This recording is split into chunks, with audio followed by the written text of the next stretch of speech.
my. Oh my.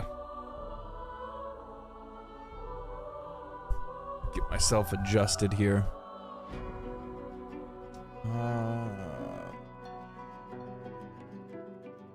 Need to like properly prepare myself to stream. I never actually bring everything up. I just hit go live.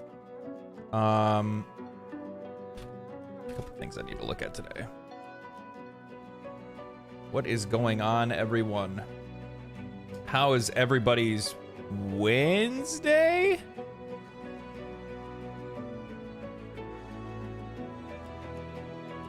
Thursday.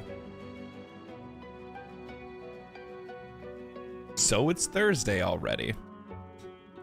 What's up, Billy?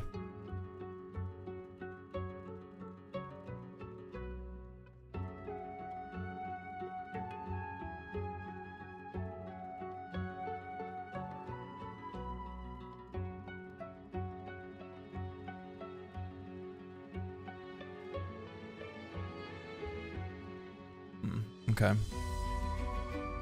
Let's see. Playing Valkyria Chronicles 4. Ooh. I think I've only ever played one of those, if I'm not mistaken. We skipped a day. Yeah, it feels like that, actually. Subtopia, Anthony Lopez, Lovely Ray, Lord Tyrant, Triton. I can speak, I swear. I'm not like fully awake yet. I mean, I'm awake, but I'm not like, my brain isn't fully turned on yet. It's still in the like the warm-up status, you know what I mean? What's going on, Niv? Hello, Twitch. Hello, YouTube. I'm streaming much earlier today than I normally do. So, you know, we're gonna try and see how this goes. Mostly I'm streaming earlier, not to your benefit, but to my own, because I want to play Final Fantasy VII Rebirth tonight in peace.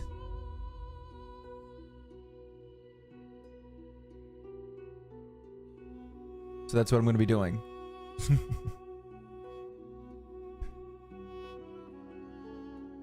So when I finish stream today, I'm gonna be planting myself on my couch and playing Final Fantasy VII Rebirth. So selfish. I feel like it's the opposite of selfish. What are you talking about?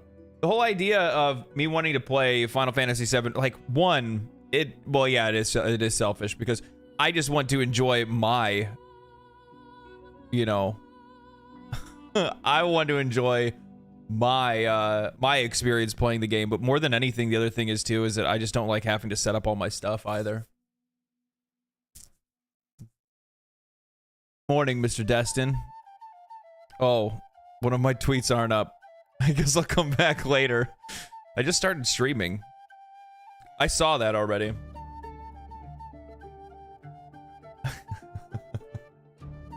Do you just come here for my live reaction to some of your tweets? That's only if they're good.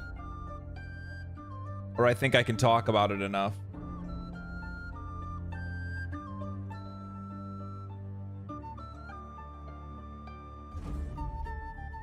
Oh, man. What a crazy couple days, man.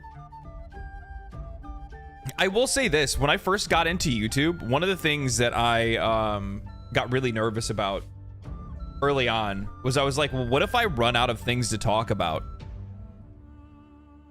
And then I realized that it doesn't happen. There's plenty of things to talk about. Something happens almost every single day. Boo, boycott games locked behind property hardwares. Nothing to do with being PC master race. Yeah. As much as I would like games to not be exclusive and be available everywhere at the exact same time, I have a problem. I can't not play the games that I know that I love. You know what I mean? That's probably the hardest part. What games do you play the most? What do you mean by that? Are you talking about genre? Are you talking about specific games that I have the most hours in? Your stream pops up on my feed when I'm looking for something to put on while I work. Perfect. Perfect. Are you using me for inspiration? Hi, nice YouTube video for Helldivers 2. Is the game worth buying? It's 100,000,000,000% worth buying.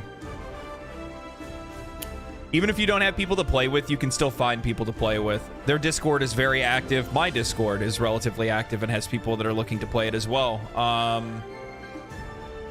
That, and I would probably say 2 or 3 out of 5 matches have people with microphones. And the ones that I've found where, like, people have mics, like, you have a lot of ones that are, like talkative. Very talkative. Editing an article, a video, usually have something, because I'm weird, I guess. Yeah, I do the same thing. I usually watch people's streams while I'm editing, so I get that. I can't really do it when I'm writing, though. I can't really, like, split my brain like that to be able to write. Morning, Ultima. Chilling in Helldivers, farming super credits on the lowest difficulty, just relaxing. You need to get out there and do your part. That's what you need to be doing.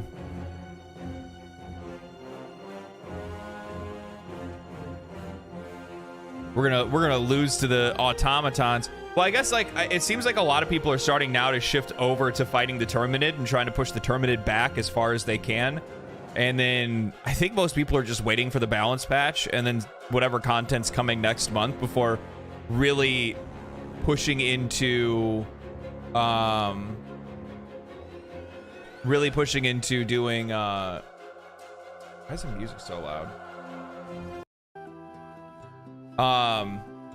Really pushing it. Oh, we have a Terminid objective now. Okay, yeah. So I'm thinking that people are gonna really push on Terminid until, like, the new update comes, weapon balancing, new content, things like that, and then go in on the and then take a turn to go in on the automatons. Just because, like, right now, like, I did a, what was it on? I did like a level 7, I think. Level 7 bot mission. You still can't do, like, evac missions. You still can't. I mean, like, me and my buddies are not bad at the game. And we just could not get it done. Because it's too many. They just spawn way too fast. And you don't really have a whole lot of ways to effectively take them out, especially because you have to, like, get behind them to, kill some of the bigger ones. We already lost to the automatons, yeah. You a full-time YouTuber, homie? Yeah, actually, at the very start of the year, I've talked about it quite a few times. I got laid off in December, lost my job in December, and then kind of had the choice either to go back into construction or try to give YouTube a full-time shot. So that's what I'm doing right now, seeing if I can pull it off. I've got addicted to Last Epoch over the last few days. Kicks Blizz right in the soft and squishies. Yeah, it is actually really good. I realize that there's Last Epoch's release is tumultuous, to say the least. There's a lot of people that are really upset about it because they're not happy with the server issues. But at the same time, I don't know, man. I think that while completely validated and people should be mad and people should voice their concerns over server issues at launch, I do still think we have a responsibility as consumers to know who we are buying things from. And if you're buying something from a company that has never released a game before, that has had their game in early access for 5 years, that is made up of a team of people that literally got started off of a Reddit thread, I mean, are you expecting a flawless launch? I wish it was. I wish it was.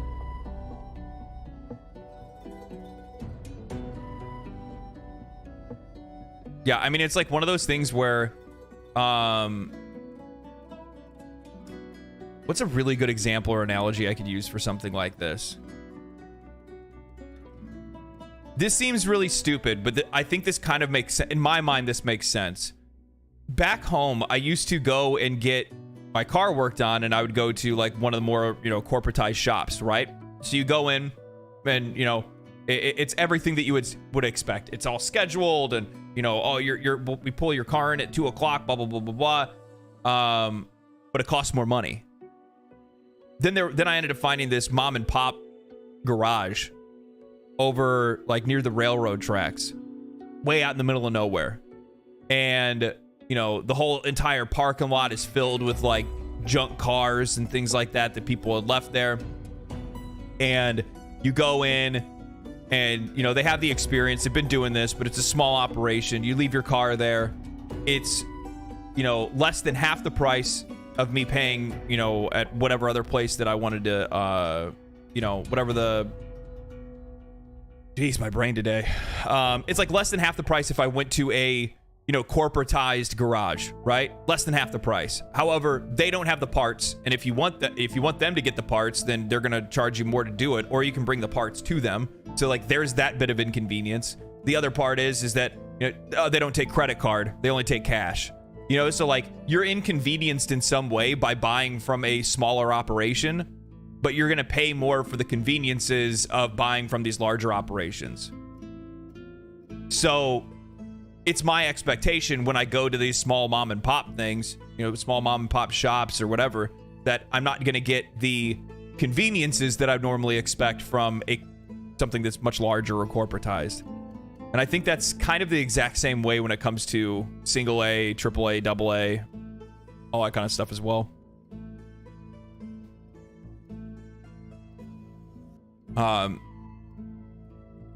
Yeah, I think that's pretty fair. I think it's pretty fair. What's up, Bear? Been going to the same garage for repairs. Yearly checks for 40 years. Sadly, the two guys are retiring soon. Didn't have boys, huh? Didn't have boys. Yeah, the place that I went to, it was like a father and son that had started it. Your camera quality is top. What are you using? A Sony Alpha.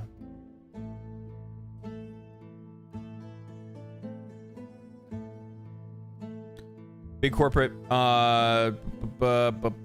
big corporate fast food and street food. I don't think you could really compare, because street food is far better. It's probably around the exact same price, and you get it faster.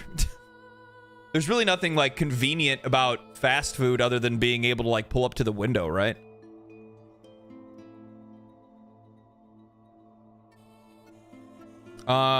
Do you think clan will be good implementation into the game, like division in an army, or divisions in an army? Are they gonna... I haven't seen anything about that. Are they gonna implement something like that? If they do, that's sick. I think that'd be sick. I think the game could definitely use for, like, it could use it. Because otherwise, like, your friends list is just gonna get, like, out of control on that game after a while.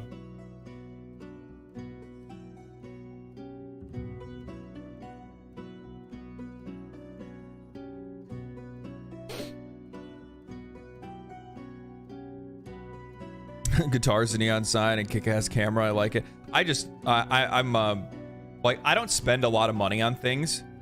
I'm very, very, we'll call me cost efficient. I just don't spend a lot of money. However, when I do spend money on things, the things that I buy and put a lot of money into are electronics. I am a technophile when it comes to electronics. So, you know, 9 times out of 10, I will look, and here's the thing, this is my best advice for anybody, and it's something that I've learned to be more and more true over the years, is the one thing that you never skimp out on. You never skimp out on electronics.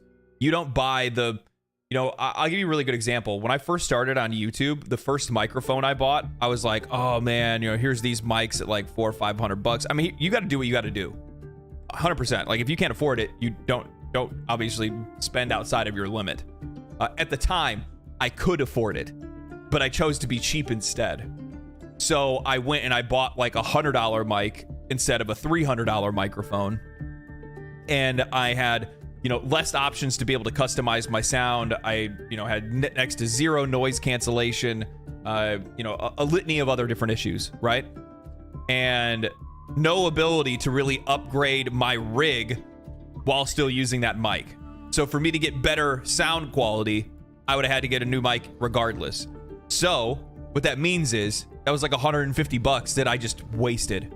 And if I would have just spent the $300 that day instead of being like, oh, I don't know, then I wouldn't have wasted that $150.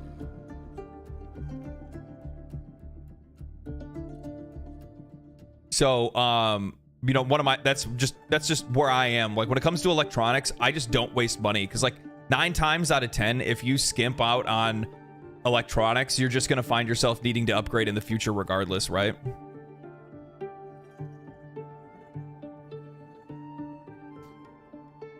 Same thing goes for like my guitar equipment. I used to get like line 6 stuff all the time because I always liked the fact that it was solid state and it had, you know, all these different sound files and stuff like that, all these different profiles built into the amplifier. But the problem is that it fucking sounded like shit when I played live, and it sounded like ass when I mic'd it up.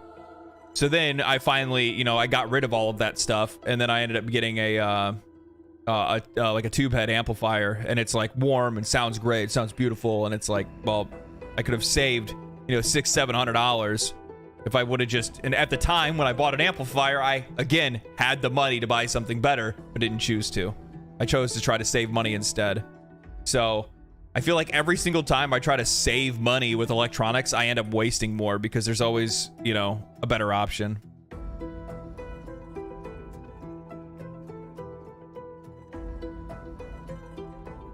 The only thing I spent a lot of money on is my bike. I got a 360 camera for it last year. Ooh, nice. Good evening from Finland. Good evening from, or good morning from America. Well, it's almost noon.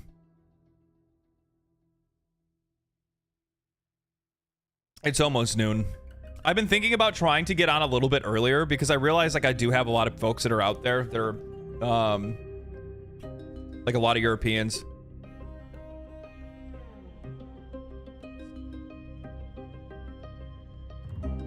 Like a PC and consoles, but PC. Yeah, actually, that's also a really good point too, Mark, is that, you know, having the option to pick up stuff like that instead. Because you're gonna spend, like, if you're gonna be chasing exclusives, you're gonna pay, you know, what, $300-400 or $500 for an Xbox. Again, another probably $400 or $500 for a PlayStation, and then another $200 to $300 for a Nintendo Switch. You're already gonna be $1,300 plus dollars in the hole. So it's like, you might as well just get a PC. Yes. We Europe slaves are here. Oh my god. Well, I've just been thinking about trying to get on like a little bit earlier if I could, because I realized like that's the time when some of the European folks are kind of vibing and getting online and whatnot. Good afternoon from Super Detroit and Super USA on Super Earth. Democracy for all. Let's be real, guys. Super Detroit would not exist on Super Earth. If anything, it'd just be a launch site. Bro, get into music production and you'll see how expensive equipment gets. Don't even get me started on that stuff. I know. Why do you think I don't do music on YouTube? It's too fucking pricey. It's too pricey. I don't even own a interface for my computer anymore. I had one, but it was cheap and it was garbage and I hate it. Super Mexico, Super Tequila. We can only hope. We can only hope. Whoa, man. Helldivers 2 seems amped to aggro enemies on higher difficulties. So many solo runners. Solo runners. I tried doing like solo on higher level difficulty just to give it a shot. Like, it's fun for a little while until you're running from literally a entire mountain of enemies and trying to like kite them into your stratagems. It gets wild. It gets wild. Texas is already Super Texas. It actually kind of feels like that, doesn't it? Gotta use stealth. Yeah, you could stealth around, that's for sure. All right, so I want to talk about a couple things today. There's some stuff going on. There's some things that are happening. Very interesting things, to be honest with you. So one of the things that I've noticed today is that, like, and basically these coincide with one another, which is kind of crazy. And I'm wondering if this is actually going to become a trend. I'm hoping it's going to become a trend. But let me zoom this in for you guys. So check this out. So Remedy acquired full rights to Control franchise from 505 Games. So they shopped the Control IP and they ended up picking that up, right? I think that's cool. Remedy does an absolutely fantastic job with their games. I think Control is in great hands. That's not anything to be worried about. That's a big W for me and for people that love Control. I have never played Control. I need to at one point because I've heard a lot of really good things about it. So, you know, yeah, there's that. But two of the biggest stories that popped up today. Oh, actually, you know what? This actually goes well with the video this morning, right? So, guy tweeted out today. So with the leaks, now developers are confirming that Helldivers 2 is adding call-in AI squad of Super Earth soldiers. I didn't even know about this. I didn't even see that one in the data leaks. Helldiver mechs, we already know about those. Car buggy for planes, new faction, new mission types, new enemy types, new guns, all kinds of different stuff. Now, what's really sick about this, by the way, I thought, and I think a lot of other people thought that the mechs that people were seeing, they thought the mechs were like cheaters. They thought it was hackers. And it's not. It's the game's GM, so like the dungeon master for Helldivers 2, that's going to certain planets that people are playing on, and they're dropping them mechs. Like they're playing a part in matches in these games. Isn't that fucking crazy? Isn't that fucking crazy? I have to find the actual one. One of the developers tweeted about it.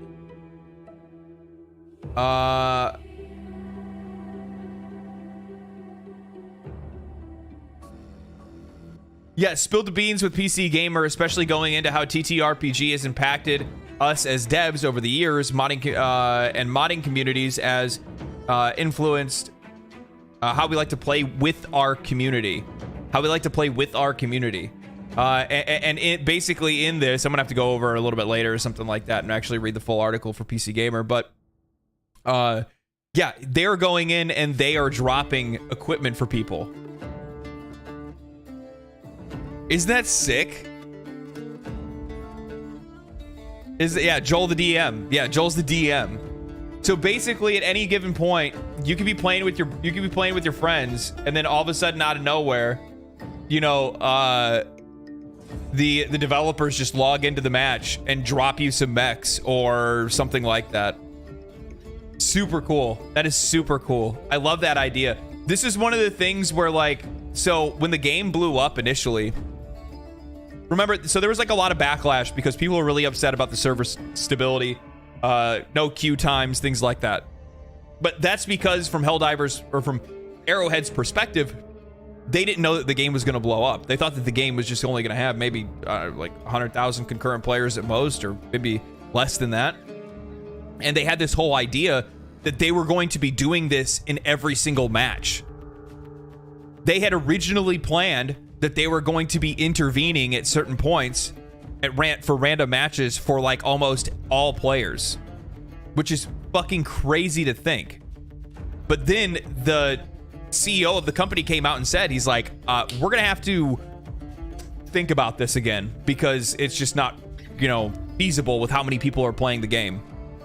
But that's what the game was supposed to be. The game was supposed to be them going into like all these individual matches and messing with the players in some way, either helping them or making things more difficult or whatever, doing all kinds of different stuff. And because of how big and how fast the game blew up, they just realized that they couldn't do that anymore. They're like, yeah, we're not going to be able to pull this off, so we're going to have to do something else entirely. And yeah, I mean, it sucks that they can't do it on the scale that they wanted to before. Not unless they scale up personnel-wise. But that also widely depends on like how many players stick around in the live service as well, though. You know what I mean? I remember GMs in OG WoW doing random stuff like this. Yeah, and I think that's probably where they got a little bit of the inspiration for it. I remember that too.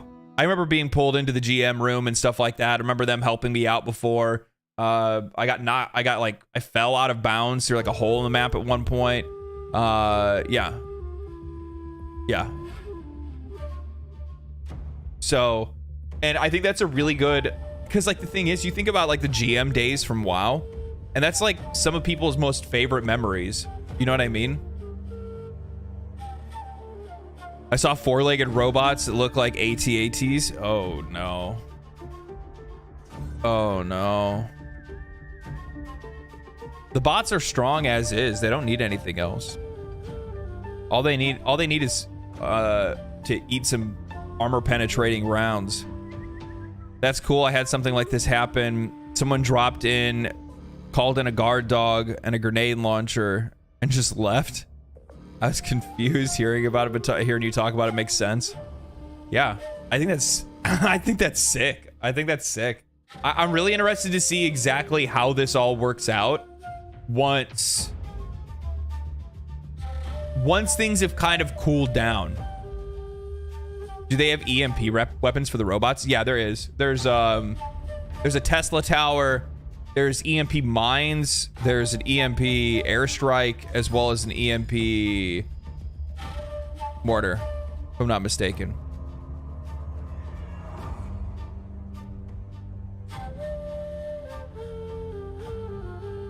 You saw a siege tank with a quad laser AA turret? Shut up.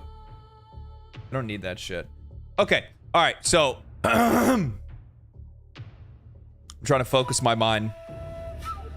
Trying to find my zen place. So Toys for Bob is going independent. Toys for Bob was one of the companies that is owned by Activision Blizzard. After Microsoft came in and purchased them, Microsoft proceeded to lay off their workers, and then now Toys for Bob says, we're just gonna go do our own thing. So they're splitting off to go be an independent studio. That's Spyro and Crash the Bandicoot. So this isn't the only one. This isn't the only one.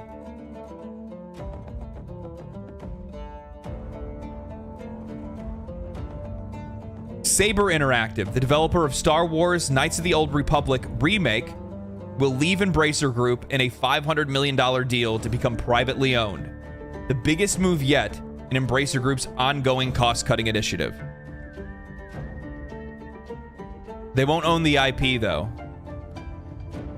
How do you know that? Where's your proof?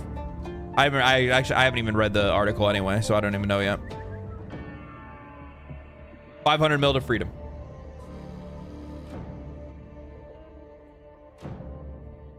They're not the only one.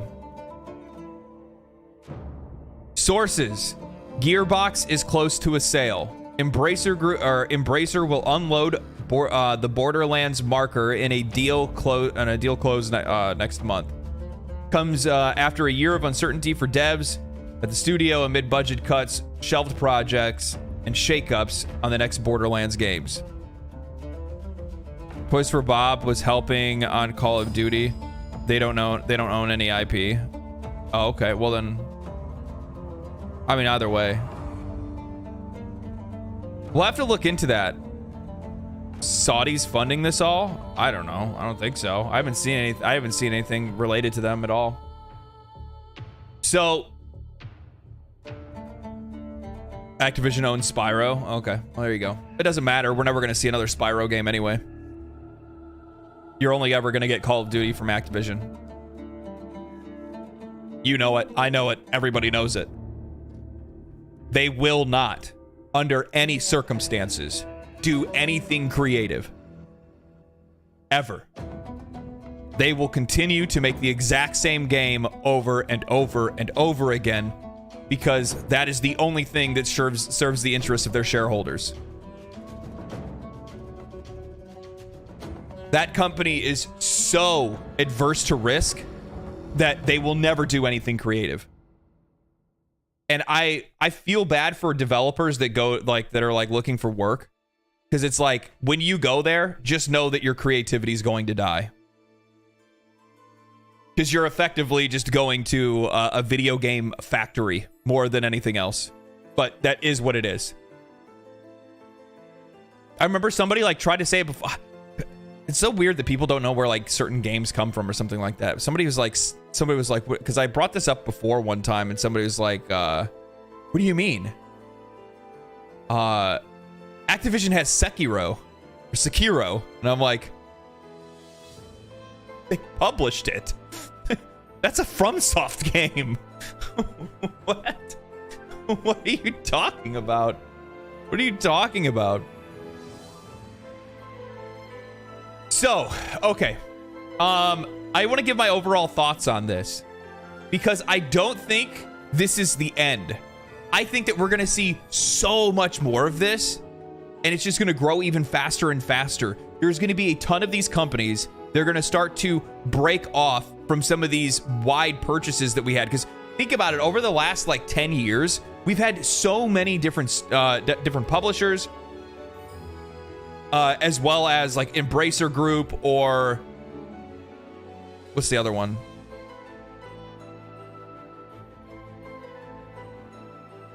What's the other one? Embracer, and what's the other big fucker that's been buying a bunch of IPs?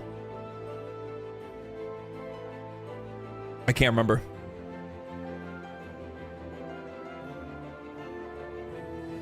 Tencent, thank you. All right. So we have Embracer and Tencent, Microsoft and Sony that have been absolutely picking up everything and anything they can possibly get their hands on. Anything and everything they can possibly get their hands on. And in doing so, they have tried to rapidly expand a market because they saw so much potential in it, because they see how much money comes into this market in the first place. But the problem is that video games, this is one of the core issues that I think that a lot of investors in the video game industry don't really grasp, and that's that video games are consumed differently.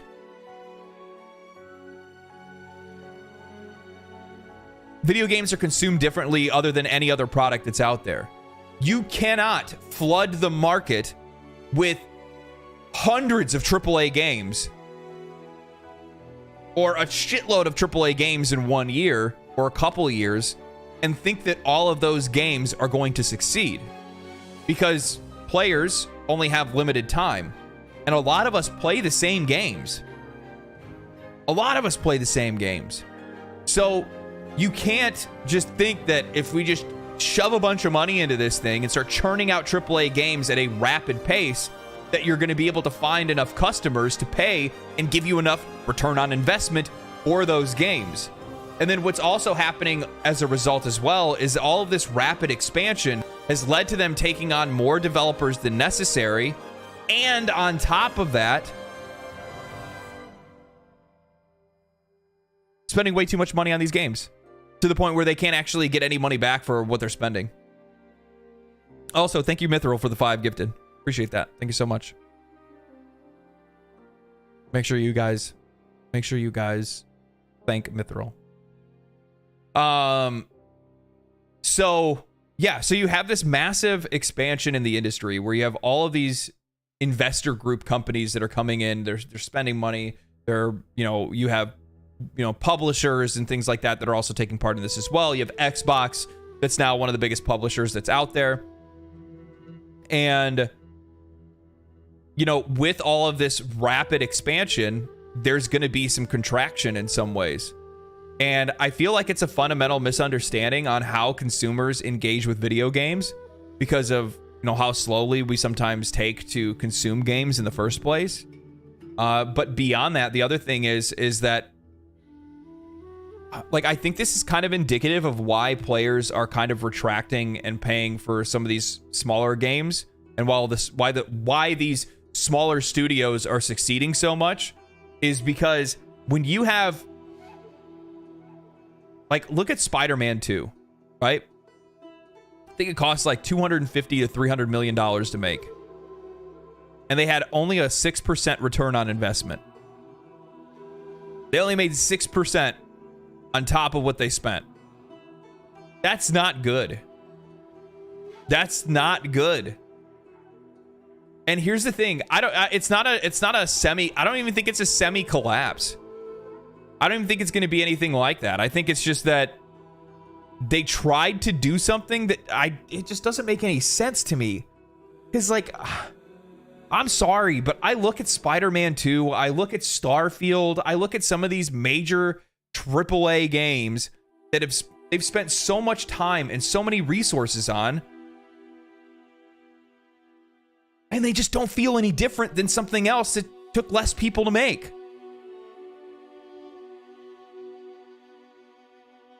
My best example is that, like, graphically, yes, Diablo 4 looks better than Last Epoch.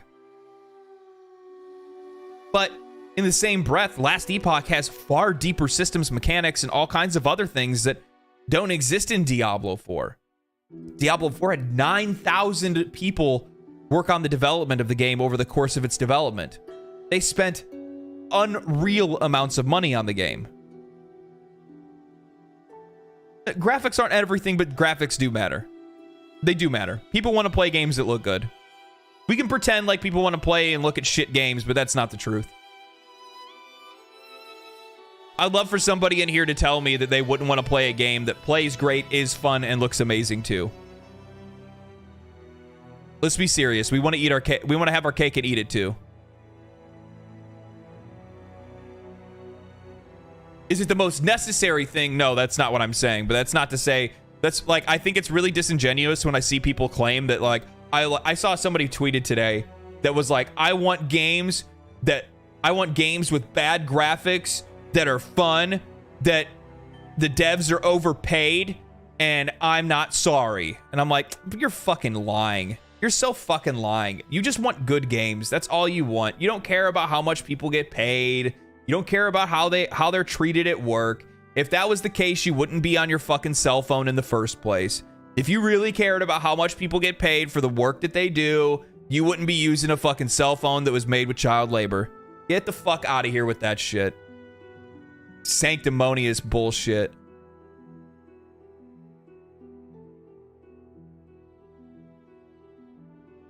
Part of the substance, but not the base. Yes. Yes.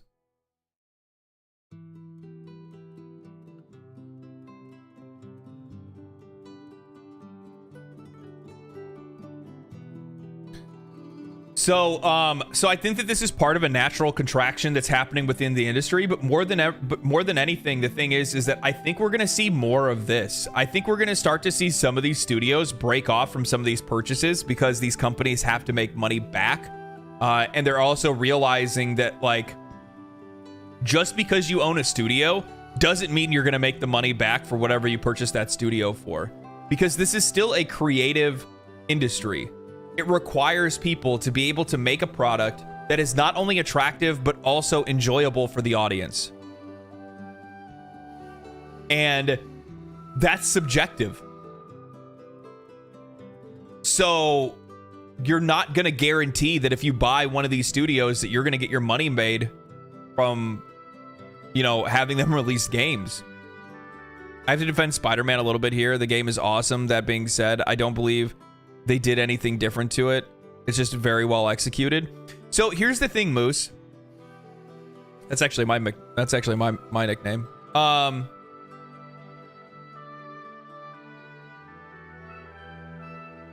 What constitutes Spider-Man 2, which is a sequel, which means that much of the base game is already usable from Spider-Man 1, right? Like, of course, you're going to have some different things that they're going to do. There's going to be a lot of different things that they're going to do. But widely speaking, anybody that's in game development will tell you that when you're working on the next iteration of your game, you're using a ton of the core assets and the ton of the core mechanics and skeleton from the original game that they made first, right? How do you somehow take that and then also spend another $300 million on top of it? And the thing is that we learned from that Activision Blizzard Xbox acquisition trial that 150 million at least was spent on marketing and distribution. That's a lot. That's far more than I think is necessary. I think would be that would need to be necessary. Look at the most popular games of the last year and a half or 2 years. I have a really good question. Has anybody... I'm going to poll chat. I'll poll YouTube chat. Just because it's easier because it's right here. And I don't have like access to the poll thing on my... It's not the same kind of poll. I wish that Twitch... I guess maybe does Twitch have a poll like that? I don't know. I don't know how to find it. Start a poll. Has an ad ever led to you buying a game? Here we go. Poll in chat right now. Has an ad ever led to you buying a game? That's what my question is. Has watching a commercial ever led to you buying a game? You go, oh wow, I want to play that game. I'm not talking game trailers, not a game trailer. Not a game trailer. I'm talking about an actual commercial, an advertisement on a website where it's on the side banner, things like that.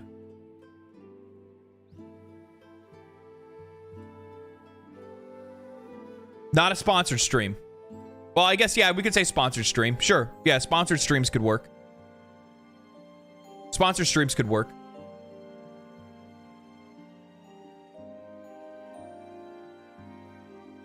I can agree with that. The amount of money spent didn't bring anything groundbreaking.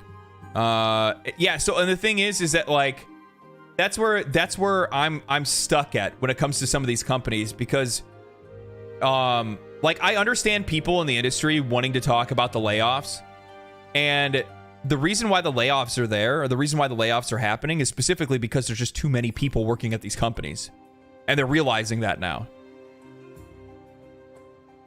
And they're doing what they can to save their bottom line and try to increase their profit.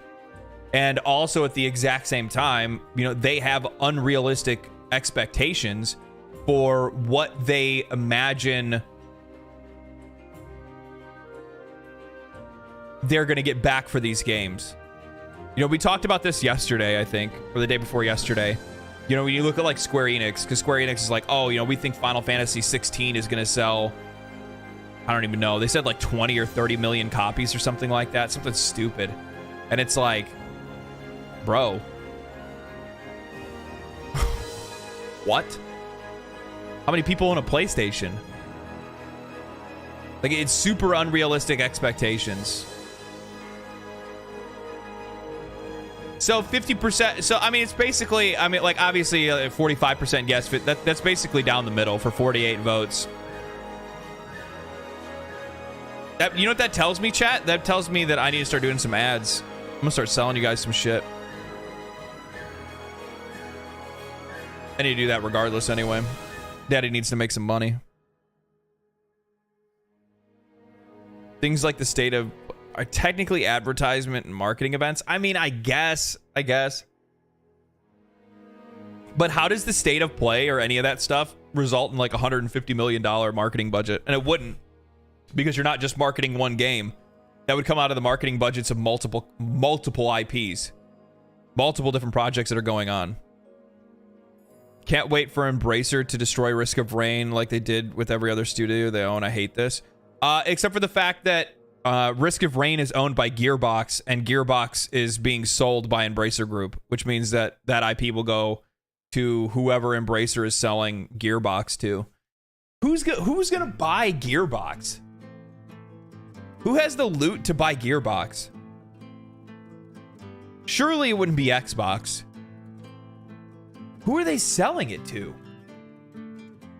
I just thought about that.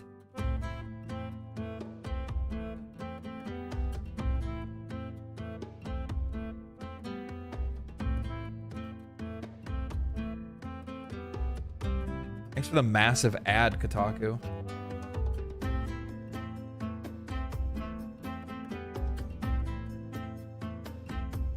There's just nothing attractive about VR gaming to me.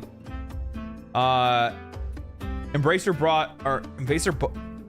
bought Borderlands maker Gearbox Entertainment for $1.3 billion back in 2021 amidst an unprecedented acquisition spree that's turned into a financial disaster.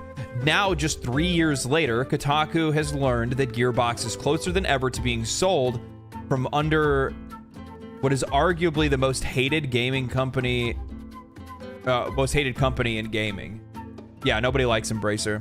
Gearbox CEO and co-founder Randy Pitchford held a town hall with staff earlier this week in which he told employees that a decision had been made regarding the studio's future.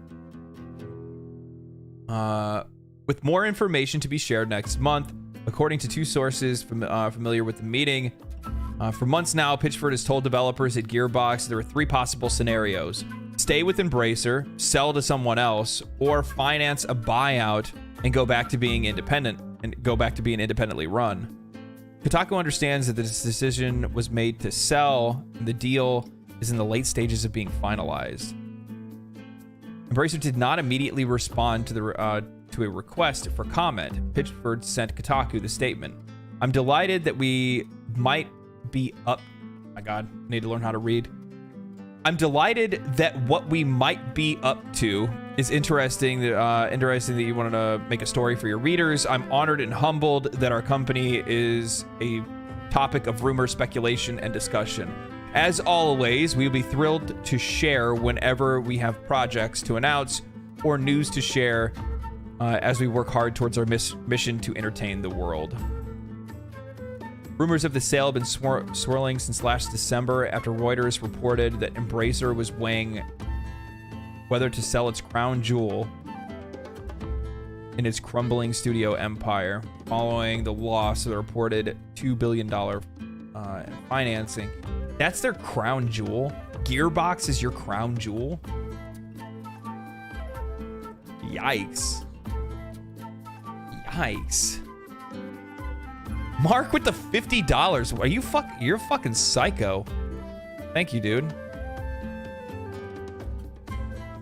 Gus, toss a couple to wife, sure? What are you fucking doing? What are you doing? How was your bowl of cornflakes this morning? I didn't have cornflakes. I actually had,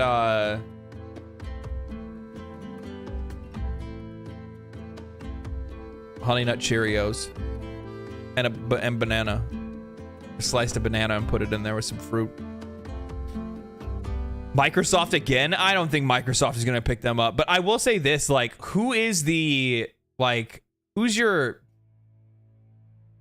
like, your crown jewel? Imagine that your crown jewel is Gearbox. Like, what's the last good game they put out? Borderlands 2? Do you know, I take that back. I had a good time playing Tiny Tina's. I did. I had a good time playing it. It wasn't great. It wasn't fantastic. But it was okay. It was Borderlands, and I enjoyed it. I enjoyed it more than Borderlands 3, I'll tell you that right now. Gearbox is making Homeworld 3. I don't know if it's going to outsell Homeworld 2, though.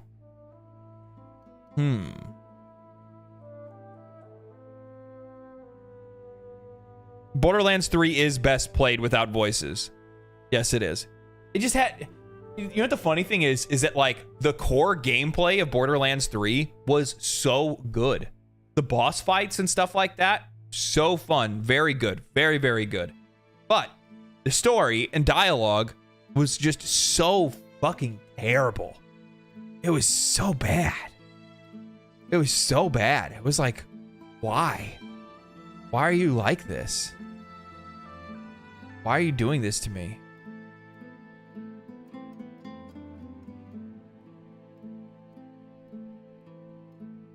I never even bothered to play Borderlands 3. The villains were terrible. The villains were so bad. It was so bad. God, I still get like, ugh. Like, guys, I loved Borderlands 2. I fucking loved Borderlands 2.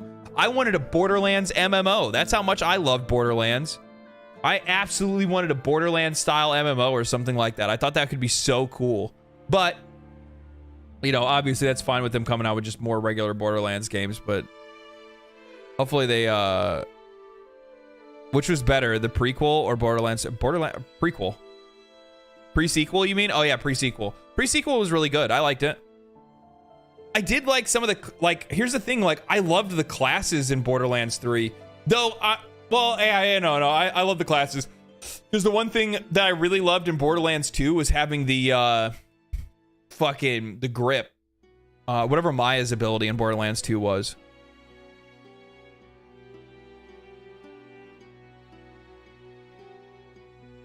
Are you going to play Final Fantasy VII Rebirth? I am, after stream. I'm not going to play it on stream. I didn't really see a point in me playing it on stream, because if I play it on stream, like, I mean, I don't know, man. I feel like most people want to experience that game for themselves. Right? Phase lock. That's exactly what it was. Thank you. Tiny Tina's was okay. It wasn't as good. It wasn't as good as the others. That and the powers weren't very interesting either. I didn't like the powers of the builds and stuff like that that you could use. I wasn't a really big fan of that.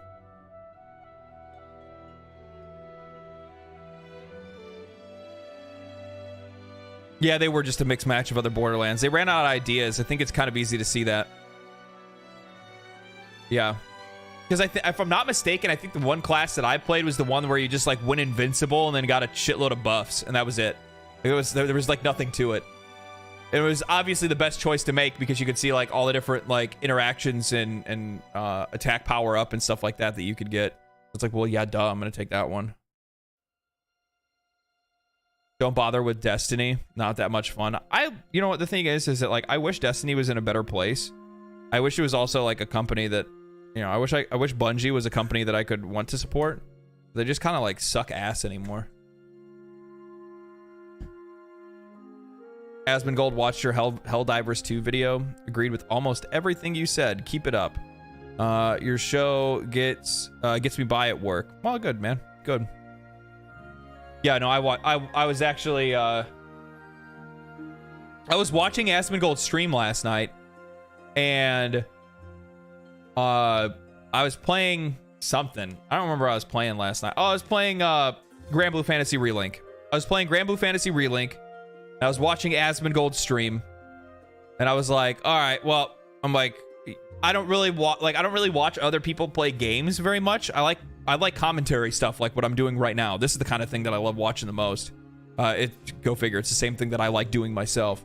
But I'm watching his stream, and I'm like, all right, yeah, he's probably getting ready to play some games or something like that. And I'm like, I'm gonna take myself to bed. It was like 11:30 or something like that. I'm like, I'm going to sleep.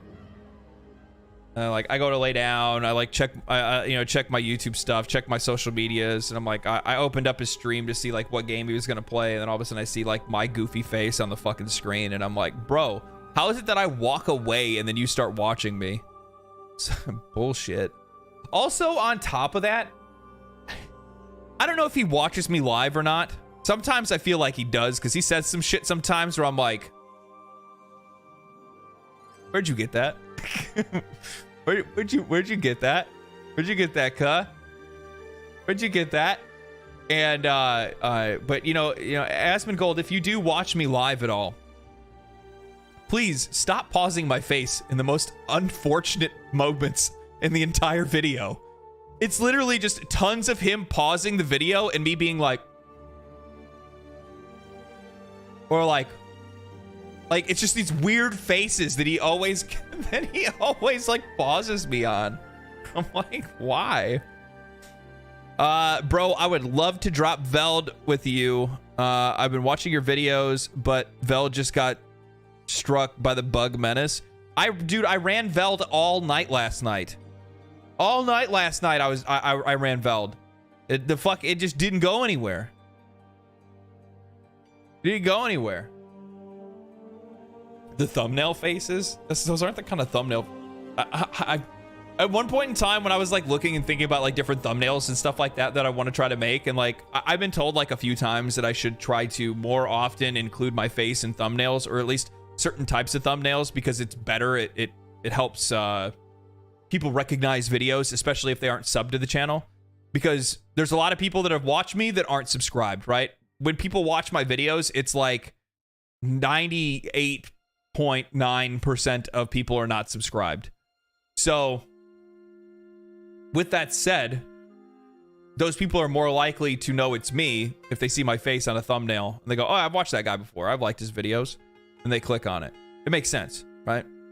So I wasn't dreaming when I saw your face show up. Yeah, no. So yeah. Aspen doesn't need to worry about hair. He can just command his cockroach children to form a carpet on top of his head.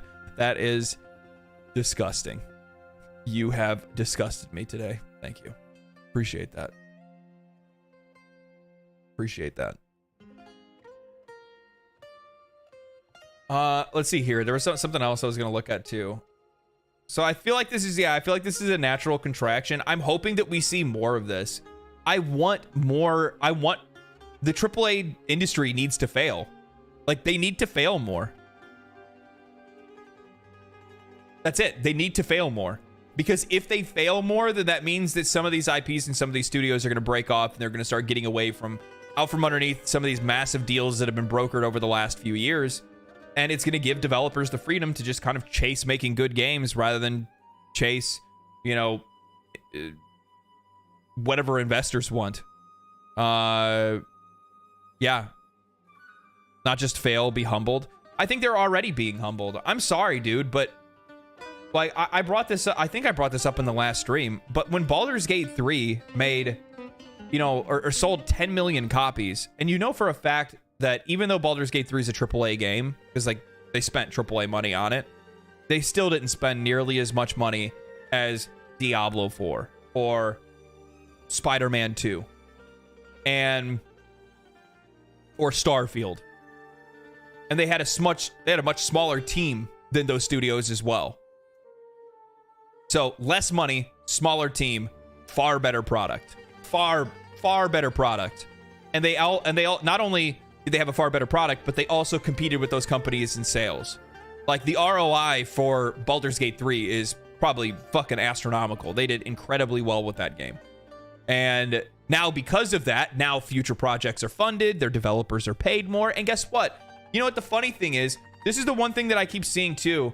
So, oh, here we go. I saw this tweet. Part of this I agree with, part of it I don't, right? Okay, look at this.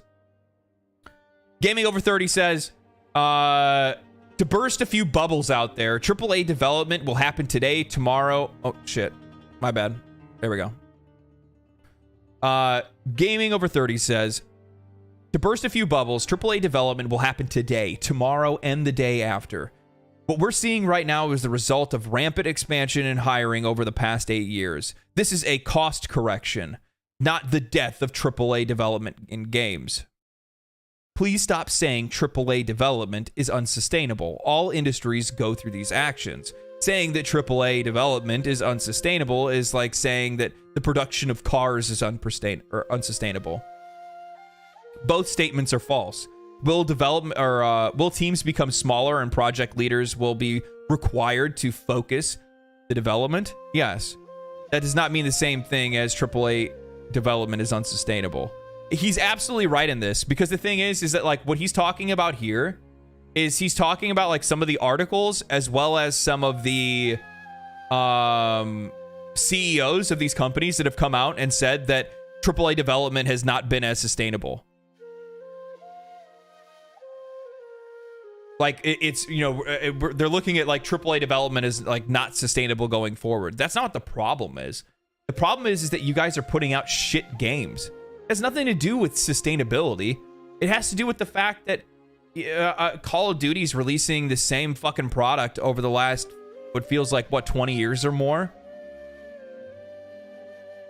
And like, and here's the thing, even if Spider-Man 2 is a great game, which from all intents and purposes, it is a great game and people love it. I mean, how many fucking Spider-Man games have you played? And how big is the audience of that game when that game is made for a single platform and isn't also sold on Steam? That's the other thing too, because you also have, you know, you're also basically chaining yourself to a rock because you're not selling it on multiple platforms as well. So expecting like super high return on investment as well as like super high adoption numbers on some of these games doesn't make any sense, because the fuck, man, like you're not selling it everywhere. You're selling it to a limited amount of people. You're limiting the range that you have for your product. So you can't expect to sell 20 million or 15 or 20 million copies of a game, because chances are the audience for that game is not the same size as the amount of platform owners. How many people play on PlayStation? How many people play on PlayStation 5? Not 54.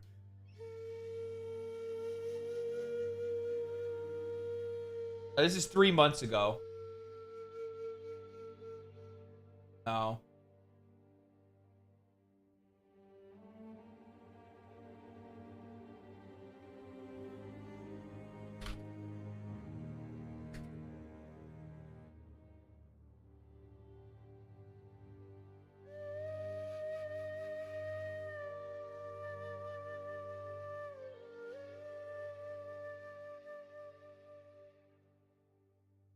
Anywhere from 20 to 30 million.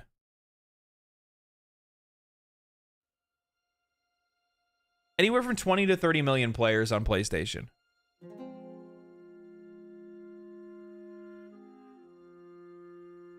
Oh wait, as of December, approximately had 123 million. Okay, so 123 million, sorry.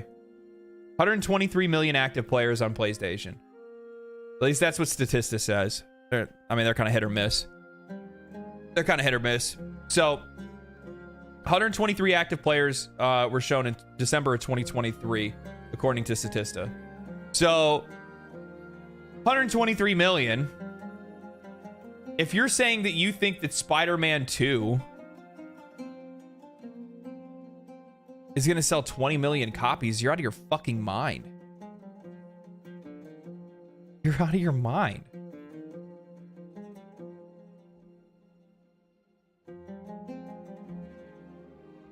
Like, think about that, dude. That's such a low that's such a high percentage of sales. Like, who's projecting this?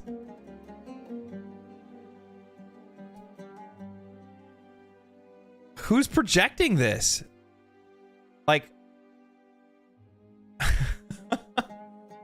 this is one of the reasons why these single A companies or double A products like Helldivers 2 or Last Epoch, Pow World, like their projections are wrong too, but their projections are wrong in the opposite direction, because they only thought that they're like, since they were making products based on a very low adoption rate, then that means that they're going to probably be well within their margins if the game succeeds even higher, right? Which that's what we see what's going on with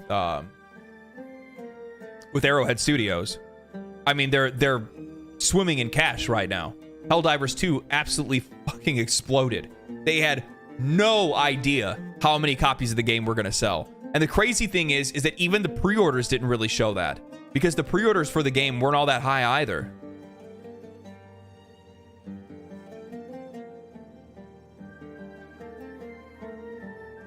Don't question it, just go with it. Yeah. By the way, just started Last Epoch last night. Loving it, bro. I called you on Discord. I sent you an invite 3 separate times while on Steam, and you didn't answer me a single damn time. Fonz?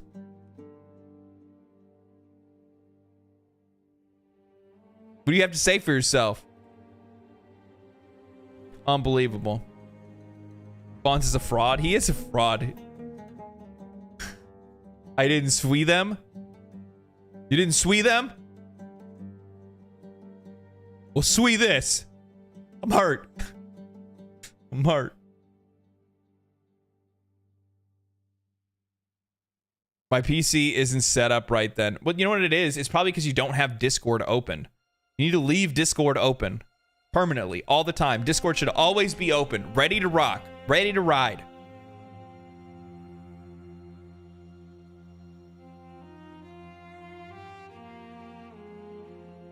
The gaming market isn't crashing or anything or remotely similar to, or even anything remotely similar to economic occurrence. Margin/profits hit a soft wall due to what I've already talked about numerous times. Salaries, inflations, large teams. No. That's the part that I disagree with. He's right, but this isn't where all that money is. Because in the rest of this, nothing in here is bringing up the amount of money that's being wasted on marketing. Nothing. There is a shitload of money that is being wasted on marketing. Trying to act. This is the thing that I think is incredibly disingenuous for many people in the gaming industry right now. Trying to act like the only problem these companies are facing is employees' wages rising and inflation and the size of the teams is dumb. It's dumb. I'm sorry. It's far more than that. But there's absolutely no sign of the crash in the gaming market, as there's not going to be, because, well, he says right here, yeah, consumers are adjusting and some studios will likely struggle, but largely that's the result of overexpansion of production, which is true, but that's not all of it. That's not the whole reason. There's a lot of wasted money. There's just a lot of wasted money. And part of that wasted money, I hate to say it like this, but part of that wasted money is the developers that they have. And that's not to say that they're not worthwhile, that they're not worth having a job or anything like that. This happens in every industry. I don't understand why in this industry we act like it's we act like they're getting put out to pasture. Am I crazy here? Like, this happens in construction weekly, daily. People lose their jobs constantly. People lose their jobs in every industry. But I don't understand why, like, in this industry specifically, it's like we have to tell people that they're worth thing. Like, you're like, I get where Larian Studios is coming from, like telling people, hey, you know, we just want to let you know that you're worthwhile and stuff. I lost my job. I felt like fucking shit. It sucks. It's scary. It's absolutely fucking terrifying.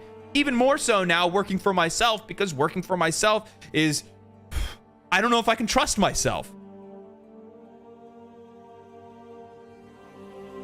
You know, I don't know if I can trust myself. It's hard. It's hard to work for yourself. It's hard to keep yourself honest, and it's hard to, you know, make money. You know, like, it's hard to make money. So, like, I get the people that are being scared, but acting like they're being put out to pasture is just absolutely fucking insane. I don't know. Consumer cash is still flowing into the industry, but not flowing into every single product on the market, which is how the market generally works. COVID years made many people think that every product would survive, which isn't simply true. Even if a game is arguably a well-made product. No, I disagree with this. I wholeheartedly disagree with this. The years made many people think that every product could survive in the games market, and that simply isn't true. Even if the game is arguably a well-made product. Point out well-made games that didn't do well. I want to like point out since so I guess the last 3 years, what well-made games or last 4 years, what well-made games over the last 4 years didn't do well.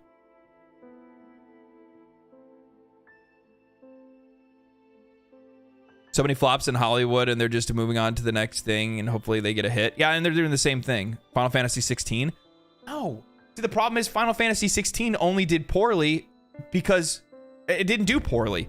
It still did relatively well, and it still did relatively good in sales. The only problem is that Square Enix put their sales projections up to astronomical heights, and on top of that, they only released it on one platform. So like that's a self-inflicted wound. That's not just a that's not we made a good product and the consumers don't want it. That was a we made a good product, but we thought that far more people were going to buy it, and we also didn't put it in the hands of all consumers. Diablo 4 made $1 billion in its first couple weeks. Diablo 4 didn't fail. Diablo 4 failed as a live service, didn't fail as an overall product. To say inflation has nothing to do with some of these layoffs and issues throughout the industry right now is a bit disingenuous. Inflation is hurting just about every industry right now. Well, I'm not saying it's not just that, but that's my point, Fonz. Trying to say that it's not a multitude of factors rather than making it seem like, because like what this guy's saying, I mean, he's saying like it really is just that. It's salaries, large teams, and inflation, which that is actually one thing. That's people getting paid more. That's all one thing.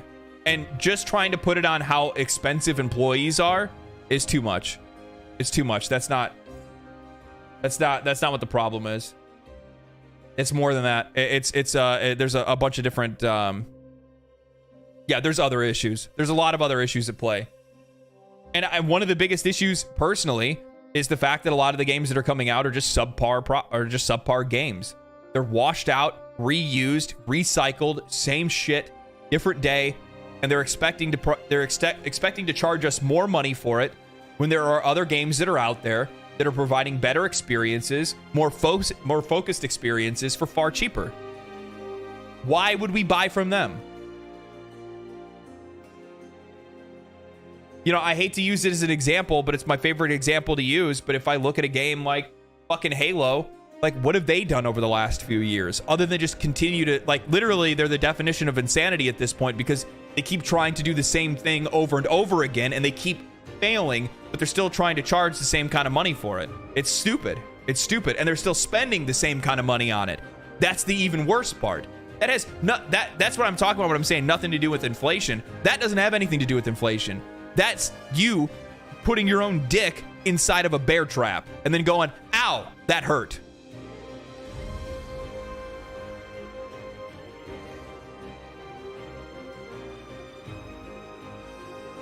But this also comes down to like consumer trust as well. Because like Fonz, you just brought up Grand Theft Auto 6 reportedly might have a $2 billion budget. Shake my damn head. Here's the thing. How much do you want to bet that Grand Theft Auto 6 will come out and will have a $100 price tag? I would almost guarantee you that that game is going to come out and it's going to have a $100 price tag. But do you know what's fucking crazy? Is that I would almost guarantee that game will be worth it.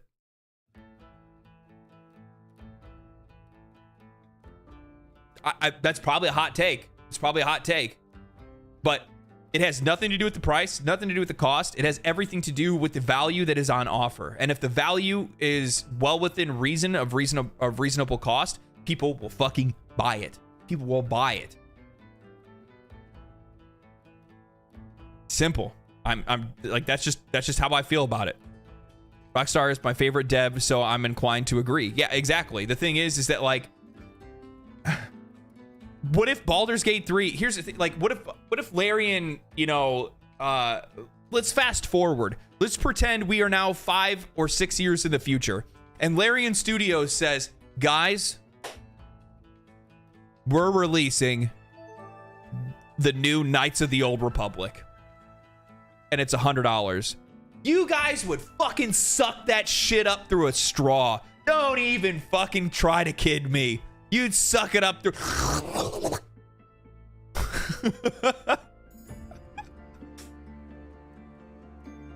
What's up, dude? Your videos on YouTube. Enjoying your content. Thank you, man. Appreciate it. Thank you for the follow. Between GTA 6 and the new GTA Online, worth it?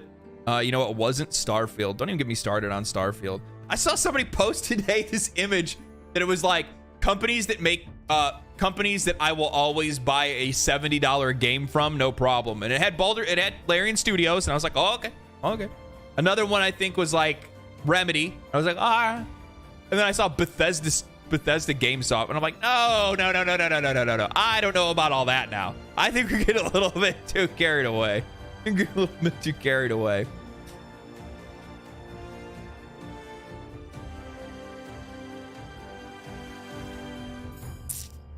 Oh man, my brother paid $70 for Starfield and played it for 1.5 hours. I got I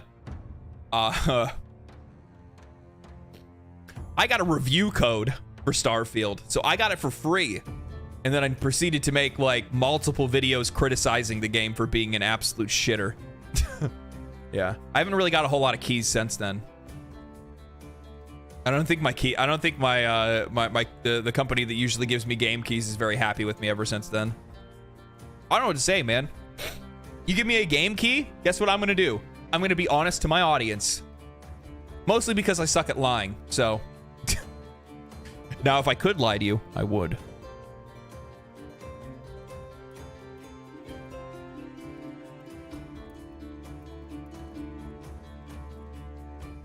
Spooch my pants for Neverwinter Nights 3 by Larian. Yeah.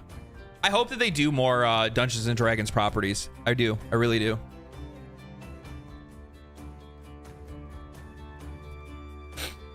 Yeah.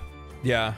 Yeah. I ended up actually getting an email at one point too that somebody had asked her like, are you going to do a review for Starfield? And I'm like, yeah, no. I'm like, because I personally, I can't do reviews for games unless I can beat a game. I will not, under any circumstances, make a full review of a game unless I can play that game to its completion. And I cannot bring myself to play Starfield to its completion. I can't. Can't fucking do it, man. Too fucking boring.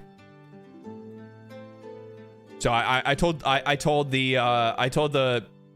agency that gave me the game key, I told them, I'm like, hey, look, I can't bring myself to beat this game. I'll make, 3 videos because I said I was going to make videos, but I'm just going to tell you that those videos that I make about the game are not going to be nice. And they weren't. Can one beat Helldivers 2? Struggled for managers. Well, I mean, you can't beat a live service game.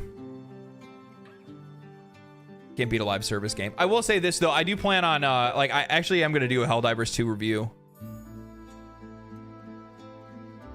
I mean, I've put in, like 5 hours. I think I've played Helldivers 2 for like an hour.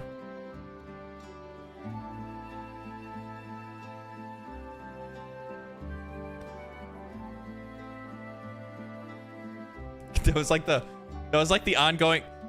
ongoing joke that I like kept from the Baldur's Gate side of my community, was that like I had made probably like 15 or 20 videos on Baldur's Gate 3 and never actually beat the game. I had got to the final boss and then quit and then started another playthrough and then got to the final boss and then quit and started another playthrough. And then I ended up streaming Dark Urge Honor Mode, and then I ended up beating the game, and that's the first time that I beat it. A West Coast minute. That's right, baby. That's right. Democracy needs you. Yeah. Metagaming. Yeah, that's how I work, man. That's how I work. What's up, Mandalore? Yeah. I put a lot of good hours into Helldivers 2, so I plan on actually doing a decent job of trying to put a solid review together. I promise. It'll be a solid review. I promise. For sure. Sure. I need to copy this. This hasn't been following me for some reason. This has been a great conversation. Here's... oh my fucking God, Billy. Keep me off the poll? What poll, Billy? Do you care to elaborate with that $20 super chat?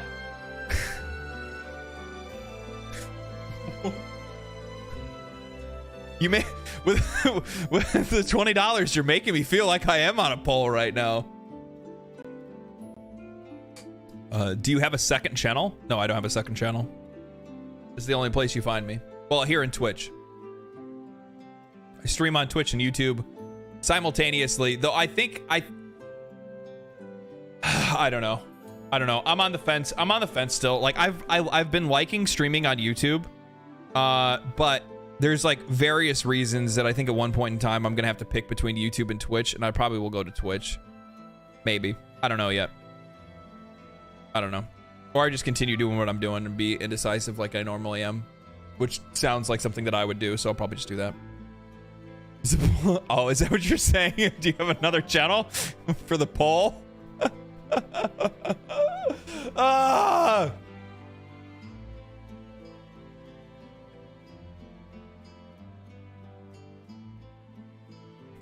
Twitch sucks.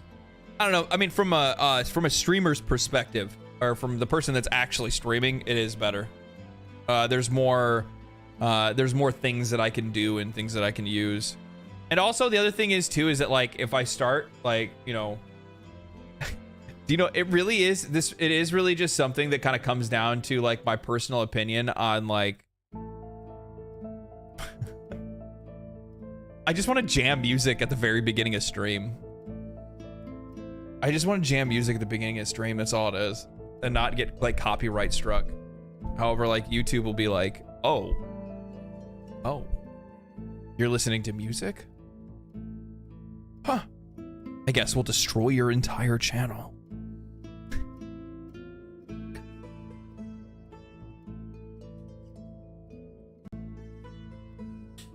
You should clip out conversations on your stream and re-upload them to a second channel, a la Asmon. Yeah, that also requires, I mean, the reason Asmon can do it is because he has other people that work for him. You have, I am, me, myself, and I. Maybe try Kick? No.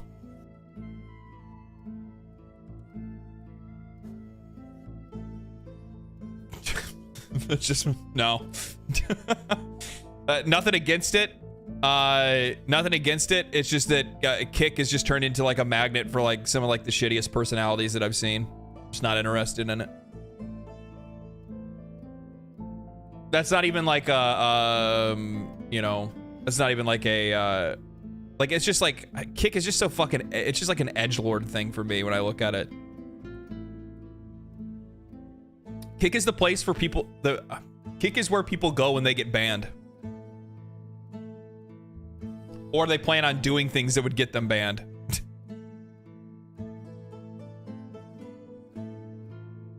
Yeah, Asmongold has an entire editing team. He has yeah,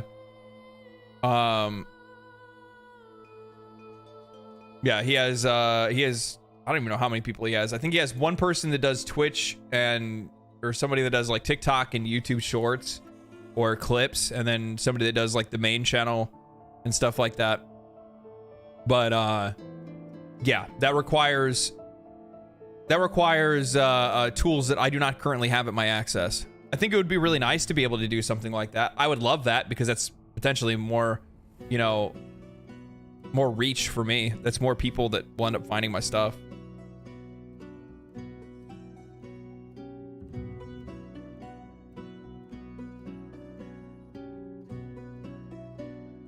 YouTube, you are probably better for monetary reasons. The platform still suffers the same issues as Twitch, though, in regards to ads and inability to keep consistent with their own terms of service. Yeah, I mean, like the thing is, like when people talk about like ads and stuff, I mean, let's be real. If it wasn't for ads, I wouldn't be able to do this for a job. Which means that I just wouldn't do this. You know what I mean? I wouldn't be able to pay my bills. So I can't be like, yeah, down with ads. No, like, fuck. Load them up, baby. Hit them with all the ads. Hit them with all of them. Because I can't make, I mean, like, the majority of people that watch me aren't members on YouTube or subscribed on Twitch. You know what I mean? So you don't get a whole lot of money from that kind of stuff. Let's see here. I do plan on getting into the habit of at least trying to pull out a couple clips from stream, though, if I can. So I'm going to try to, at the very least. I think there's some stuff from last stream that I wanted to pull out. There'll probably be some stuff from this stream, too. Let's see here. There's that I saw. We talked about this. We talked about that.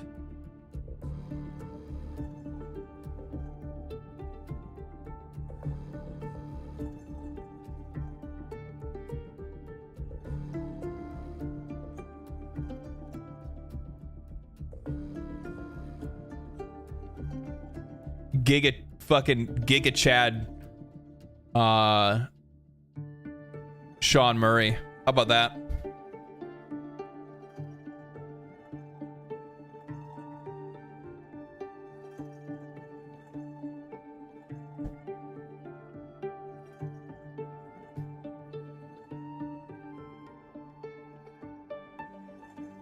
You should watch Veld's at Liberation Bar in real time with us. Oh, we'll be watching it in real time momentarily when we start playing.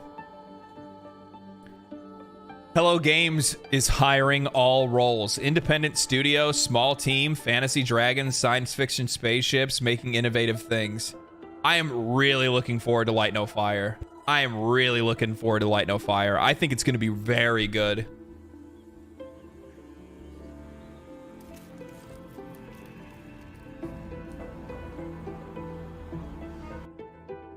I think it's going to be very good.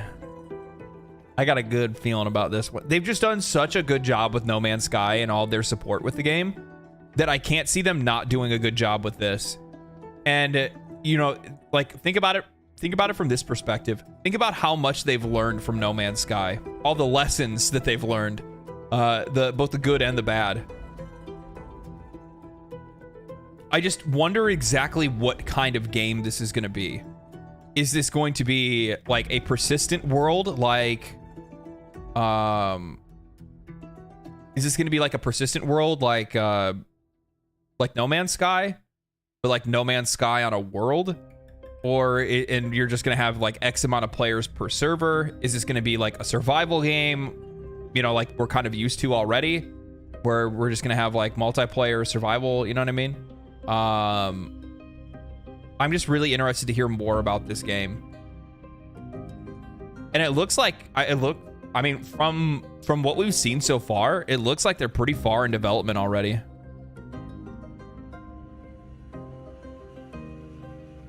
Yeah. Will it take years to fix though? I mean, are we going to expect that every single studio that has a screw up to always screw up? Especially with like Hello Games, like the Hello Games situation was really weird in general.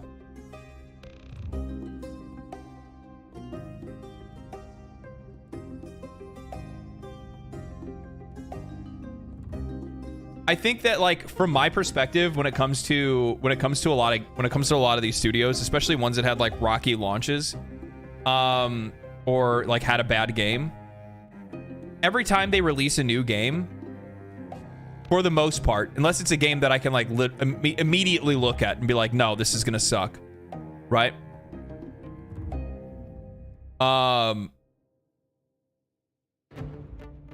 Every new game is a clean slate. That doesn't mean I'm gonna buy it.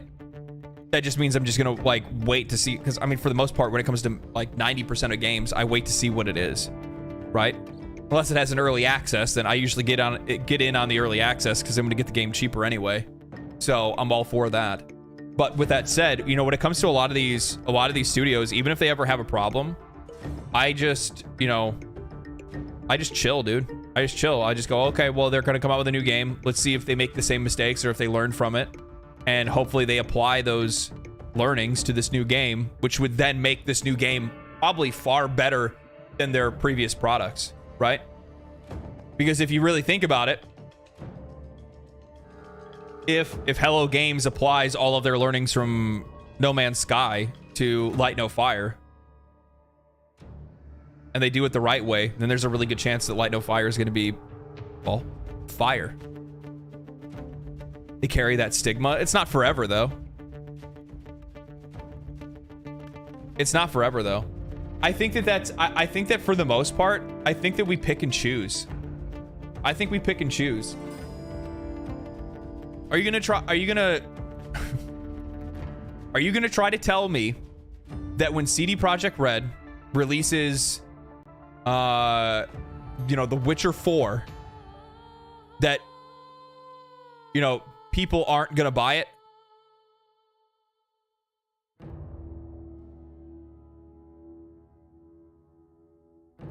No Man's Sky, I mean No Man's Refund?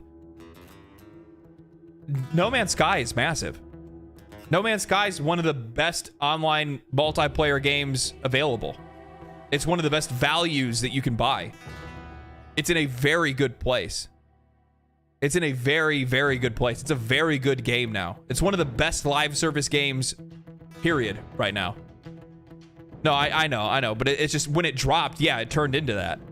So, like, I mean, you're going to hold on to a little bit of that. But for the most part, like, Sean Murray is as self-aware as can be. Let me see if I can find it.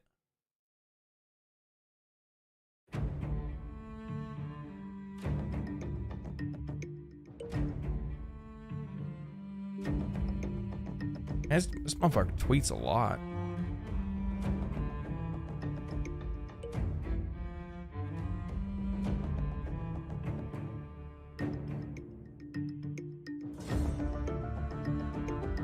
Good lord, he tweets too much, man.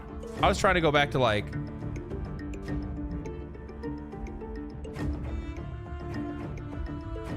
Okay, here we go. We're almost there.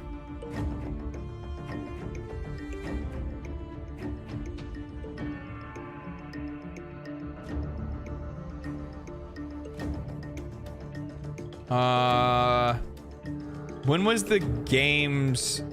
When was the Game Awards?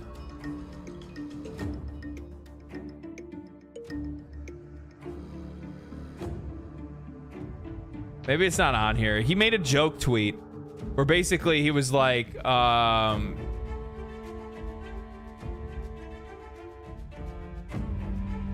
think it's like right around here.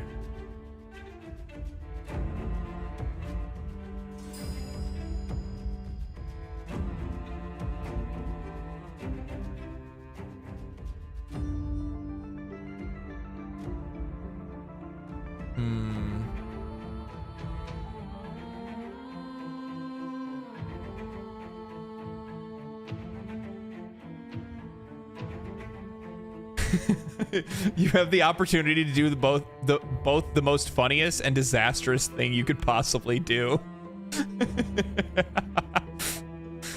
Because like everybody remembers, right?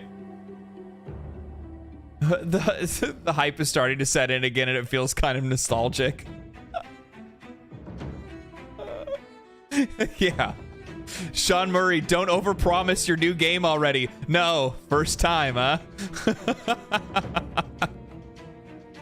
I'm sorry, man. Like, I like the self-awareness is super funny. Like, you have to be able to make fun of yourself for the things that you did previously. Yeah. Years ago with this guy right here, Sean Murray. Sean, looks like the content keeps rolling in 2024, but what does the next decade look like for Hello Games? Well, to start with, next year is going to be a really big year for No Man's Sky. Like you said, I've been working on it for 10 years now, and I still really love it, still really enjoy it. But what people don't know is that for the last 5 years, we've been working on something new. Another game. Yeah, something very different, something maybe more ambitious.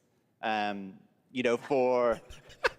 I like how they immediately start laughing because he's like, you know, something maybe more ambitious. Tell us a bit about it, Sean. Well, for No Man's Sky, we generated a whole universe of kind of sparse, alien-looking planets, and that wasn't easy. You know, it was hard, but there is something that's much harder that we wanted to do. For our new game, we wanted to create an Earth, you know, something as varied, a planet that is as varied as a universe, something bigger than Earth, something with, you know, mountains, real mountains, not video game mountains, but mountains that are miles high, taller than Everest, that when you climb to the top of them and look out, you can see rivers and canyons and continents. Bigger than Earth. Bigger than Earth. There was like the one tweet that I had saw where somebody was like going back and forth with them, and they were like, what the hell did they say? I can't remember. I'm not gonna try to look for it. It's like all the way. It's probably all the way down here from all these damn tweets and stuff like that. This dude is like very active on social media. Holy shit! I didn't realize. Big Earth coming to you soon. Yeah, pre-interview. He just mentioned that the game. Yeah. I think that's what you're talking about. The pre-interview. Hey, Sean, mention the game and don't overhype it this time, Sean. Sean goes up there. We're making Earth. I think that's what it was. That shit was so funny.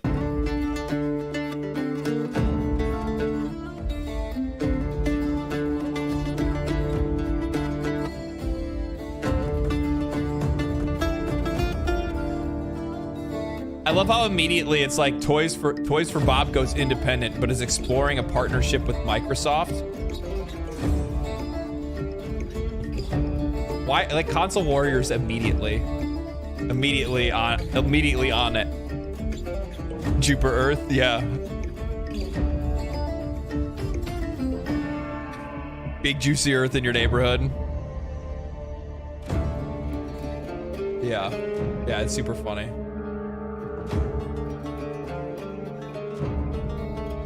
See if there's anything else that I pulled up here.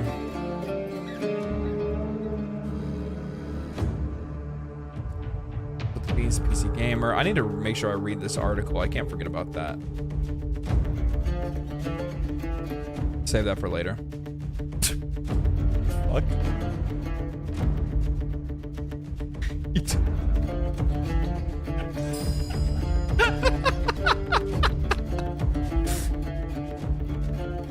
Melvellon.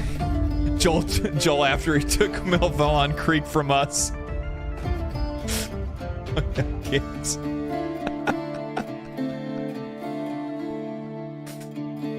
Oh man.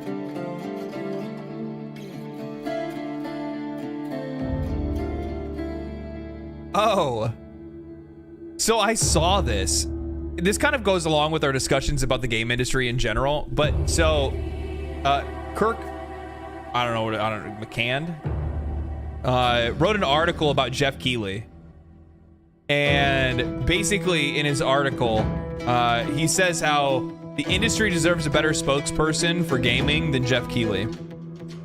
And music's getting loud. Oh shit, hold on. Thank you. Should be better now. My bad. I turned it up for the audio on that video and then forgot to turn it down. Should be fine now, right? Should be fine now, right? So anyway, this guy goes and he writes this entire article. I watched Asmongold react to this last night. I'm not gonna go over his article. It's not worth the time to watch or anything like that.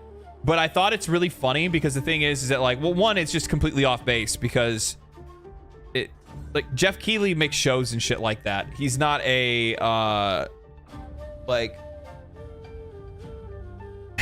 like what does this guy think? Who does he think Jeff Keighley actually is, and what Jeff Keighley does? And also on top of that, the thing is that he's like, why won't the industry's most influential person speak up? I'm sorry, but does he actually think that if Jeff Keighley goes out on Twitter and says, Sony, stop laying off people, that Sony's gonna go, ah, Jeff. All right, you caught us. What? What are you talking about?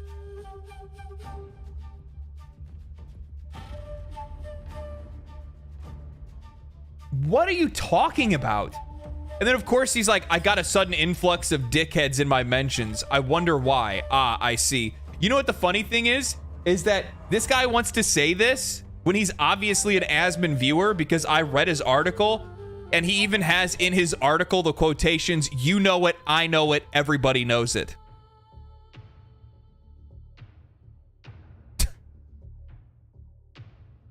Like, this dude's just, it's pure fucking clout chase. That's all it is. One slightly critical article is a cancellation, by the way. I'm not gonna listen to Asmongold, but why has Jeff suddenly been canceled? He hasn't. Asmongold crawling out of the filth pocket to make some clicks. And the funny thing is that all of these people that are saying this stuff, none of these people, not a goddamn one, read the article. All the comments and all the likes are just being like, Asmongold bad. Asmongold bad. And the funny thing is that if you go and you read his article, you see how like unhinged he is. You know what?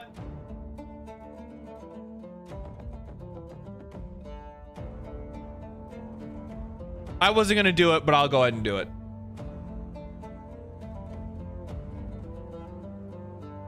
Jesus Christ, so many ads on here. Welcome to the Jeff Keighley's of 2050, sponsored by Glunk Juice. Don't get drunk, get glunk. Audience claps. I'm your host, Jeff Keighley, and I'm back again with another celebration of video games. Audience claps and woos. It's been another great year for video games. Somebody shouts, "We love you, Jeff." We have the greatest selection of world premieres tonight from a variety of studios that could afford the small six-figure sum. But before we go on, we've got a special surprise. Can we get a round of applause? The man, the legend himself, Hideo Kojima's best brain or desiccated brain in a jar. Audience claps. This is a salty ass bitch. This is salty as shit. Holy fuck. That's not even actually funny, to be honest. I get what you're trying to go for there, but you just made yourself look bitter as all shit.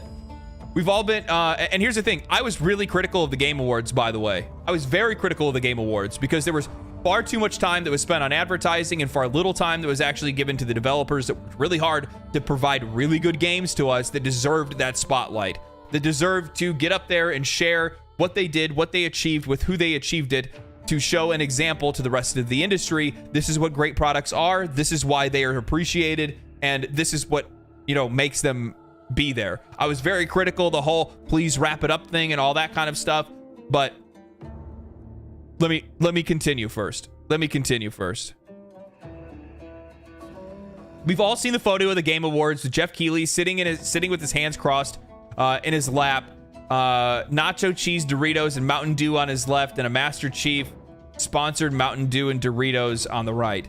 The Dorito Pope. You know it, I know it, we all know it. Where'd you get that line, cuh?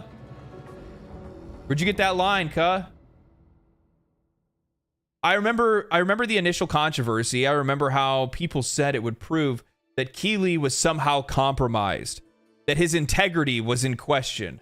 At the time, I felt sorry for him. With his sad, glassy eyes and pile of uneaten chips, I thought that these accusations were overblown. Perhaps the situation was forced on him. I mean, he didn't exactly look happy about it. Earlier this month, PC Gamer created a visual chart of 16,000 layoffs across the games industry. So, are you trying to say, like, and here's the thing, Asmongold brought this up too. Are you trying to say that, like, so you don't, now I'm not so sure. So now you're trying to say that Jeff Keighley is somehow compromised because he was taking advertisements? Isn't that the same for you, homeboy? Hulu, Disney Plus. This is like a grill here. More Hulu, Disney Plus. We got iPhone or whatever this is, T-Mobile plans up here, iPhones and stuff like that. What else? You got some more on here, bud? Civil War game. Aren't you get the fuck out of here with this shit. It's so stupid. So stupid. Earlier this month, like the thing, like the amount of hypocrisy when it comes to articles like this blows my mind. Like the lack of awareness when it comes to these people blows my mind. People want to know why they can't trust journalists. It's because you guys write shit. That's why. You write fucking garbage. Earlier this month, PC Gamer created a visual chart with 16,000 layoffs across the games industry. A white space full of red dots, each signifying a person impacted by a tsunami of redundancies. I'm gonna hold on to this. A tsunami of redundancies, some highlighted with speech bubbles filled out with impact statements from those that were affected. Since then, there have been thousands more. Sony laid off 900 workers just yesterday. Sony London studio, developer of the Getaway, I don't think I ever played that, is is closing entirely, and even staff from Sony's major studios aren't safe. Marvel Spider-Man 2 is PlayStation's fastest selling game yet. Developers from Insomniac are being let go. Naughty Dog, the developer of The Last of Us, which spawned a successful HBO TV show, okay, is also facing cuts. In January, Microsoft announced 1,900 cuts across its gaming divisions, gutting many more beloved studios. Gutting many more beloved studios? Those 1,900 cuts were cost Activision Blizzard. Can I get a temperature check in chat? How beloved is Activision Blizzard?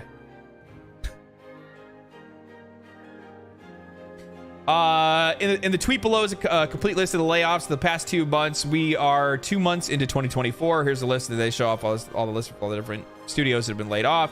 We're in unprecedented times, and even if you don't care about the human cost of these layoffs, and you should, think about the brain drain.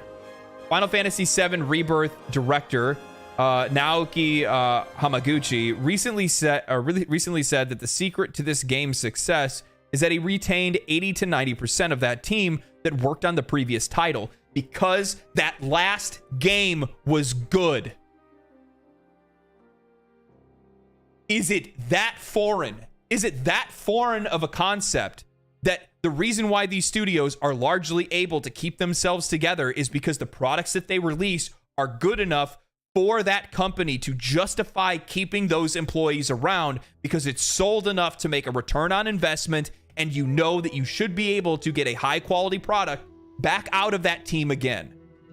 Is that such a foreign concept? And this fucking weird gaslighting bullshit that I always see across we are in unprecedented times, and even if you don't care about the human costs of these layoffs, and you should, this happens in every fucking industry. If you think this is just happening into the video game industry and for some odd reason we need to act like the fucking sky is falling, you're out of your mind. Out of your mind. Nintendo has entered into the chat. It's just so frustrating when people are trying to take this position of fake empathy. And you know it is, because you're just writing this entire article just for that specifically. I'll be honest with you. I would love for people to have great work conditions. I would love for people to be employed. But at the end of the day, the only thing that I really actually care about in all reality is that I am getting good games. That's it. That's it.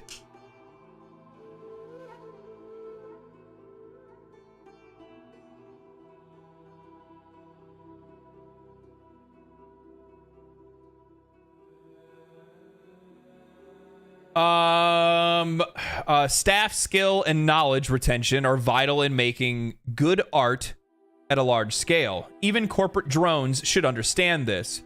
The labor is the project. So, yeah, but here's the thing, though. Do you continue to hold on to people if your projects did not work? If your projects failed and the games did not result in making a good amount of money and being worthwhile for what they spent making that game in the first place, why would you hold on to them? Do you guys think it was do you think it was bad? Do you think it was evil? Do you think it was that Square Enix disassembled the studio that made Forspoken?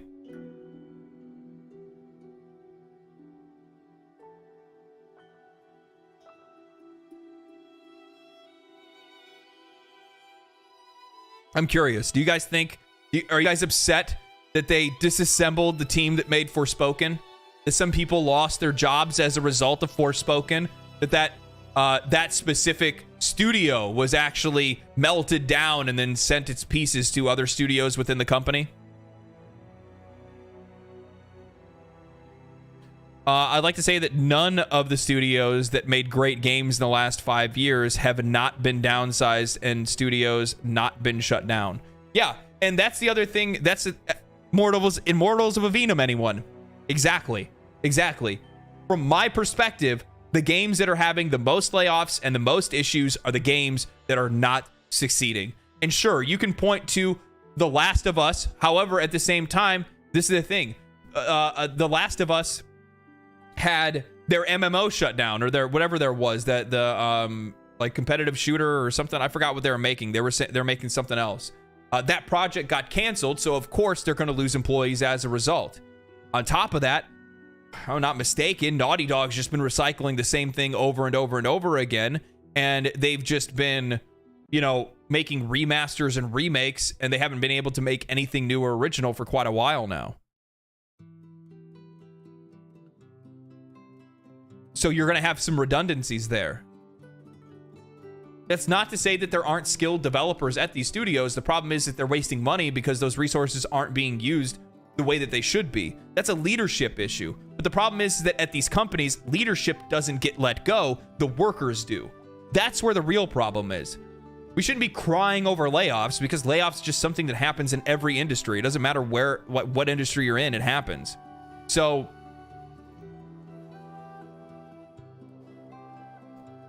US industry. I mean, some of these layoffs didn't happen in the US. The last recent wave of layoffs all happened in the UK.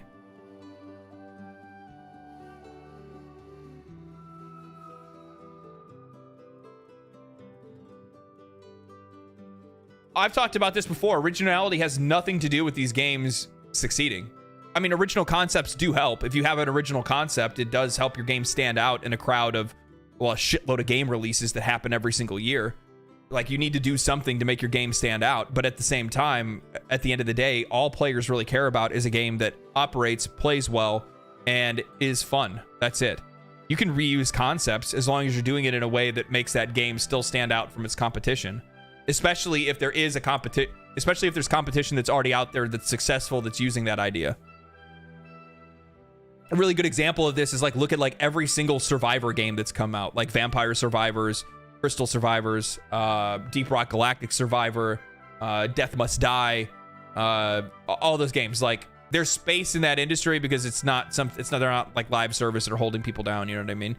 So like, you can totally reuse people's ideas. It's just all about how you position that idea within the market to be able to try to capture an audience's attention.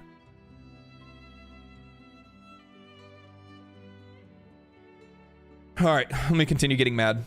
I understand why celebrities and studios and studio heads get a spotlight at the Game Awards. Keighley is desperate for them for us to be seen in the same light as the Oscars. No, he's not. No, he's not. Wheeling out Keanu Reeves and putting musical talent, putting on musical talent builds buzz around the show. No, it doesn't. You know what the buzz around the show is? The buzz around the show is the game trailers. It always has been, always will be. The attention probably wouldn't hold for lengthy full speeches from passionate developers. So acceptance speeches are cut short and celebrities are played up with game trailers for upcoming games. Well, the other thing is too is that you have to keep in mind that the Game Awards is not the only award show.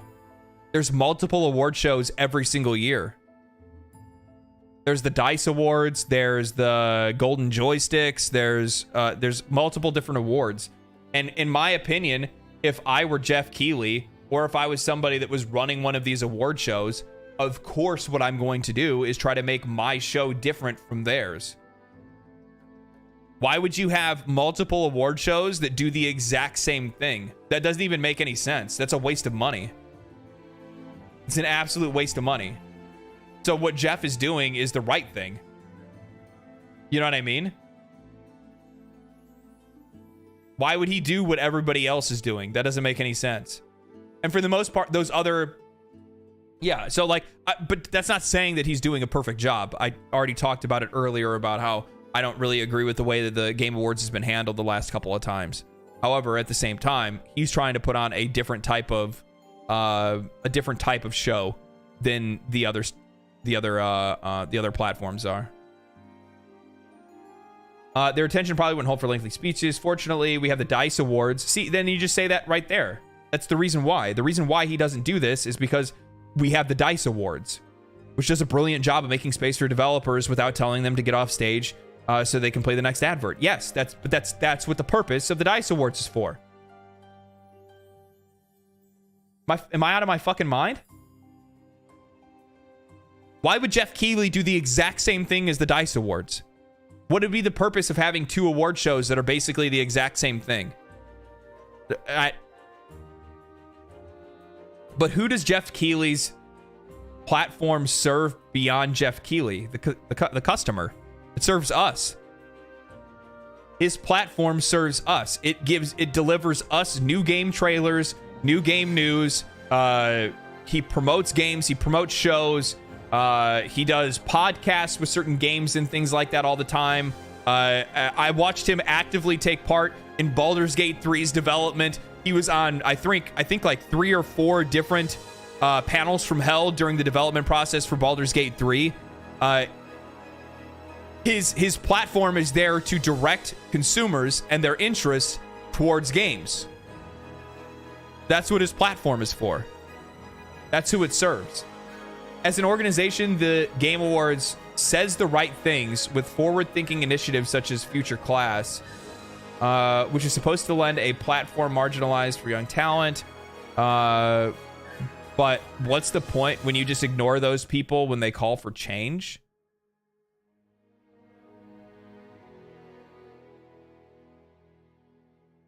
Future class members call Game Awards silence a collective disappointment. We're supposed to be in this group that can lead the game industry to a better tomorrow, but as soon as our names are written, we're all forgotten about. I'm gonna have to look into this further. This is like a whole, I'm not gonna do like a whole study stream on you guys.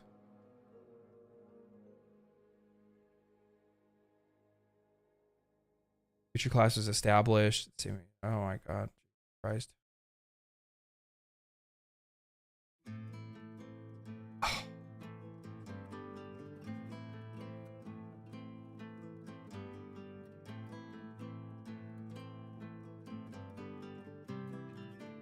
I hate these people so much.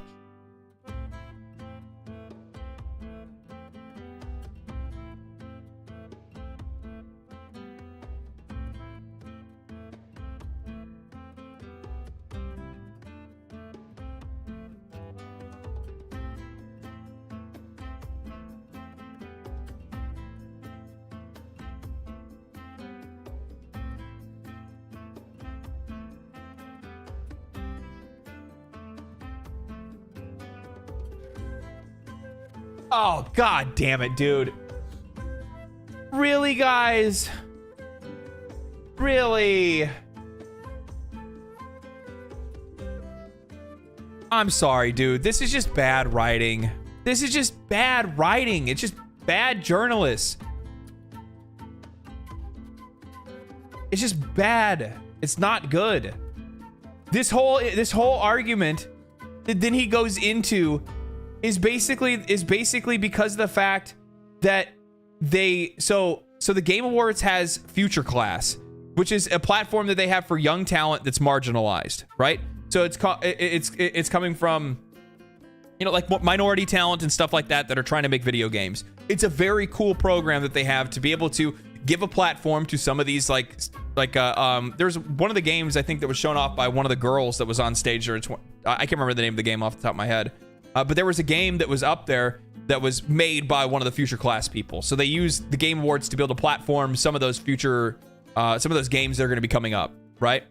And that's cool. That's really good. They're giving people that do not have the ability to promote their own games, they come from marginalized communities, the opportunity to be able to present their game.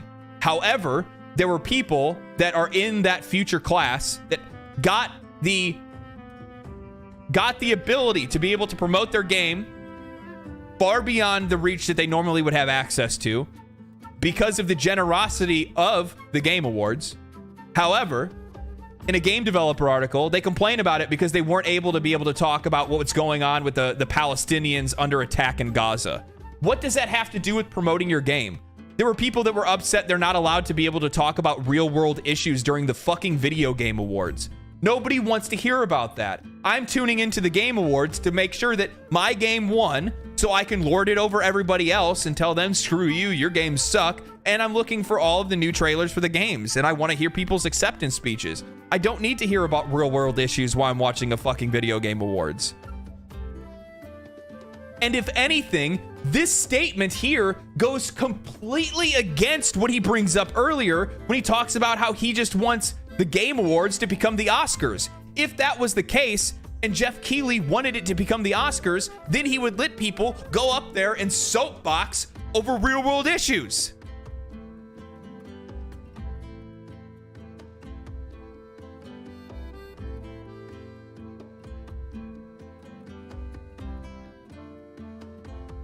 I'm done. I don't know if I can read anymore. This dude has the guts to get up and start talking about brain rot. Go okay. Me reading this is causing mine to leak out of my ear right now. If he wants the Oscar, somebody needs to slap somebody.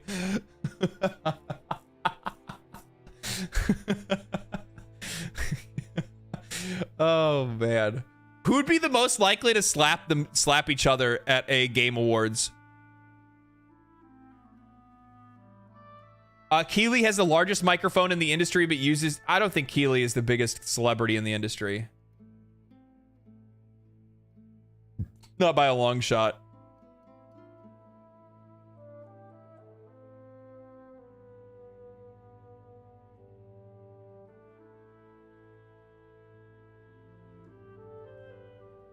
He's doing it for Jeff. Yeah, I'm done. I'm done.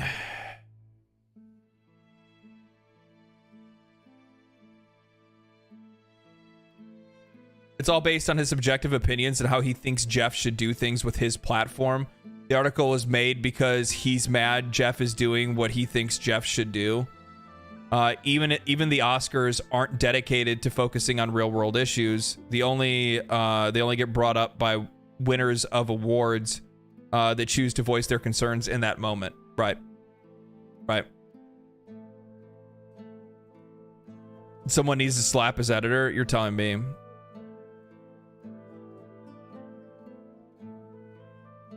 I want Kojima to slap me on stage. Jesus, kind of filthy. I'm not sure who would do the slapping, but I'm pretty sure I want to slap Neil Druckmann. I was actually gonna say, if there's anybody in the industry that I think is probably the most slappable, I feel like it would probably be,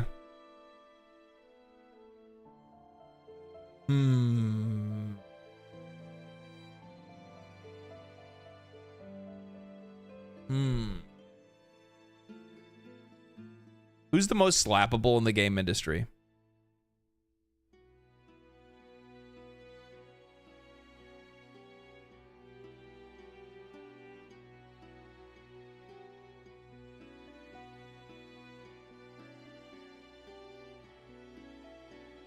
I'm gonna say either Randy Pitchford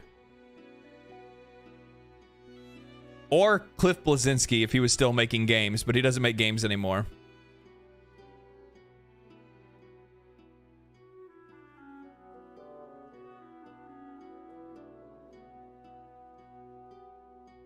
Bobby Kotick? But see, but you try, but then Bobby Kotick would just pay you not to slap him. You know what I mean? And I honestly, I'll be real with you guys. I'd take the money.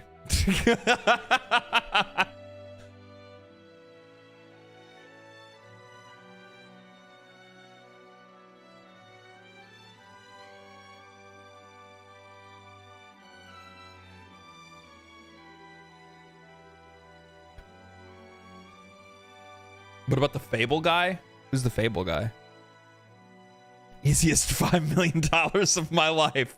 Yeah, right? Yeah, no shit. No shit. True.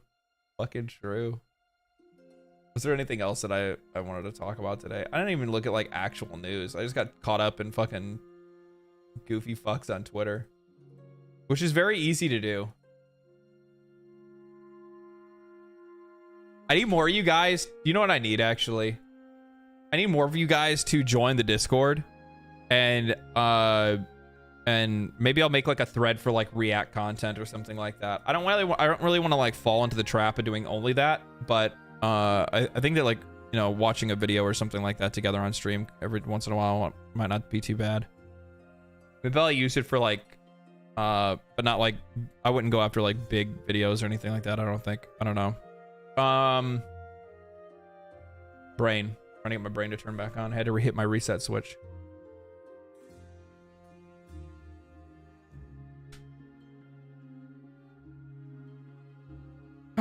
Star Wars game canceled as EA cuts 670 jobs. Well, the EA cancellation is, so like, are we supposed to be mad about this?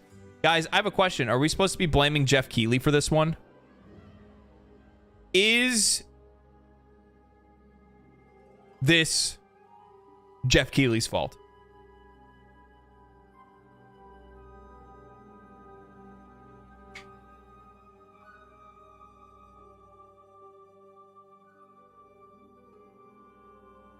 So, I mean, this one's actually, I didn't have to read it. I didn't have to look. We already know exactly why those layoffs happened. It's because they wasted $150 million on making Mortals of Avenum. That's exactly why EA laid off people. Respawn's Star Wars. What else did Restart? Why Respawn, though? What else did Respawn make? Is it because Respawn Star Wars FPS is canceled, but will work on next Jedi game. Black Panther and Iron Man will continue. EA remains committed to third Star Wars Jedi game. Well, okay, so like, I mean, the Jedi Star Wars does pretty good. The Star Wars first-person shooter, I don't know about that. Like, that actually might have just been a good call. This might actually just have been a good call. For some odd reason, like when I hear first-person shooter Star Wars, I don't think that makes sense to me. It doesn't work in my brain. If Dragon's Dogma 2 doesn't sell well, I'm coming for Keighley. Dragon's Dogma 2 is going to do just fine.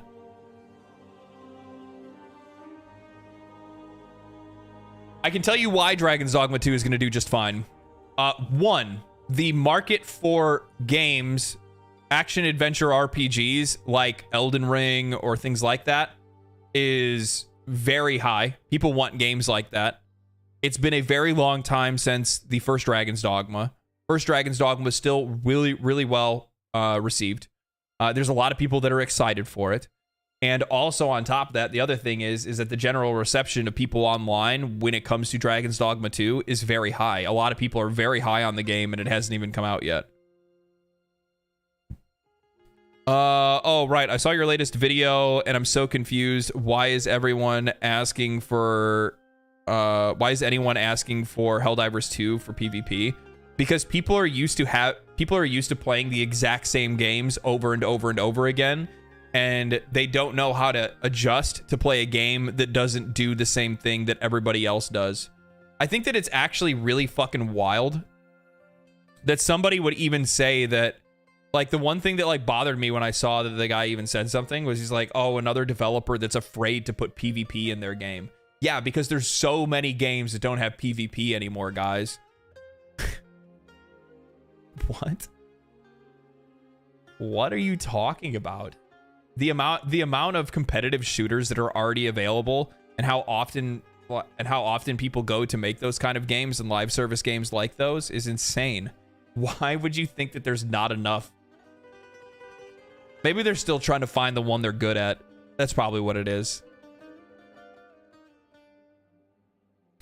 Yeah, they said to the CEO. The guy tweeted at the CEO and the CEO responded. The guy tweeted at the CEO and said, "Oh, look, another developer too scared to put PvP in their game.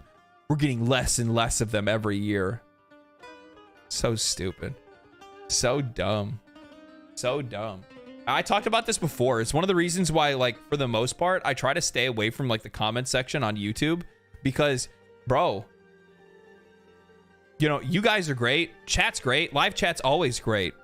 But I'll be honest with you guys. Most people are stupid. And I didn't realize that there were so many people that were that dumb. Until you have a video that gets 500,000 views and you're like, holy shit. There's a lot of dumb people out there. There's a whole lot of dum-dums.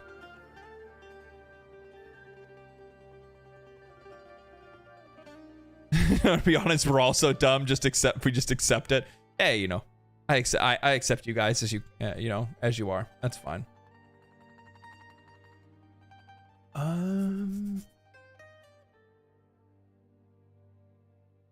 Let's see here. Is there anything else in here? Layoffs. Jesus, every single one of these studios, it's all layoff. It's only the only thing they want to talk about is the layoffs. Am I crazy? Am I crazy to say that, like, the fixation of not only like journalists but also even like gamers in general is like really high on these layoffs? And it's something that's like, it's, you know, this happens in other industries, you know, like, I get it, but I just don't, I'm just not going to act like this is the ceiling falling, or this is the sky falling. I think that this is largely something that needed to happen within the industry, and it's sad that people lose their jobs, but there are going to be other jobs that are out there.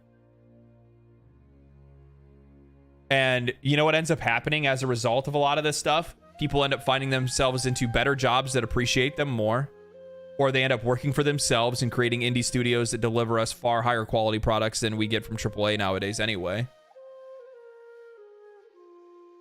There's a lot of there's an overreaction to a lot of this, but in the end, this is something that this industry needs. They need a shake up. They need assets that are getting spread across more.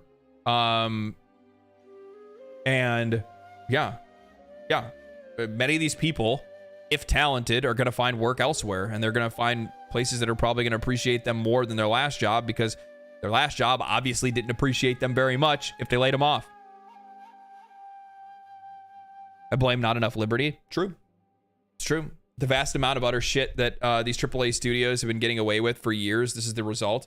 Yeah, I think that, like, a lot of their work hasn't gone, like, there was such a mass expansion and such a huge boom in how much money that was getting spent on games over the last few years. But to be fair, like, they also had some really good games that came out during those times too.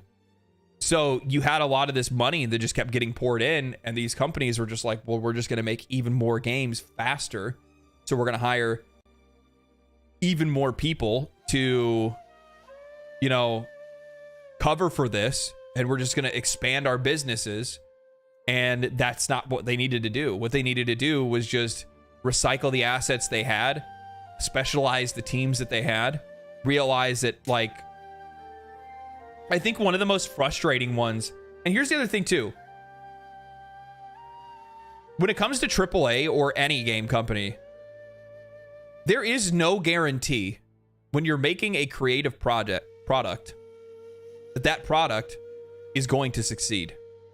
There is no world that these companies will always make games that are going to sell well, because you just don't know how the market is going to receive that game when that game gets released. I mean, think about it. You're making that, you have to start developing that game 7 years. You know, it takes 7 years or 6 years to develop a game. There's a lot of shit that happens in 7 years. There's a lot of shit that happens in 7 years, especially because the people that you were targeting, the target market that you had, the target audience that you had for that game is now 7 years or 6 years older by the time that game comes out. Like, who knows if my tastes are the same? You know what I mean? Who knows if I even have the time to play games?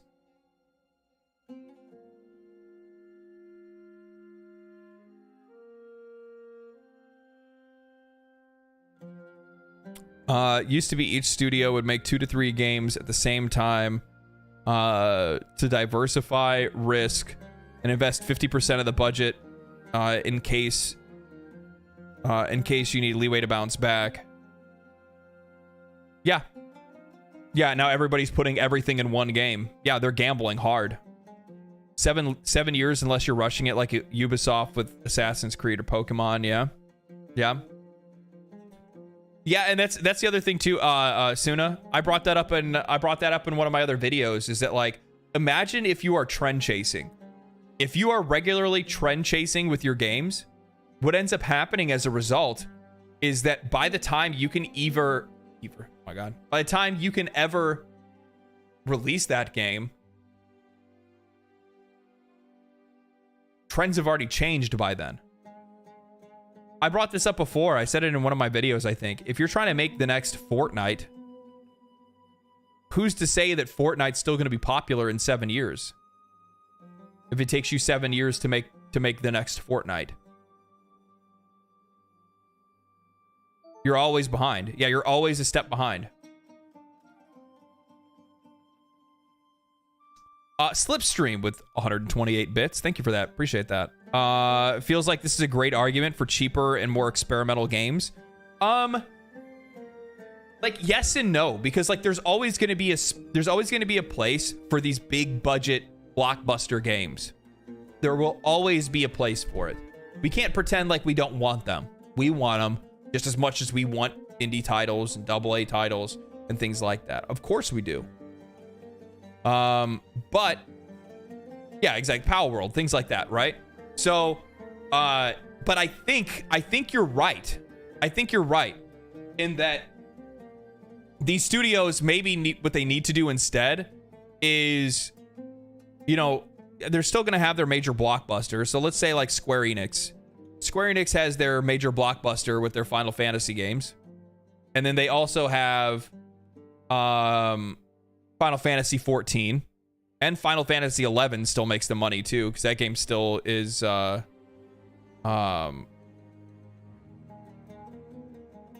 game still has an audience.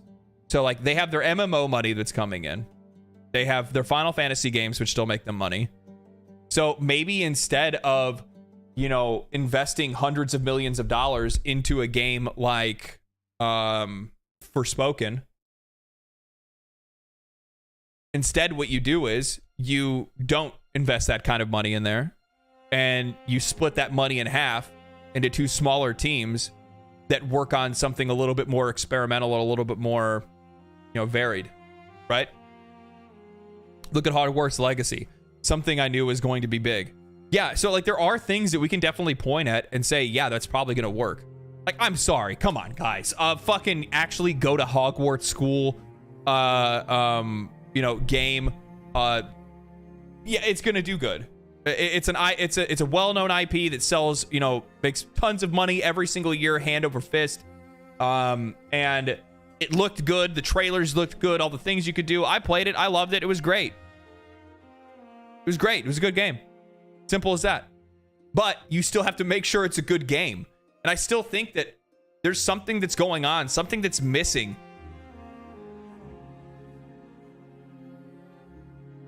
I think that most of the games that I look at that have been like the bigger failures are just games where I'm actually sitting back and I'm like, how did nobody not see this as a bad idea? You know, when I look at like Immortals of Avenum, like nothing about that game looked attractive. It was like RGB blow up on my screen, a, you know, one-off, relatively mid-story, and it was a first-person single-player game. Like, the first-person single-player game isn't the bad part. It's the other parts. I really want another Outer Wilds experience. I haven't played that yet. I feel like I need to play that. I see so many people talk about that game. I need more. There. Easy. Owen Knight with the 10 pounds. Is there any chance that they'll revert to focusing on quality output with expansions as opposed to DLC? Revert to focusing on quality output as opposed to DLC and utilize the same assets creatively, offering more value for studios and customers. So I don't really even think that like DLC is an issue. And the reason why I say that is that they can still make DLC and piecemeal some experiences to us, and it'll still be relatively valued. I think that you know, he recognizes pounds now. Shut the fuck up.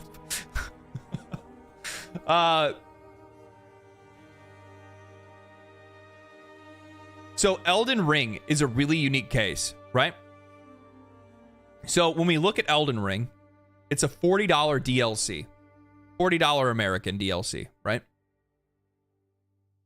That doesn't, we don't have a problem with that because we know what we're going to get from Software. We know what we're going to get. We know what Miyazaki will deliver. But the problem is that if we try to look at that exact same thing from in another light and we go, I don't know, Diablo 4. Do you have the same faith that their $50 expansion for Diablo 4 is going to deliver the same amount of content as an Elden Ring expansion?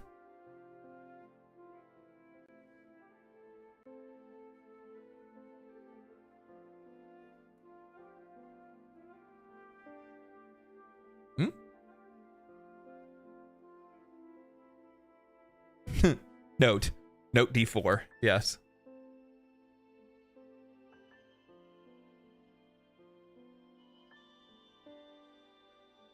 You can always trust FromSoft. So, and that's the thing. I think that just largely across the board, one of the reasons why many of these companies are losing money is because we don't trust them anymore. We don't trust them, we don't trust their games, and we don't trust their products. And we have studios that are out there that we do trust. And from them, we will buy. But we're just not buying from the studios that we don't trust anymore. And while their games are still selling and they are still getting some money, I'm not saying that they're not. I'm not saying that, like, obviously Spider-Man 2 is still sold, you know, things like that. And there's that's not saying, I think that people widely trust Insomniac, but I look at the biggest key players, your Activision Blizzard, your EA, Ubisoft. There's a lot of these studios that are out there that have been delivering subpar products for a very long time, and as a result, we don't trust them, so we have stopped buying their games day one. And I think what ended up happening is that I think that, you know, for a long time, we did trust a lot of these AAA companies because they were delivering products at a really high quality, and we were buying their stuff day one. We were pre-ordering their games, and I do think that they still are getting some of that, right? I still think that they're getting some of that money, but not as much as they were before, because many times we would blindly buy games that would end up being shit, and in some cases, we didn't even really realize they were shit until after we played them.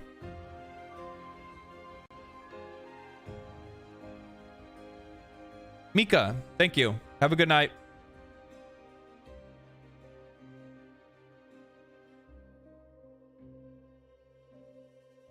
Fallout 76. Yep.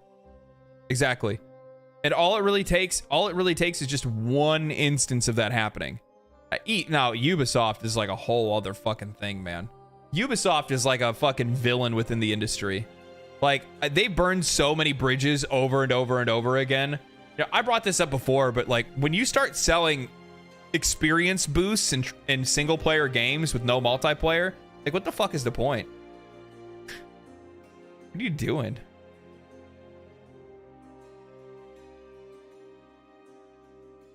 I only trust quintuple A games to be good. Yeah, same. Wow, Shadowlands was the straw for you.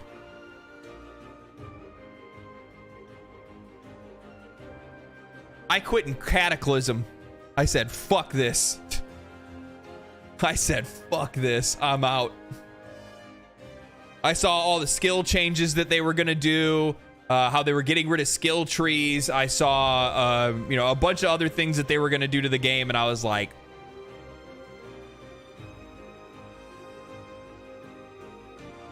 this priest is out. This priest is out. You ain't getting my heals no mo.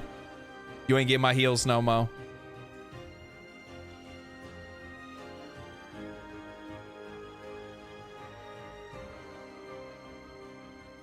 Starfield was way too repetitive for me. Yeah, I couldn't get down with it. I was dragged back to WoW because of friends. You know what? My friends tried to do the exact same thing. I came back for Dragonflight after, like, literally, I mean, what, like almost a decade of never playing the game again. And I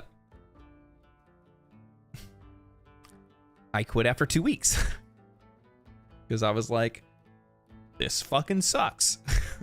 This fucking sucks. Because I really like the idea of doing like mythic dungeons and stuff, because I think that like that's really cool. I like the idea of it.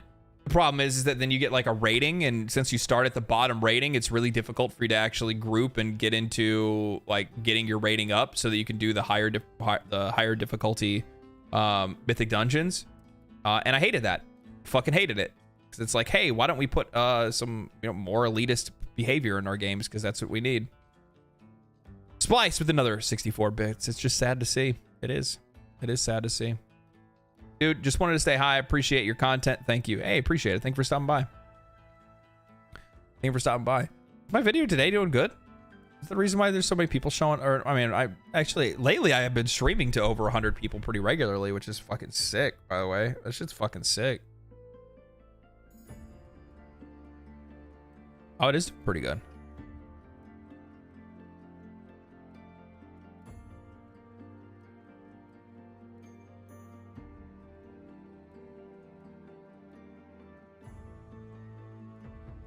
He is doing good. Asmund just watched your video and posted of it an hour ago. He's not streaming right now. He watched it last night. I watched him watch it last night. Well, my other video I posted today did really well anyway. So.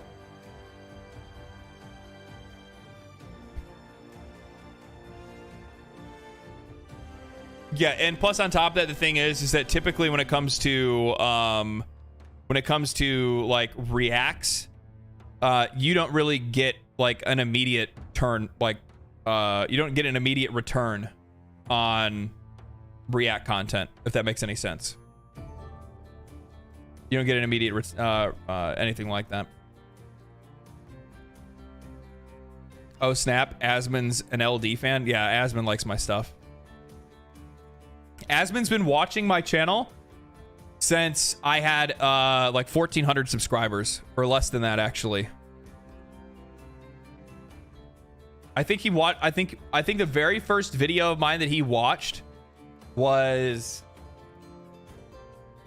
like maybe the second or third video that I ever made, and he's been watching my channel ever since.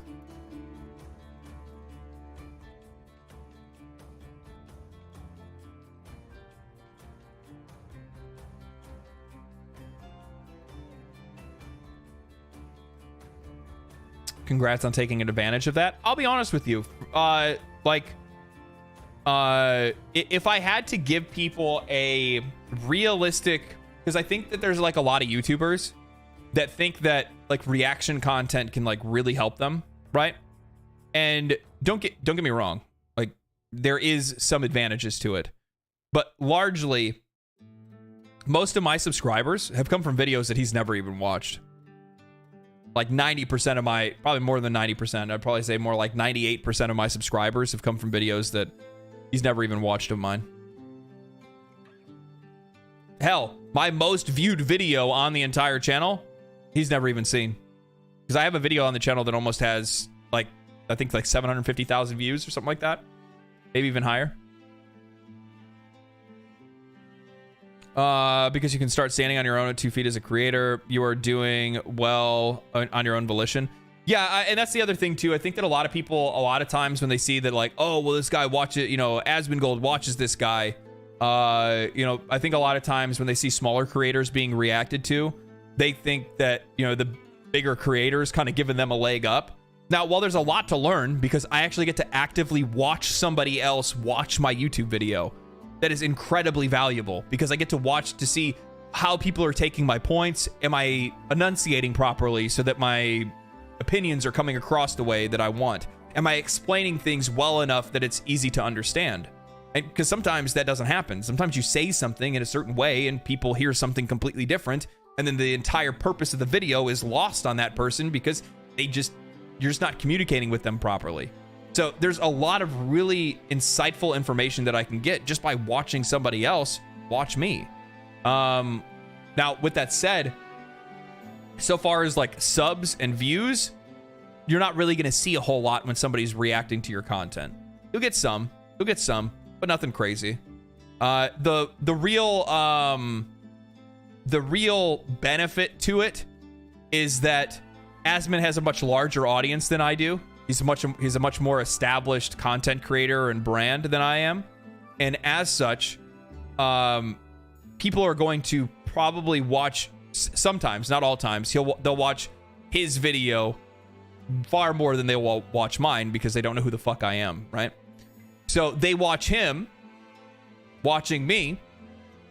And then what ends up happening is that the next time one of my videos ends up randomly coming up in their live feed or on their homepage, they go, oh, I remember that guy. I liked his video before. And then they watch it. That's what ends up happening.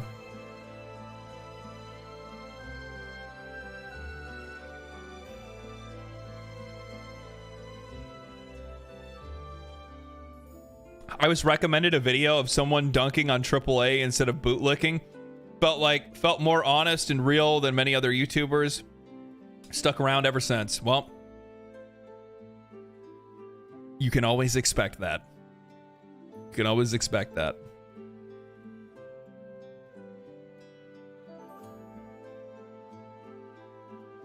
Yeah, you're gonna have a lot of people that are gonna find me in that way.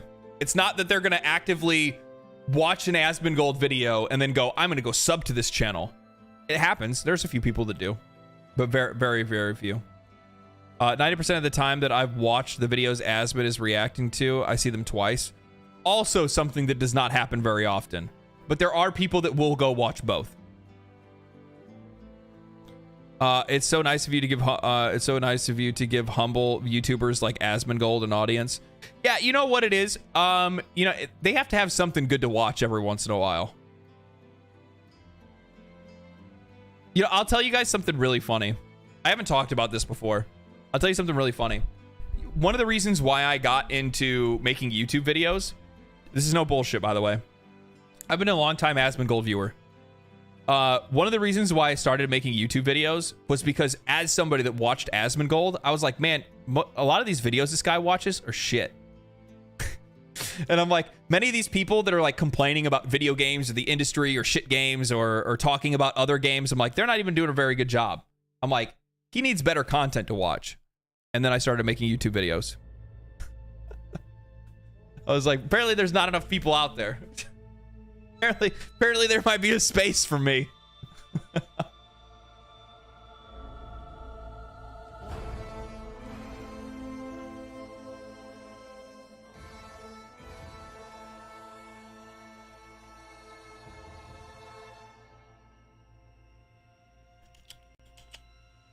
AAA hasn't learned anything yet. The fun has just begun. Yeah, no shit.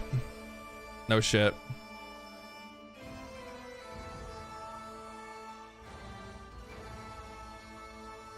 Well, I mean, you think about it this way, is that, one of the biggest problems that a lot of people face when they're trying to create a product, right? And content creation is a product. I'm creating content. It's something for you to enjoy and be entertained with. And, one of the things that you find is that you have to discover a target audience, and it's really difficult to get to know that target audience. But the biggest benefit to when you see that there's like React streamers out there is that you can now put a face to that audience. Because if you made videos for them, those videos are not just for them. They're for their whole audience. Because if I were to make a video for Asmongold, then I'm technically making a video for Asmongold and everybody that watches Asmongold. So it's like putting a face to your audience and then making content that's very direct to it. Now, that doesn't necessarily mean that I'm only making videos for that said person. Obviously, that's not true. Otherwise, I wouldn't have made videos about Baldur's Gate 3, right? But it's just the idea of being able to have a better understanding of who you're trying to talk to, how you're trying to talk to people, and things like that. The problem with AAA right now is that they get feedback from said React streamers, and when they don't get an answer they like, they're just toxic and don't actually ever internalize the feedback. You know, the thing is that you're actually kind of right with that. I'll agree with that pretty much wholeheartedly. I think more times than not, what ends up happening is a lot of these studios just completely flat out ignore any criticism that they hear, and they kind of just turn it into like negative trolling. I saw something earlier. I don't know if I can pull this up or not.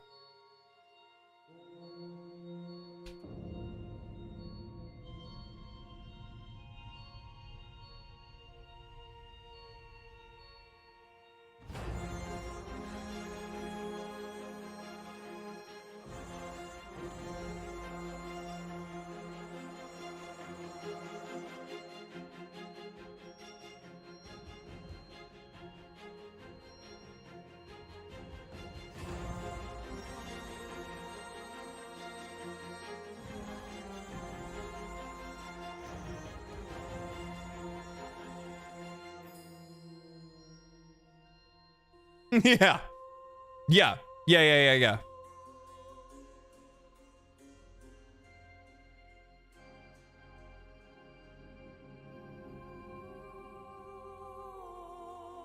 Orange YouTube, green Twitch. What chat is yellow? I don't know. Is there yellow chat popping up? No, I don't think it's. I think that like I'm pretty sure it'll bring over like whatever color username Twitch is using, because like you can change your username color on Twitch.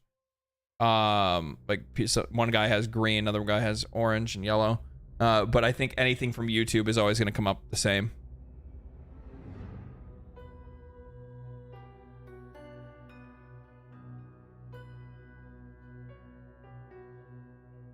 Damn good stream. The time just flew. Hey man, it happens. Baldur's Gate 3. So I want to show you guys this real quick. So we're talking about not internalizing, not internalizing things properly. This is a really good example of that. So this says Baldur's Gate 3 and Starfield buried us. Immortals of Avenum dev says.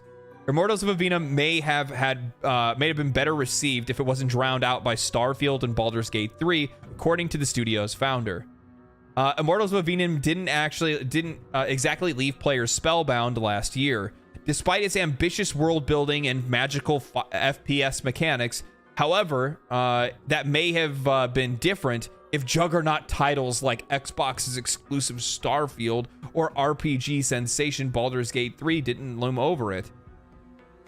That's according to Ascendant Studios founder Brett Robbins, who's been reflecting on the developer's big budget debut game failed to make waves. While there's an intriguing... I fucking hate these sites that are just filled with ads. Describing 2023 as an unusual year for PS5 games and new Xbox games, Robin says Jedi Survivor was a little before us. And as we were nearing launch, Baldur's Gate 3 suddenly blew up right in front of us. Starfield was like 10 days after. It's no secret that Baldur's Gate 3 in particular went into Blitz and went on to a Blitz through 2023, earning a multitude of awards along the way. In fact, the massive Larian Studios hit put a serious dent in fellow 2023 gaming giant Spider-Man 2 on their awards circuit. With so many titles surrounding the release of Immortals of Avenum, Robbins believes that we were sandwiched between a lot of different big games. We absolutely lost, and we got lost in the noise. No, bro, your game wasn't interesting. Your game wasn't interesting. I don't know what to tell you. Like I watched stuff for that.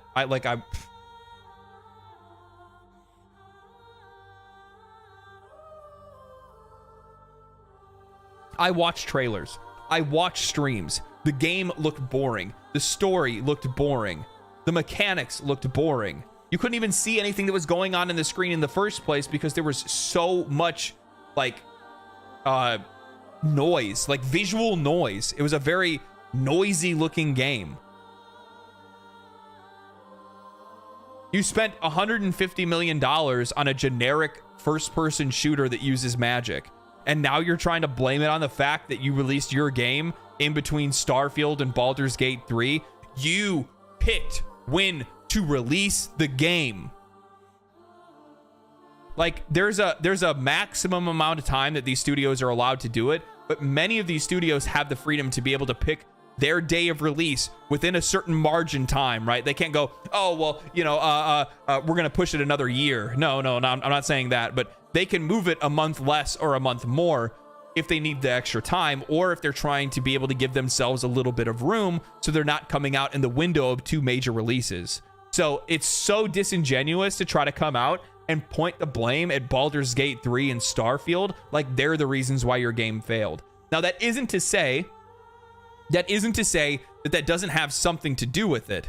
But at the same time, how many fucking ads can they put on one of these websites? I'm not showing this shit on my stream anymore. 1, 2, 3, 4, 5, 6, 7. 7 ads on one screen. Jesus fucking Christ. Will you guys say anything? Just to put a couple more ads in my face? And guess what? Not gonna buy it, not gonna buy it, never gonna buy it, never gonna buy it, never gonna buy it. This is the funny thing when it comes to a lot of these things. Like the people that are gonna read this article are not the people that want to get turf for their yard. The fuck? Despite the barriers the game faced, Robbins is hopeful that the franchise... Oh, Immortals of Aveum is now a franchise. Come to me, the night is dark.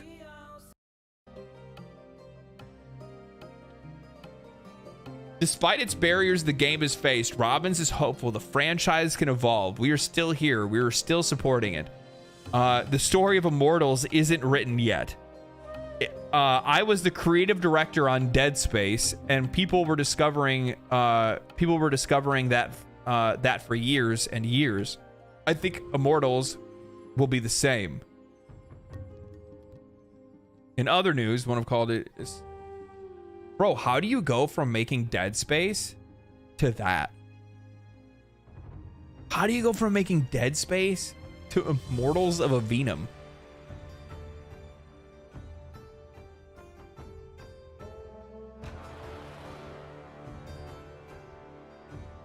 What the What? What? Spy stream with 32 bits here for you to get closer to getting your turf for your yard. I don't even have a yard. I have an apartment. I live in a fucking box. All right? I live in a box that has internet. Owen Knight with 5 pounds. Titanfall 2 was a game that got buried between Call of Duty and Battlefield. Aveum was just planned bad. Stop being fragile. Yeah, exactly. Like, bro, what are you on? What are you on about? More of the Aveum. Guys, I'm sorry. The game only failed because, well, Baldur's Gate 3 and Starfield, I mean, to be fair, nobody saw that Baldur's Gate 3 was going to blow up. Nobody did. Because same studio would never have made a turn-based RPG in 2023. No fucking way. Most studios would turn them away at the door and say, you need to get a different job. Turn-based RPG in 2023? Ain't no way that's going to sell. Nobody wants that. Now, first-person magical shooter with a Netflix movie plot, that'll sell. That'll sell. So bad it's impressive. This is why studios need a wake-up call. They can't even get they don't even have accountability for what they... Yeah, no, and that's the other thing too, is that like across the board, there's just a lack of accountability. It's not us. It's these outside issues that have nothing to do with us. Guys, it was out of our control. And the funny thing is that I do feel like the executives at these companies, like EA, you know, EA and etc. Like, I don't think they have the awareness to be able to realize that, you know, it really is just their studio's fault. They're like, yeah, you know what? Actually, you're right. It's about market pressures. We'll tell the investors it's market pressure.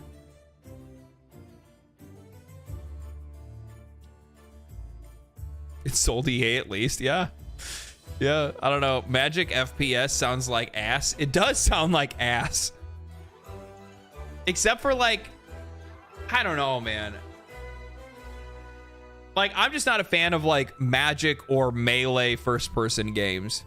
Like, even though I liked Skyrim, I don't know, man. It's just like, when I played Skyrim, I played range like we all did. We all played sneak range with Magic. And then we'd have melee weapons just in case something got wily and got up on us.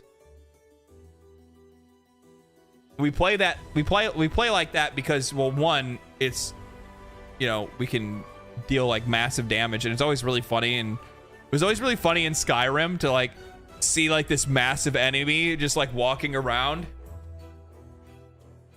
coming up, and then you just like hit them with an arrow from behind, and they just go. Just like the way that they would fall over is like the funniest shit ever.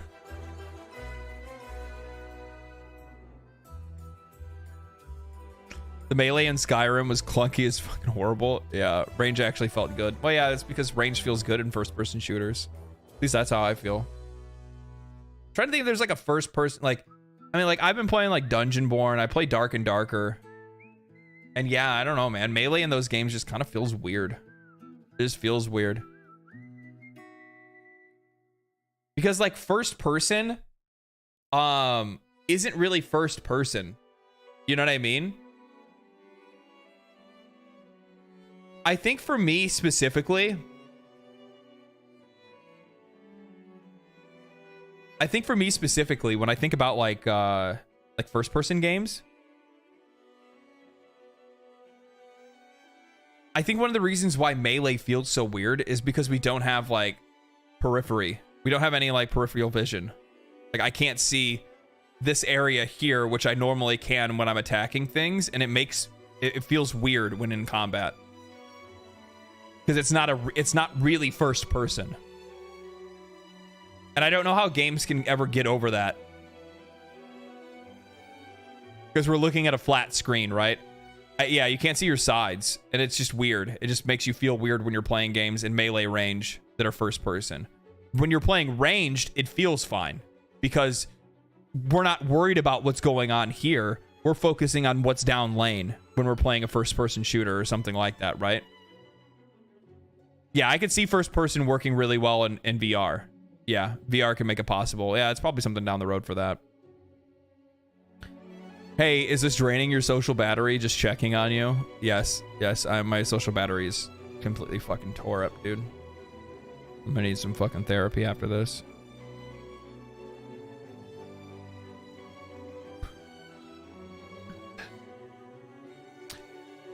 You know, I've been thinking about that whole conversation.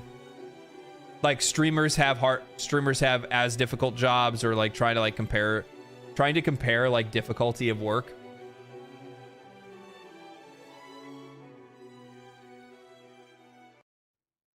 And I just widely think that people just do not want their work or their jobs compared to somebody else's. That's it. I just think people do not want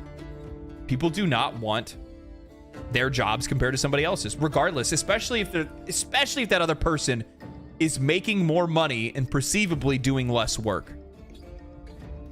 That's it. That's the reason why people are so mad.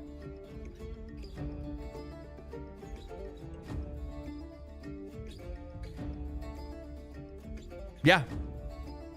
Yeah, that's really all it is. It's just you have people that are out there that are like they don't want to hear about how hard somebody else's job is, especially if they like are perceivably doing less work and making more money. But we all have like a very very different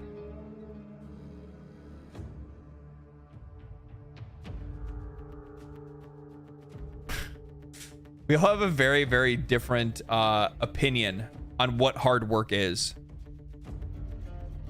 Everybody has a really different opinion on what hard work is, because we all have a different gauge for like what difficulty is when it comes to work. You know what I mean? I mean, like, I worked construction for the last 7 years, 8 years, something like that. I went full-time with YouTube on January 1st after getting laid off. And I'm working harder than I ever have. I'm working harder than I ever have. But on the flip side, I'm not a streamer. I'm going to take a shot. I'm going to take a shot at them. But, like, it's not to say that, like, what Asmongold or what Hassan do isn't skilled. There is skill that's required to do this kind of shit. Talk this long, especially in an empty room with yourself and just a chat box. You know, like, you have to be entertaining. There's things that you're doing to generate value for the people that are watching you. So it's not completely unskilled, because if it was unskilled, everybody would do it, right? But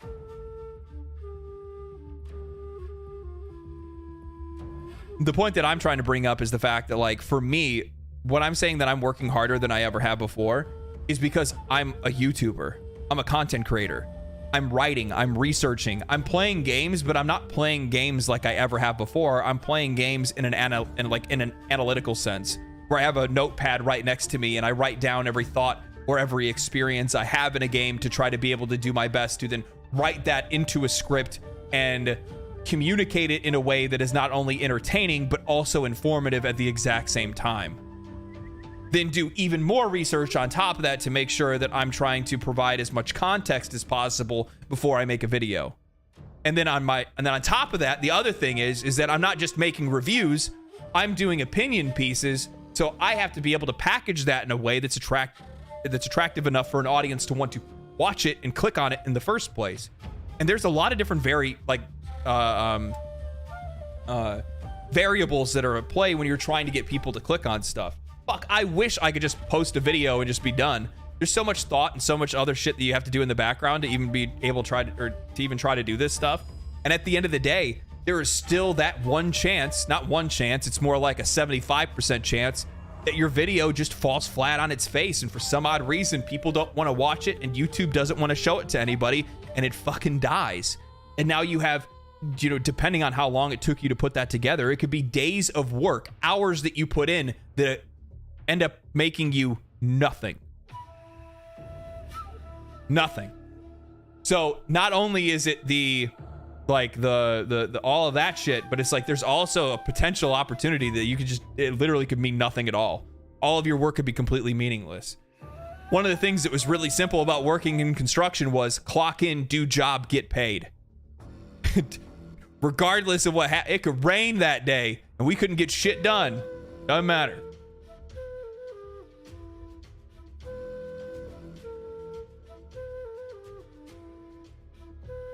There's always going to be someone that likes, well, my job is harder than yours and you'll never get away from that. Yeah. I mean, I think, but here's the thing. I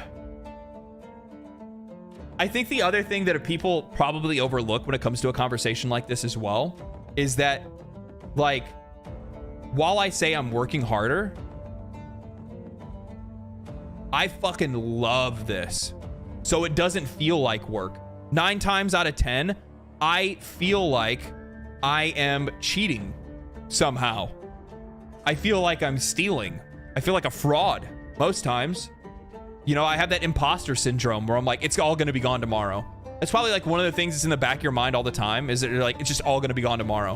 I'm going to wake up tomorrow. I'm going to post a video. It's going to get 0 views. I'm going to try to go live and nobody's going to show up. And that's it. Just because, why? Just because that's just what the internet does. That's just what people's attention span is, right? And but outside of that, I have so much fun doing this that I fucking love video games. I love talking to people. It's my 2 favorite things put together.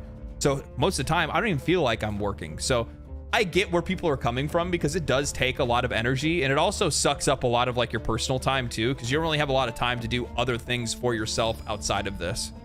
And I understand where people are coming from with their complaints when they're looking at people like Hassan and Asmongold, because they're like, well, you don't have to. And here's the funny thing is, those people are right. Both Asmongold and Hassan could quit today and never have to work another day in their life. They don't need to. They're choosing to.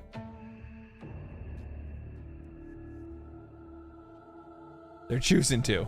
So that they are right in that sense. There's both people have enough money to not have to do it anymore if they don't want to. Right. You probably can't do your dishes today. No. It's not that. It's just like, I'll give you a really good example. Like, and this is probably more true for just people that are like in the early stages and are growing. Like, I can't go home. Like, I would love to be able to go home and visit my family. And I just lost my grandmother. And luckily, we're not having an immediate funeral. Instead, we're going to put it off. They're going to do a celebration of life, and they're going to do it in the summer. I can't afford to take time off when I just started working for myself. I can't, because if I take a week off, YouTube will fuck me. It will absolutely screw me, because that's how it only takes about a week or so when you're this small for you to lose any and all like relevance. Like, the YouTube algorithm is just like, who are you? Who are we supposed to show your videos to?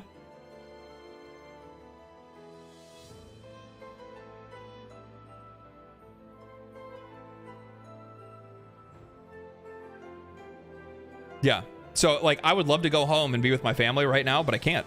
I honestly can't. I cannot take time off right now. This is the most important time of me and plus I just started, right? I just started going full-time on YouTube 2 months ago. We're just now on the anniversary of those 2 months. So this is officially 2 full months of me making YouTube and just focusing on doing YouTube to make a living. And I'm not there yet, by the way. I'm still in the red. We're not in the green yet. We're not even in the black. We need to get to the black first, but it's going to take time and effort to get there. I think that I can do it personally, but it's, you know, there's other different stressors that are for it. And I think that, like, both sides, one side wants people to be empathetic and say that we all should be empathetic of other people's issues, and the other side of that argument looks at the base image of what these people are doing and think that there's no fucking way that, you know, what you're doing can be compared to me. But at the end of the day, we're all working fucking jobs, dude. We're all working jobs.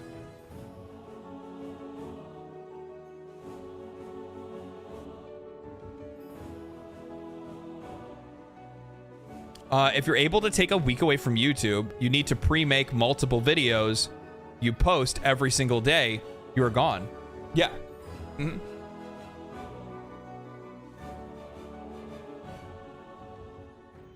It takes me all week to make 2 videos a week. So that means I would stop streaming or not post to try to make another 2 videos. You know what I mean? So it's like, it's not as just, oh, just make more videos. That means also taking the time to research, come up with other ideas for videos. A lot of my stuff is also like, a lot of my content is very news driven as well. So it also depends on like what the news is at the time. And it's, you know, it's the struggle of not being able to have access to,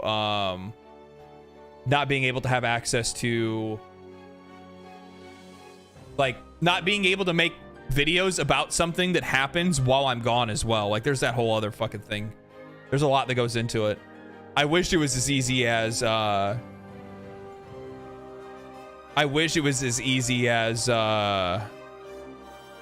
just make more videos.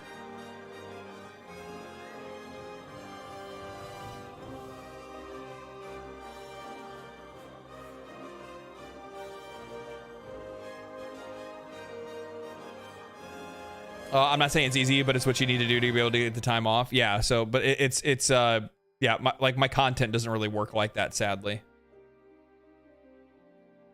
I think that widely depends on the kind of videos that you make, right? a lot of the stuff that I talk about is happening that week. So if I make videos about, I don't even know what I would even do. Never known Kaimar Nord Air Force. I don't know what you're talking about.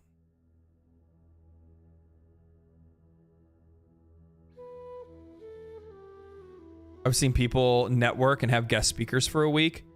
Yeah, I think that's like one of the biggest benefits if I look at a channel like if I look at a channel like Skill Up, right? Because he can have his editors chime in, and his editors will make videos. I think that's really cool. I like how he's done that, because like now he has Austin making videos. He has another editor as well that's making videos too.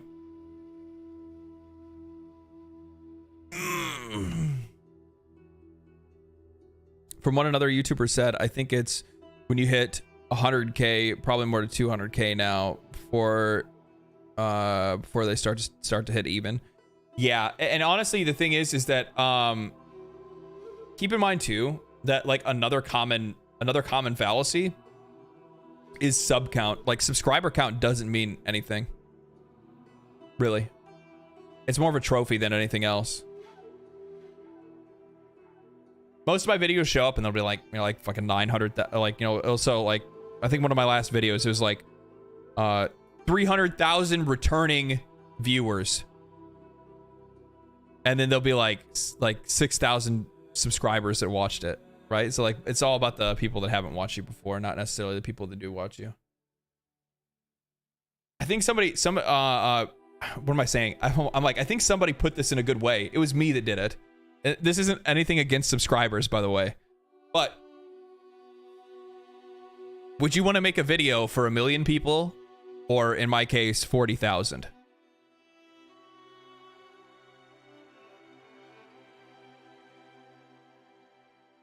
Time for legendary drops, NFT scam. That's actually a really good idea. What should my NFT be of?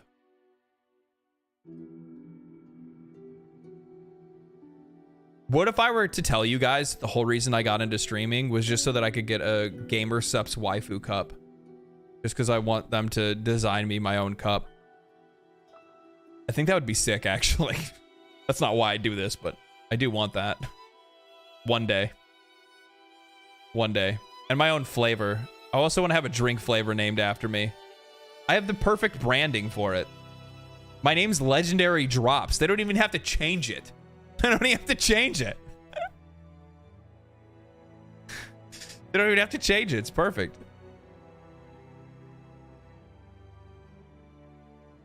NFT and a fluffy doll. Yeah, sure. 32 bits so you can afford getting a waifu cup. We respect the goals, man. Hey, thank you. It's a noble charge I have. It's a noble charge. I'm still waiting on Markiplier to get a Sour Patch Kids sponsor. Can you get sponsored by candy?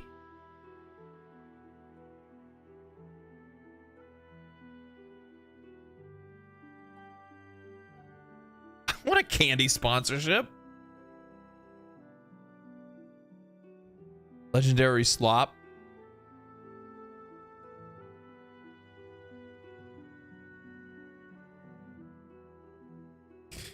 Why would you say that? Why would you say it would be legendary slop?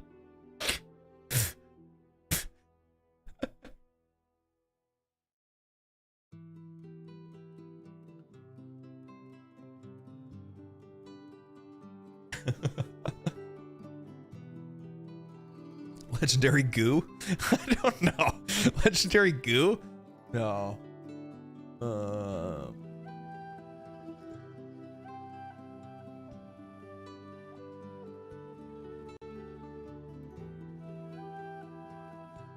No, it'd just be legendary. Legendary soups? No, legendary dupes. Ooh, no, that's perfect. That's perfect. I would my brand would be dupes, and you get 2 in 1 package because you want them legendary dupes. You know what I mean? Drops means candy in Norwegian, by the way. No wonder I have so many Norwegian people that have been following my channel. They're like, legendary candy. Legendary candy? What kind of candy is this? Does that mean the Norwegian folk think I'm like sweet as candy? What is that? Think lemon drops? I love lemon drops. I wish I had candy. But I don't have any candy because I don't waste money right now. Lemon dairy drops. You might be onto something. Norway is the freaking foundation of this channel. That's actually so true. That's so true. It's actually not even like, if you guys saw my analytics, the amount of people that I have that are following me from Germany, Norway, Sweden. I got some Danish people. And then like a whole fuckload of people down in South America. Brazil has a thing for me. Brazil has a thing for me. Most of my viewership is from outside of the US. I'm Mr. Worldwide. Germanic tribe is strong. Eh?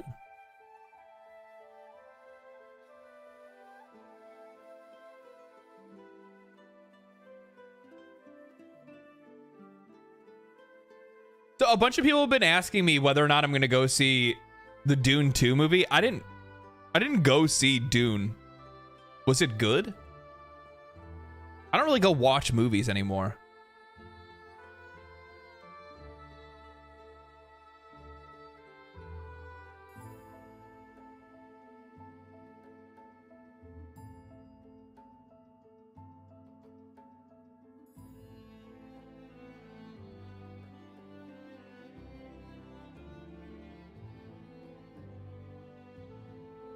Drop is licorice-based candy in the Netherlands. I really like Dune personally. The effects are jaw-dropping, especially on the budget half of a normal Marvel film. That's crazy. I like the director. No, Dune was not good. Snooze fest. I haven't put the movies. I haven't watched the movie. Went to the movies in years. His take on Dune is good. Yes. I read the book and it did a great job with it. Same director as Blade Runner. I didn't watch Blade Runner either. I just have been like you know what it is? Is that like I used to work in a movie store back in the day, like a rental store. And I think I just got like exhausted by movies. I think I just got exhausted by movies, man. Like I just watched too many, like way too many. You know what I mean? Because like I had to be that guy that knew knew everything I possibly could about every single movie. And as a result, I just, you know, after then I was just kind of like, meh.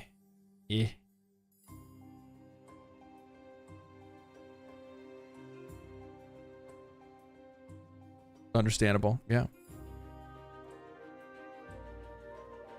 3-hour game check. Hey man, no, well, I'll probably play some, I don't really think I have anything else I wanted to cover. I was like looking for other areas for me to scrape content and I couldn't find anything. So you guys are gonna watch me play video games instead.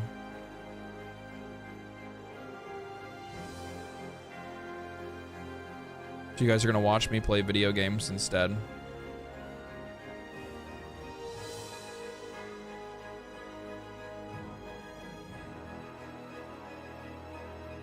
I'm so proud of myself. I actually woke up early this morning. Not like early, but like early enough. I got up at like 8 o'clock. Because my sleep schedule is like really starting to slip. My sleep schedule is really starting to slip. It's getting out of control. I was like, dude, I need to like do something about this because this is starting to become a problem. This is starting to become a problem. Super Earth. It is selected. There it goes. Prosperity. Liberty. Hi there. What if I put you guys up here? Democracy. Our way of life. About that. Hello.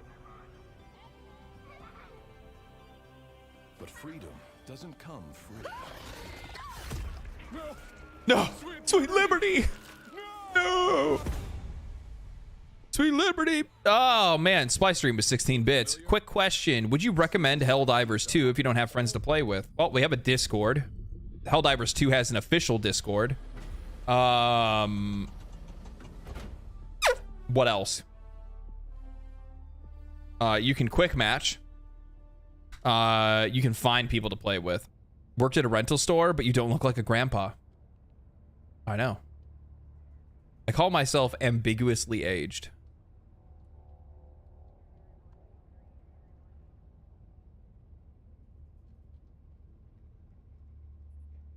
I mean, to be fair, when I say I worked at a rental store, I worked at a rental store when they were going out of business, like literally like a year or two before my local rental store went out of business. Like Netflix was already starting to roll around, Redbox was doing its thing. Yeah, all that stuff was already starting to happen. So things are getting a little bit out of control. How does my camera look like this? I have to like fix this because this doesn't look how it's supposed to.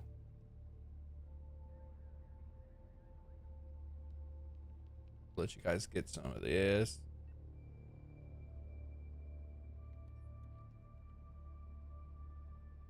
Okay. Let me know if my camera is too big. I'm hoping that it's not. I'm gonna try. We're trying this setup today. I think it looks kind of clean. I think we're looking kind of clean today.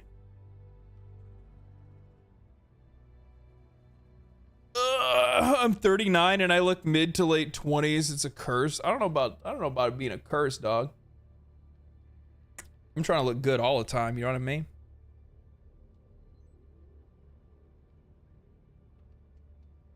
Trying to look good all the time. All right. So what I'm going to do is anybody online?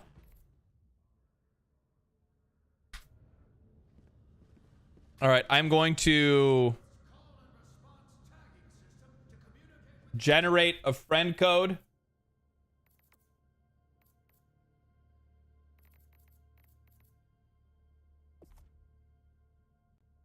Hold on.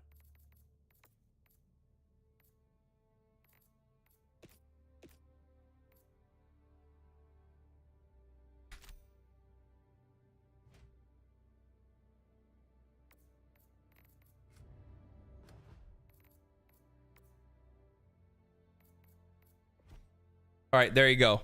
Oh, you guys can't see it. Fuck. All right, now we have to change everything.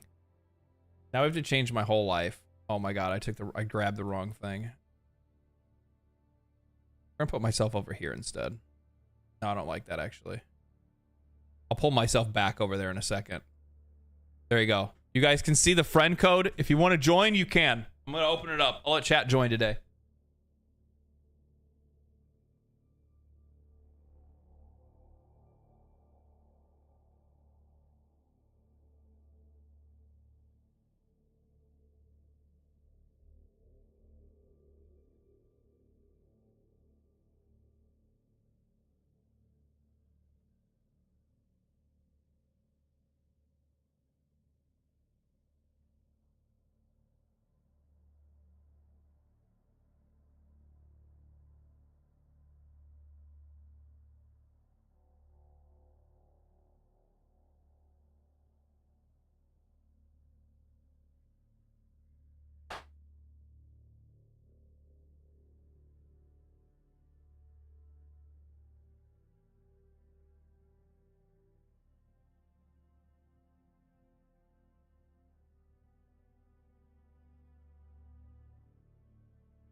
Oh boy.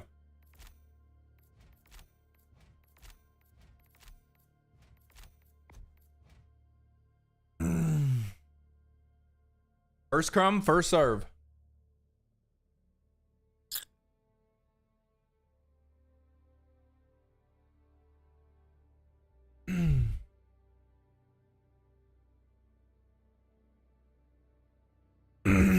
Luckily, I'm not working today, but I'm playing Helldivers. Oh boy.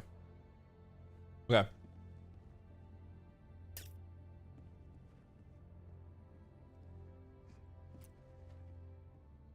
I believe I have an open. I believe I have an open lobby, so you guys can just join.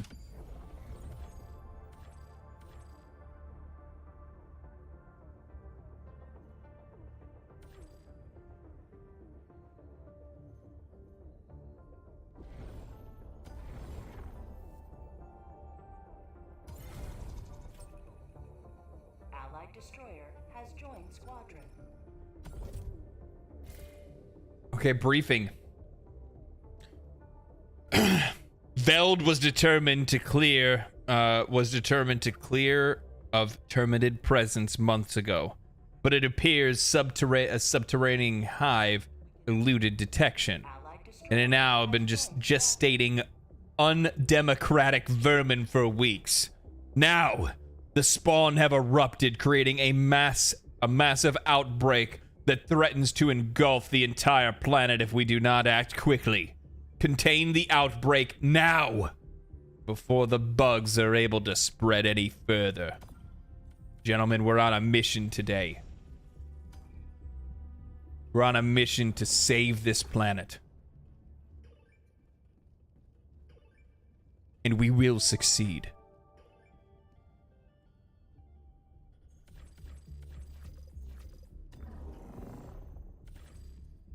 We got 20, 20, and 14. Perfect. Yeah, that's fine actually. We got guys level 14. We'll give a full break for a minute. Eradicate the swarm. Heavily defended it. We got a defense mission up first, boys. Defense mission up first. Bring your strongest artillery, lay it down, and we will rain death from above.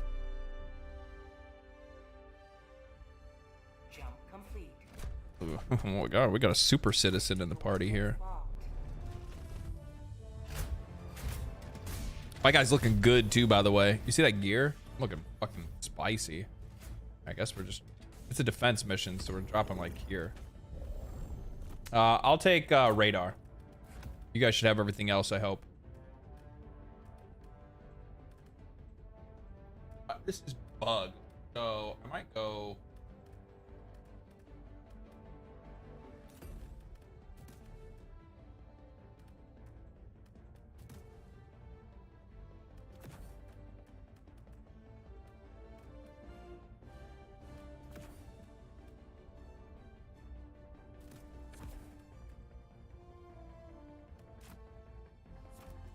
I need to get that stamina one, man. I need to get that stamina one, man. $10 from Darth Microtransactions for the Empire. That's true. What's up, brother? How you doing, Darth? Are you streaming? Or are you done streaming? How did the Diablo 4 campfire chat go?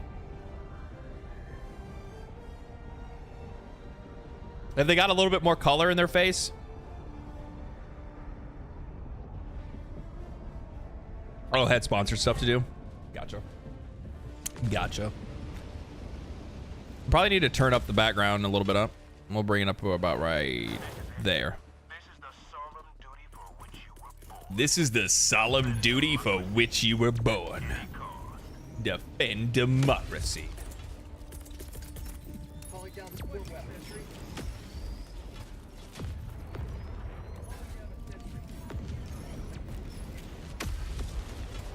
I don't know about you guys, but I kind of prefer autocannon for oh,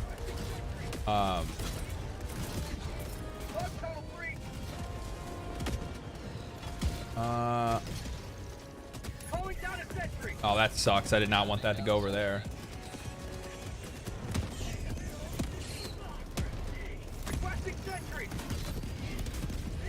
Oh, somebody brought a mortar. Mortars on bugs. I hate you so much. I'm gonna kick you for not bringing meta weapons.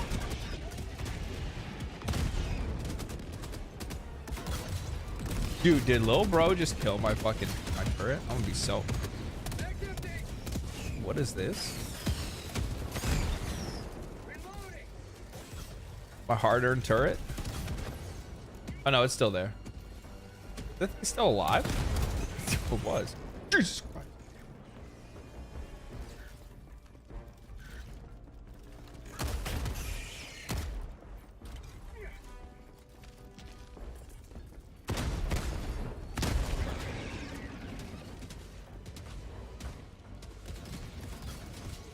Oh, next bug hole. I tell you what, if you guys get this armor, it's pay to win. I mean, it's not pay to win. I earned it, okay? I earned it through actually paying for stuff in the, or actually like earning credits and whatnot from running missions. But I got this, this super...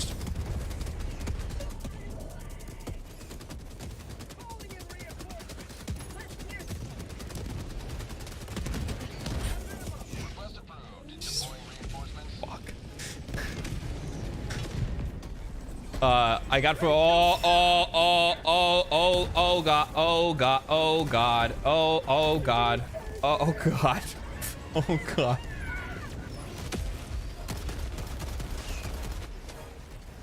Don't worry, guys. I got this under control.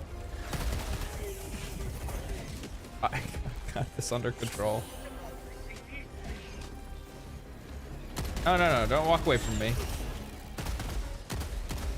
I am the Helldiver. Does somebody have a rail cannon? Is somebody gonna help me? Oh, you know what? I'll just help you guys out. I'll bring them to you.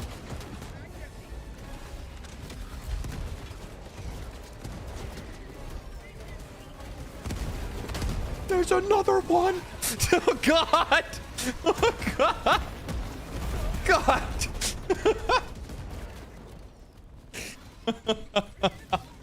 Oh God! All right, I'm bringing rail cannons. Never mind. Hold on, can I land it? Come on! Oh, I missed. I tried.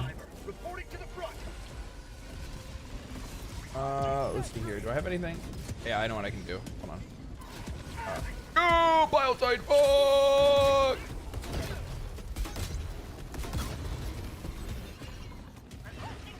Okay, can I do this? Bam. And then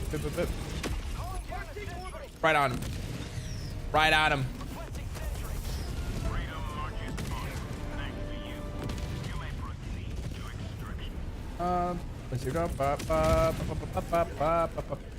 You don't even see me, dog. I'm just running. This entire place is just cleared. This is Pelican 1, preparing for touchdown.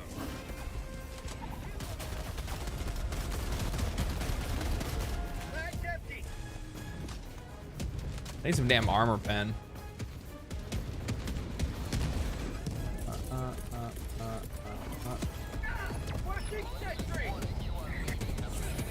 Not of my own volition.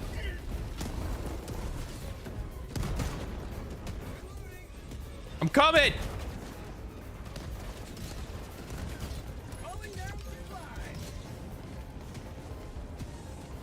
Yeah, I'm definitely bringing rail cannon. I can't be doing that to myself. Friendly mortar kill, T-minus 1 minute.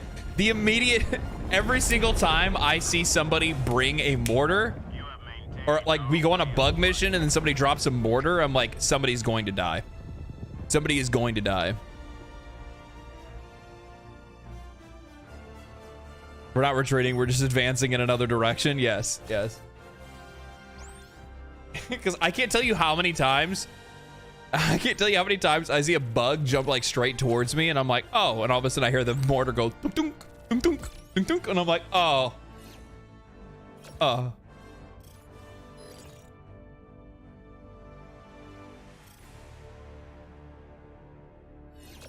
Death is not a question of that, but when. True.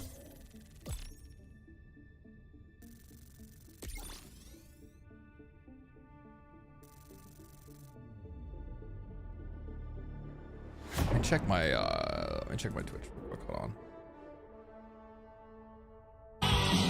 Oh my God. Jesus, that was loud.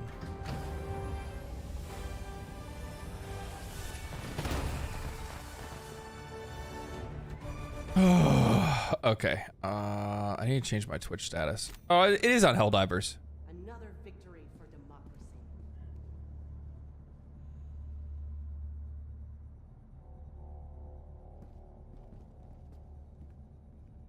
Never mind. Never mind. Welcome aboard, Helldiver. Now that you're here, the war is as good as won. Ready for another mission, Helldiver? Ready for another mission, Hellddiver? What is this one? Locate and destroy terminated structures. We got some nests to destroy, boys. We gotta get this scum out of our galaxy. Let me bring this back up. Let me bring this back up. There we go. Thank you for the follow over on Twitch. Appreciate it. Synchronized.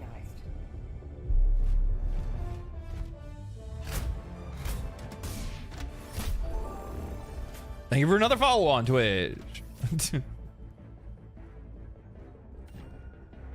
Oh, this is like, so there's like terminids over here. Why can't we see the, is it mushrooms? See, effect. Atmosphere map being obscured by bug spores. Gross. So this is evac. We have just, yeah, I guess we'll just drop wherever. We'll drop in the middle of the map. I should have checked to see if I can unlock the Mr. Poochka. Thank you for the sub over on Twitch. Appreciate that. Thank you so much. I'll take radar. Does somebody have heart? Oh, somebody brought the stamina. Thank you. I gotta unlock that. I gotta unlock that. Definitely taking this. I don't need any of this. Orbital rail for sure. Laser for sure. Do I go with the... I can go with the 50 kg. But to be honest, like, especially when it comes to like bug nests, I really like the air burst. I really like, you get a lot of value. You can get a lot of value out of the air burst. The debate, Final Fantasy or Helldivers. I'm literally gonna kick you in the mouth. Digitally kick you in the mouth. How's the volume on the game? Is the volume on the game okay?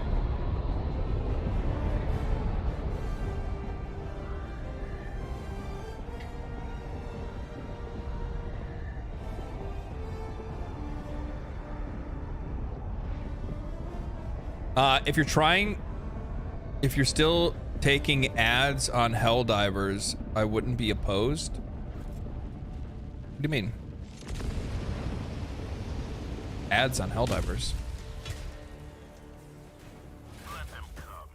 Let them brawl. Let them face the insurmountable. Jesus Christ.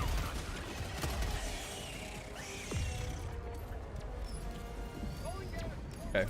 Team, we gotta focus up, alright? I know that there's like 16, you know, 100. Jesus Christ! I said focus up!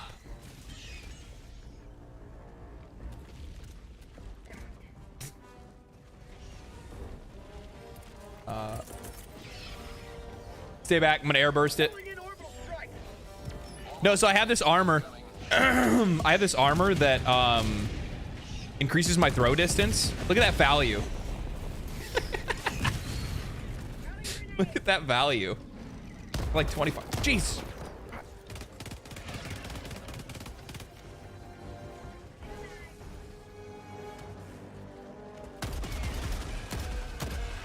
Oh, so I have this armor that increases my throw distance, and it's so fucking good. Like, genuinely, it's so good. Reloading. Found something.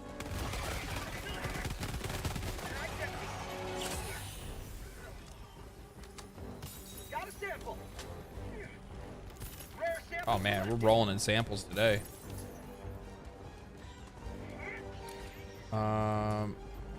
So we're just randomly searching for hides or hives. Okay. I guess we'll just go south.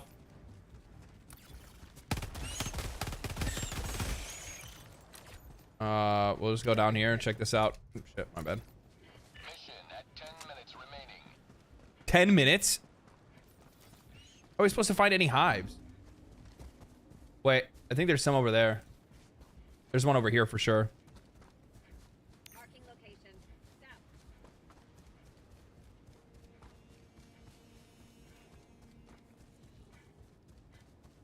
It'd be nice if there was one of those like radio towers that like reveal the map or something, but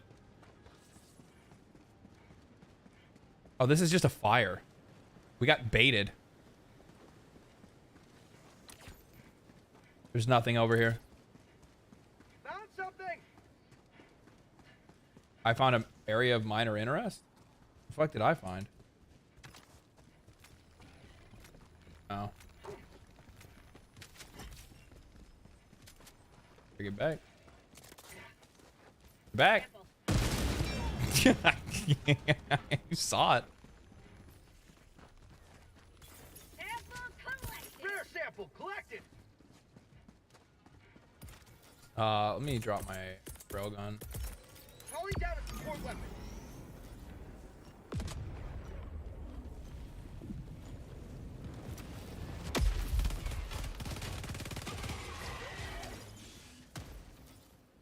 All right, we need to go find these. We need to go find these terminate holes. We might need to just go straight back up, to be honest. We might need to go like over here.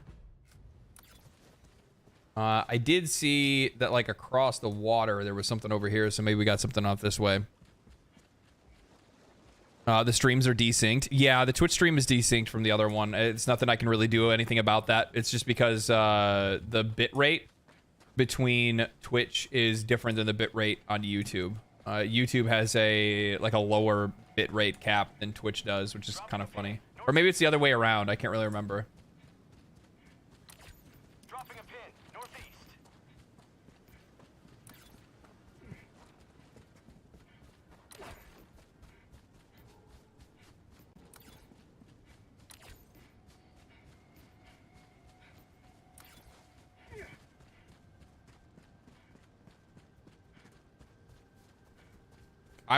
This is like spooky, guys. This is actually spooky. Oh.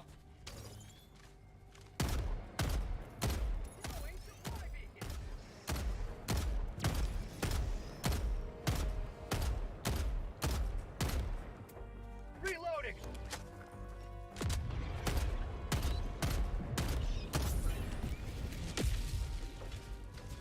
There's another one. Permanent hive structure destroyed. Orbital inbound. Bag's empty.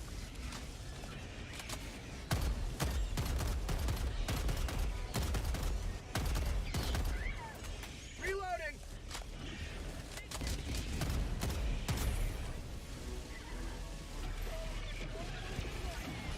Permanent hive structure destroyed. All right, we got this.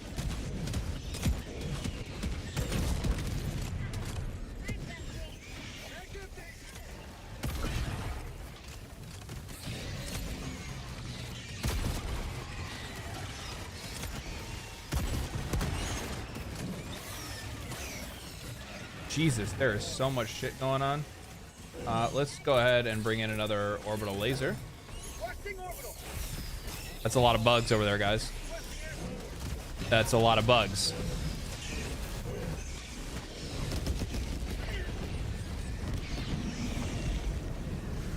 That helps.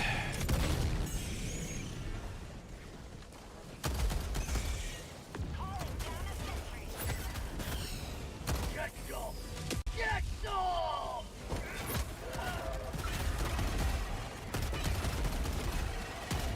Bag's empty. Reload. Okay.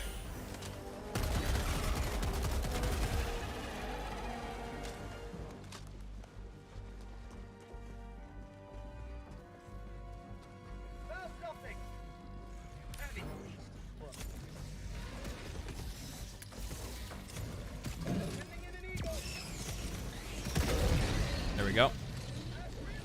if you can get the aim on it really well, you can just double tap basically with the railgun, and you can just blow off the armor on one leg and then just take out, shoot the leg again, and then you're pretty much good to go.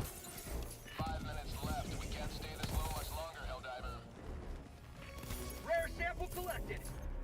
I'm not fine. We haven't found any bug holes. Found something. Tagging location. Oh, there's one over here, I think. I think we're gonna be like escape deploy. We're gonna get out of here like a, you know. I don't know. Enemy tactical asset within threat range. Oh, stalker hole. Fuck. Shit. Oh.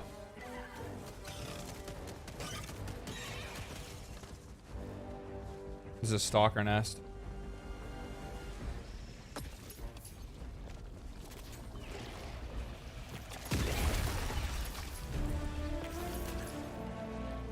Okay, so we found one. There has to be like a massive nest up here. Oh, here, hold on. Enemy elite. North, 50 meters. Requesting orbital strike. Look at that fucking arm. Requesting orbital strike.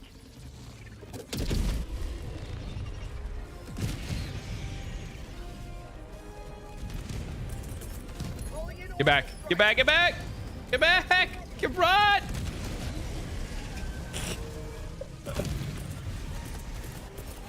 reinforcing.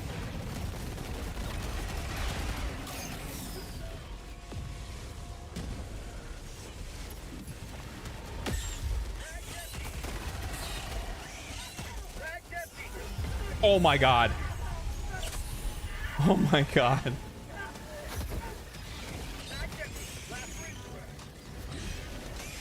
resupply. I need to call in resupply actually. Drop that right here. I'm just running the regular nades. Personally, I like them. Like the impact ones are nice, but I've had problems trying to close like bug holes with those. Oh no. Oh no. Oh no. Oh no.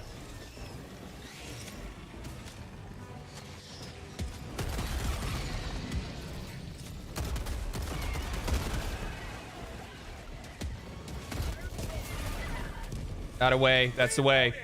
Good job, guys.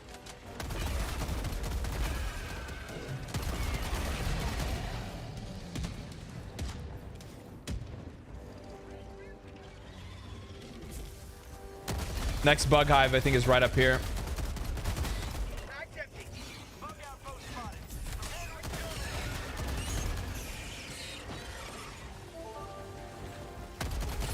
Thank you for the follow over on Twitch. Jeez. Jesus Christ. I didn't get to tap any of that ammo, sadly. I'm gonna go hit that real quick.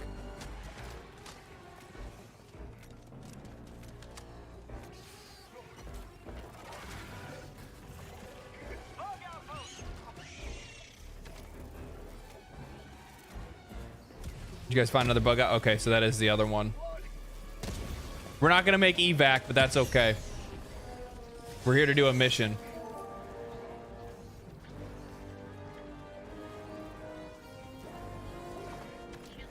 Another one up here.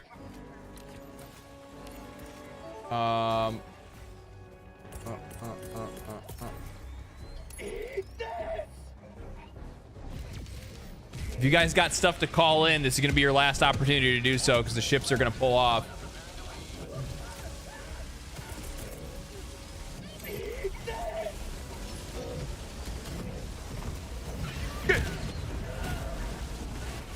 Oh no. Oh no! God damn it. I think we're on extreme right now.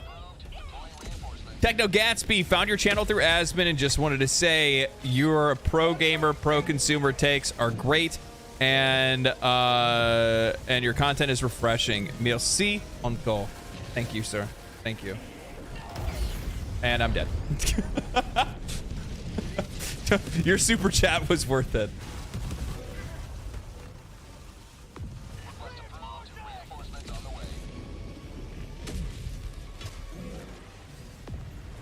Jesus, it's still alive. I just need my fucking gun. Where is it at? Where's it at? There it is.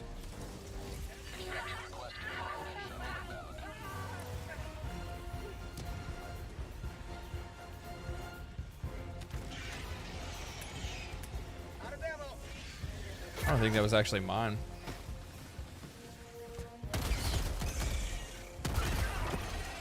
I don't even know what hit me there.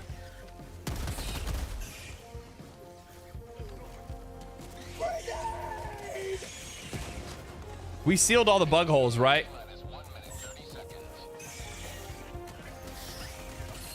I think we did.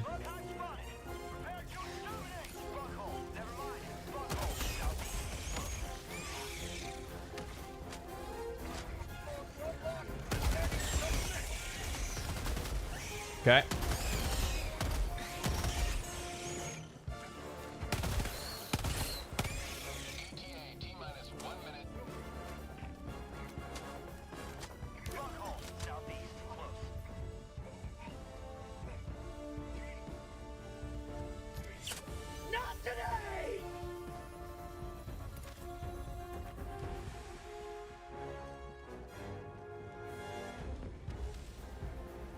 I have 3 nades.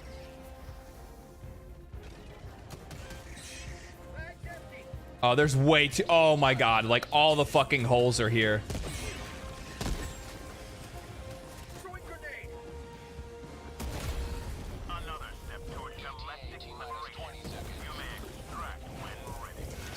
Okay, we can get the fuck out of here.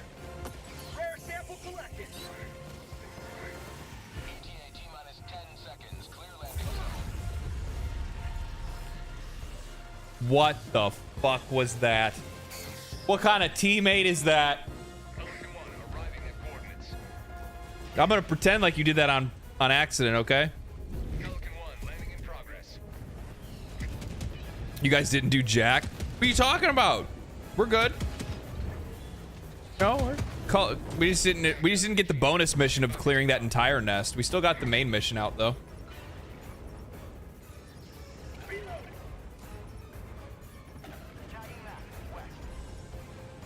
Running into a firestorm, not very smart. Well, you know. Running into fire. I didn't run into the fire on purpose. Chat. Okay, I didn't sign up for you guys to bully me, alright? Alright.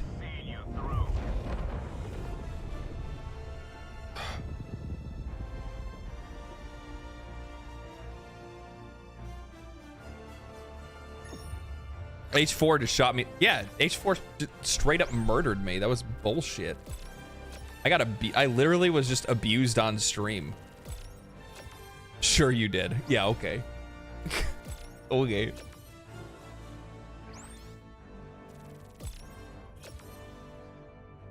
I shouldn't have soloed that big nest in the beginning. I was afraid. I would be too, actually. It's okay. We still came out on top. We did our part.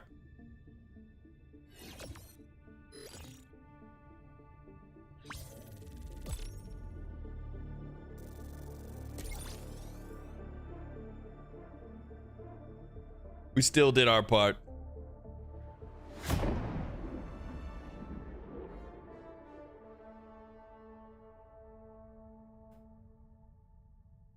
My body for Super Earth. Hey man, that's the life that we chose, man. That's the life that we chose.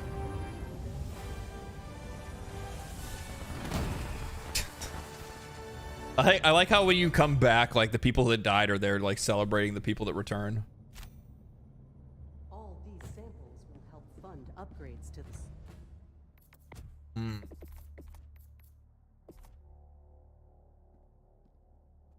I need to save up. I need to save up. I thought I was gonna like this. I just don't like the benefit it gives. That armor that I bought, that armor that I bought before, so much better. So much better. I do like this though. I kind of want that. My question is, do I go for looks or do I wait for something useful?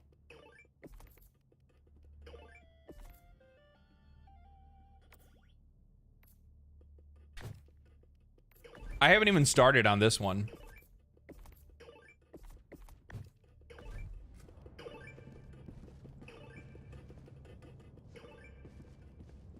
Go for looks. Yeah.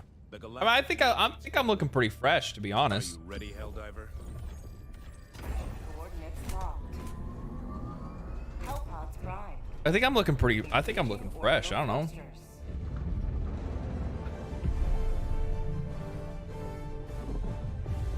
Orbit synchronized.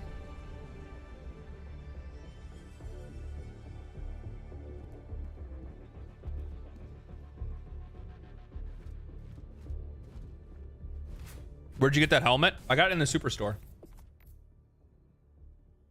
It had really good reviews. You can tell by touching it that this was made for real heroes. This is the best thing I've seen in my life. Cannot live without. My wife said it's her. It's my wife. My wife said it's this or her. She will be missed. Great for camping trips with my friends or with my kids. A bit heavy for them though.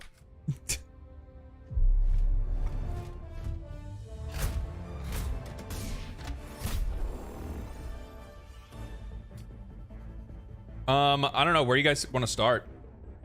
Like down this way?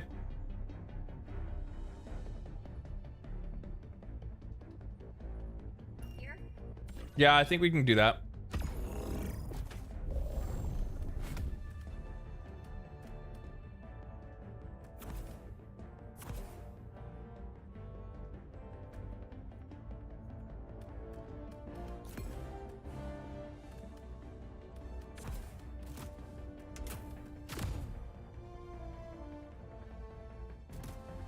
Hellpod launch initiated.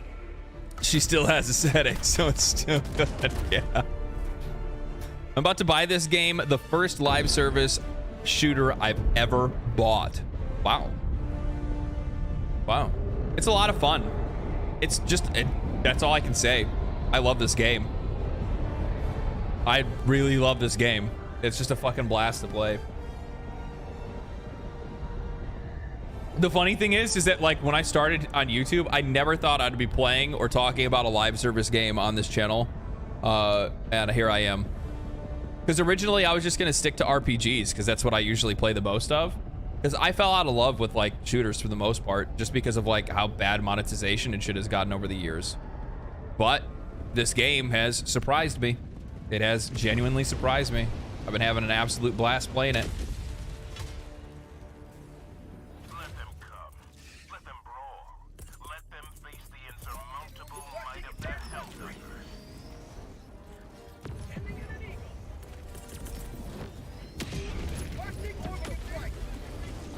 Orbital strike incoming.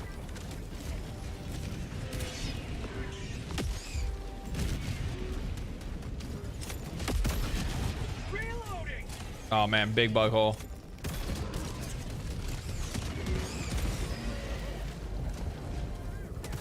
I need to turn off safe mode.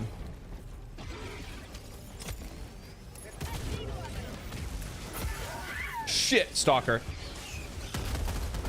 Sneaky little bitch. What? Unknown. You died for unknown reasons. I might have to pick it up. Lots of friends playing it and respect companies that respect their players and not over monetize. Hell yeah, brother.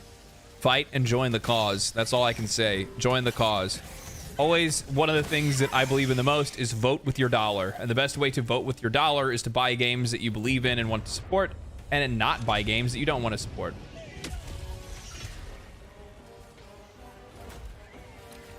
Where's my shit at? Right here behind me. Right there. Ow. That was somebody's laser in my back.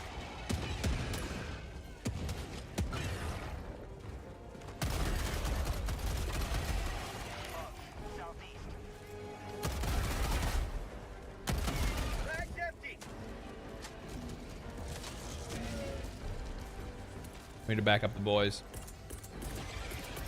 Orbital inbound.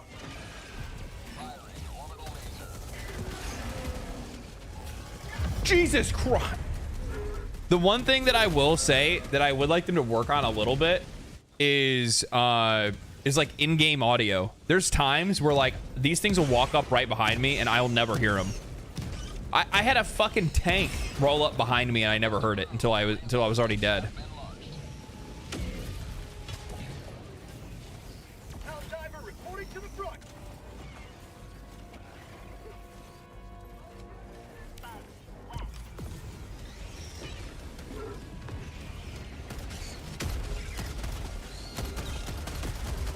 Stalkers are so annoying.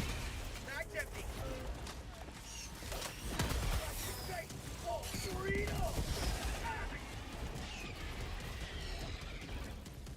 Looks like things are kind of chilling out a little bit.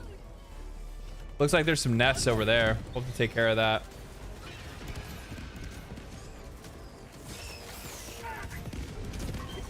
Stop. Okay, you're good.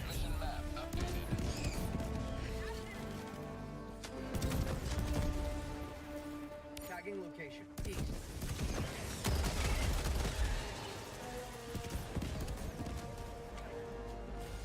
Yeah, we got a bug nest over here.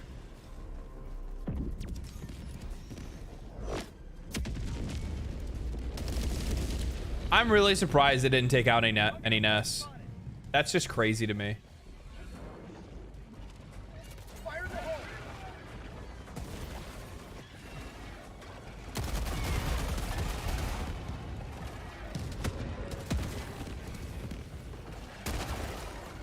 Bro.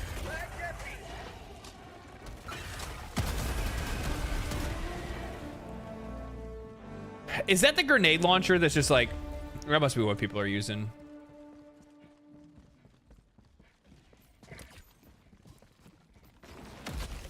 Ow. Rare sample acquired. Got a sample. Big samples.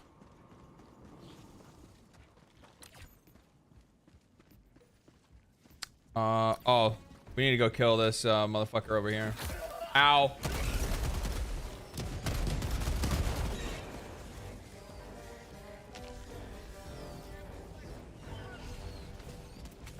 Is it a Bile Titan that's over here? Or is it the, maybe it's a Stalker nest? 'Cause there were just 2 Stalkers that came up. Oh, well, there's a, speaking of, one of those guys. Calling in orbital strike.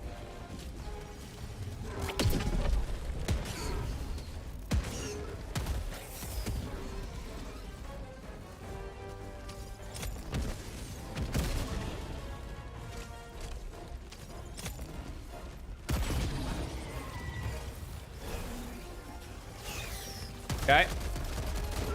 Mag's empty. Do you know if there's one enemy in this game that I'm not a fan of, is those damn spitters, the like the armored ones, like these guys. They suck so bad. The mortar ones too. The mortar ones are fucking ass. They are such assholes. Oh, there we go. Oh, somebody died for democracy. Calling in reinforcements.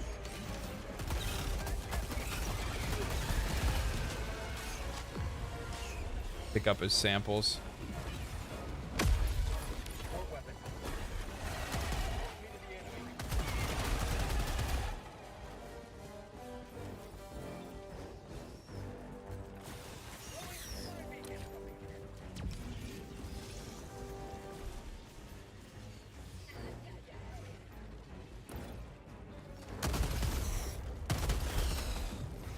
Mag's empty. See if we can. Jesus, it is a Stalker nest. Yeah, Stalker nest over on this side. Calling in reinforcements. Stalker's #1 priority. 100% #1 priority. I fucking hate Stalkers. Point me to the enemy. Unless they're cute. Sending in an eagle. Alright, here we go. Alright.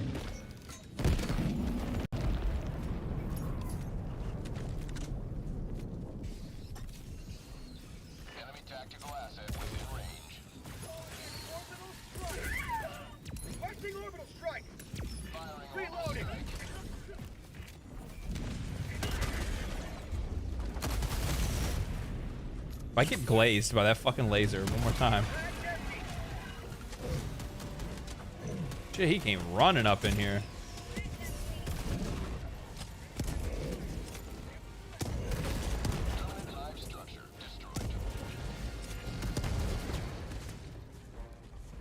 What was the tactical enemy asset? Was it just a fucking strike or something or what? Okay. Did we already do this one down here? Do we need to go, or do we go over to H4?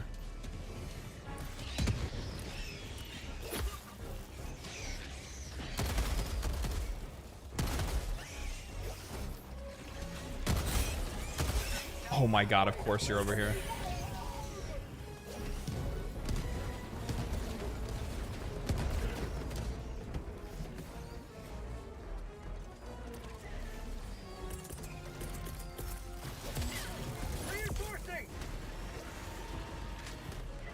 Try to give him the chance to get back to his shit if he can.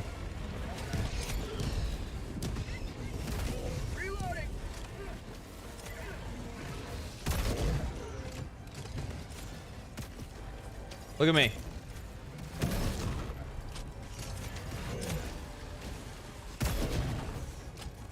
Jesus. There we go.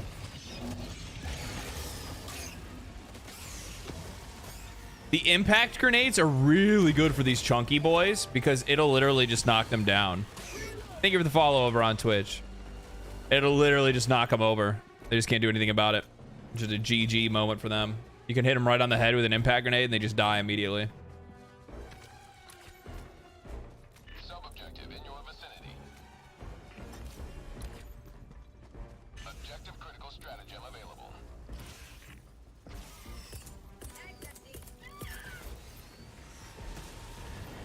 Pulling down objective equipment.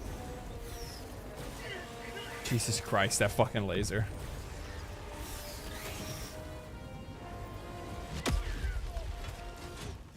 Package acquired. Where's the terminal at? Is it over here? Engaging terminal.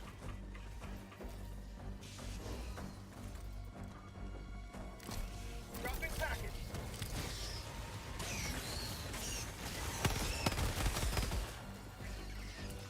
Reinforcing.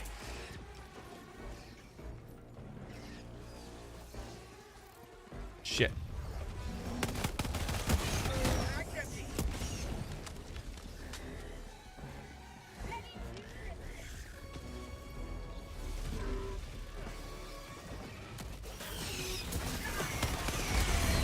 Be careful with your shots. There is a nuke over here. Jesus Christ.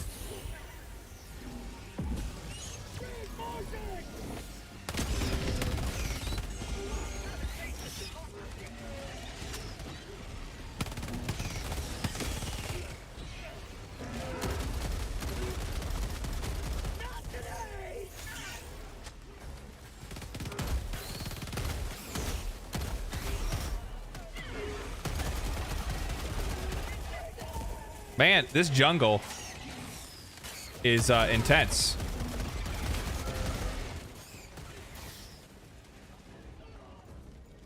Whew. Support weapon. Marking location. Enemy.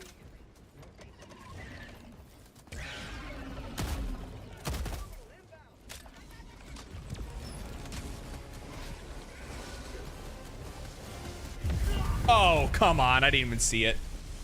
I didn't even see it.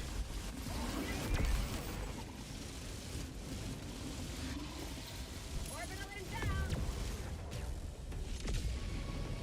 Yeah, visibility and stuff is okay. It really is crazy. I don't like it when it's like the really hard, like, cause I've been in, oh my God. Don't cross your streams.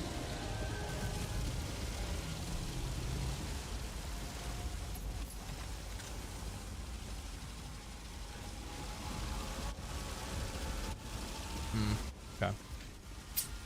Time to move. Dropping a pin. Northeast.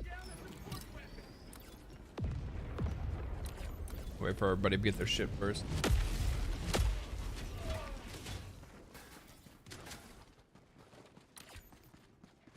Reloading. I kind of love fighting bugs on the planet of chaos. Yeah, I saw effects like gas will just destroy them too. The gas is real good, isn't it? I've seen a few people use it, and I didn't really know. I was really surprised about how effective the whatchamacallit is. I'm really surprised about how effective. Come on, boys, let's move. We'll be stuck there forever if we don't leave.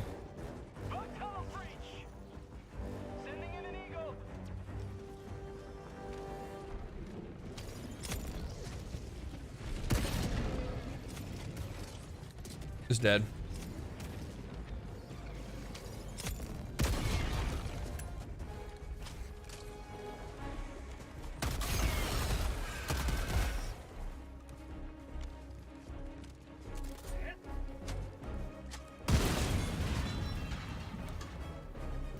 Requisition slips and an anti-material rifle.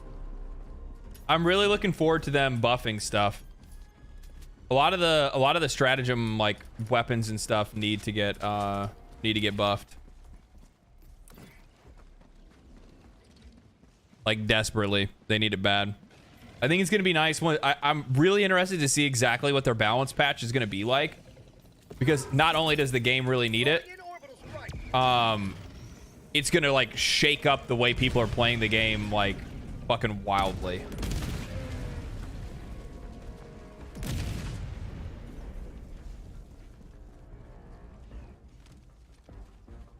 Heavy, north, 50 meters. We got a heavy. We got a heavy. Thank you for the follow over on Twitch.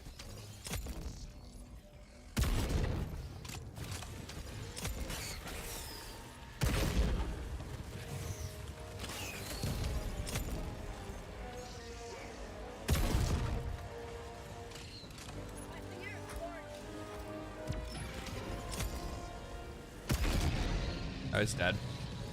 Sub-objective nearby.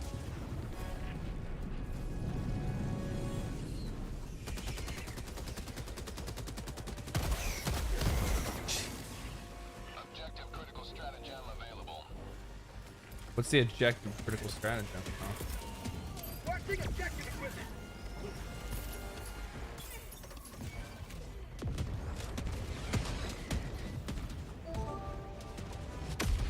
Thank you for the follow over on Twitch. Package fire. Twitch is getting some love today. Rare sample of fire.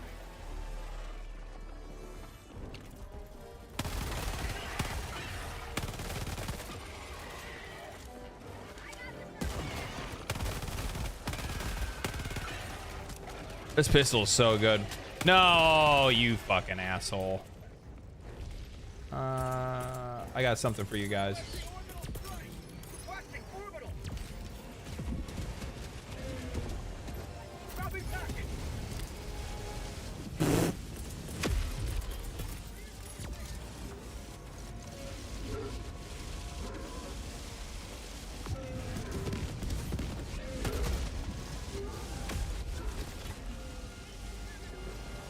Scared the shit out of me.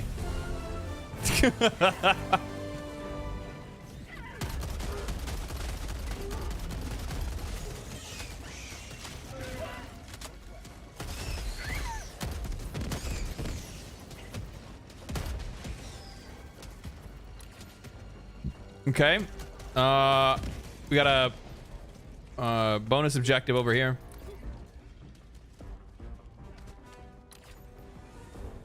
Dropping a pin. Northeast. Reloading. Heavy. Heavy. North. Close. We actually got a lot of shit going on over here. Watching orbital strike.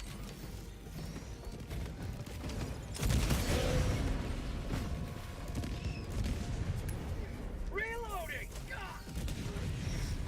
Requesting orbital.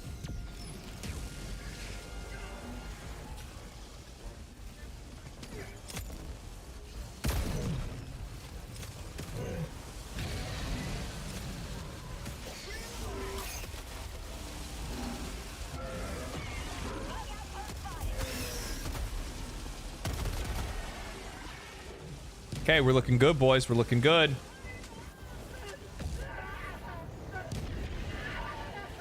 I'm on fire.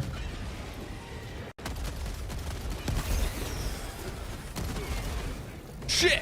Where did you even come from?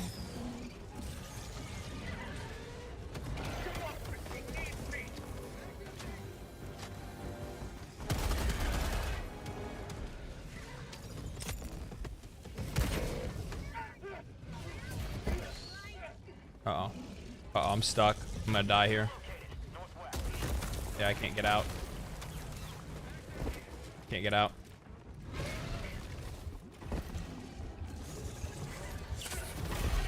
I can't get out. I was just stuck underneath it.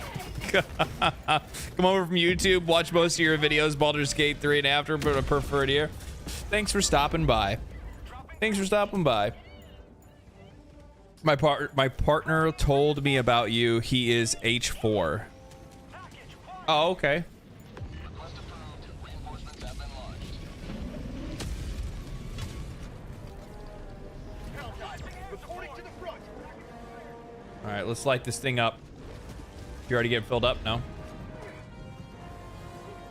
Static field, smoke. Package acquired.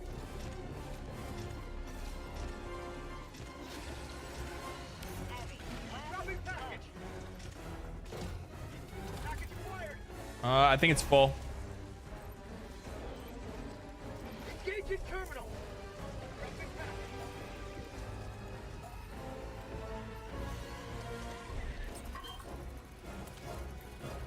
Let's do this. Calling down a support weapon. How the fuck? How are you not dead?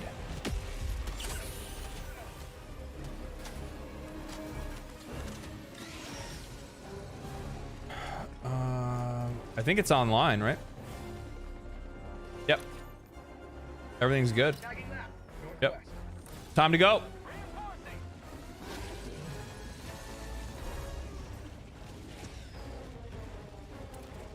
I got something for you, brother. Don't even worry about it. Calling in Look at this throw. Look at that throw. Oosh. Mission at 20 minutes remaining.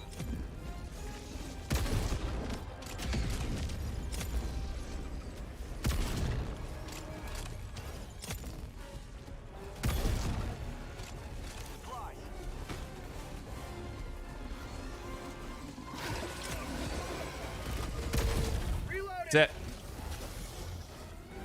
Job done. Mag's empty. Get moving. Somebody dropped samples right over here.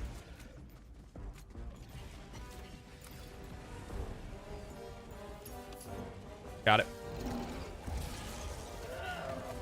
Please don't.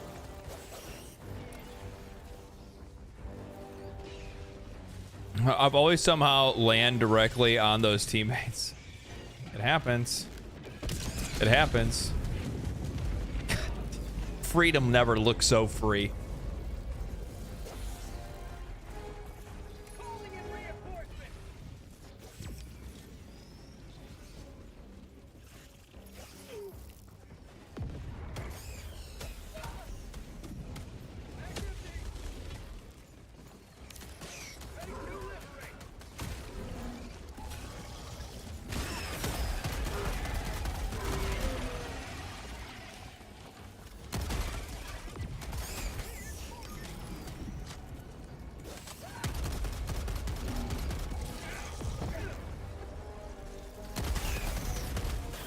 Mag's empty.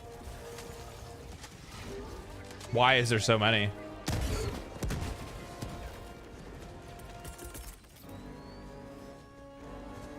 Requesting orbital strike. Stay, get away from that. Oh God, it's on him. Run.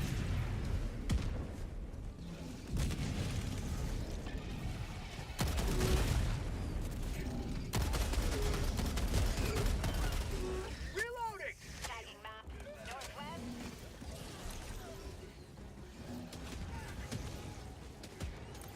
It's real easy to get turned around in this forest. I'll tell you that right now. Another one went down. Common samples. Oh shit.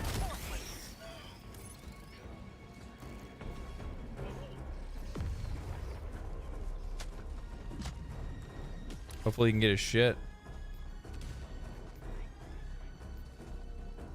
I think they might not nerf anything bad about the enemies, but rather buff weapons. See, so this is actually, I'd love to get a temperature read on what you guys think. So this is my opinion. I don't think that weapons in this game, like the ones that are obviously like people are picking up as a meta, which is like the breaker shotgun, the railgun, shield, shit like that, right? They're picking those. Those are the meta weapons that people are picking up a lot. While those are effective, I don't think that they're too strong. I feel like the rest of the weapons just suck in comparison. I think that everything else just needs to get buffed, not that those need to get nerfed. And I really don't want to see a PvE game have a lot of nerfs. I'd rather it have buffs because it's a PvE game. That's at least, that's what my opinion is. That's how I think this should work.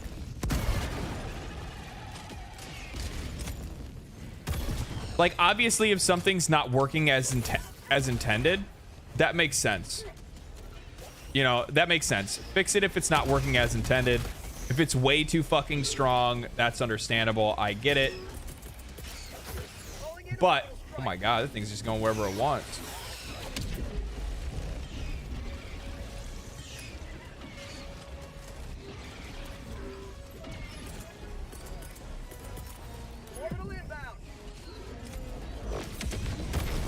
That works. But it's a PvE game, and I like personally, like, after using a lot of the weapons and just how the game scales itself already, I don't really see the, oh god, oh I'm dead.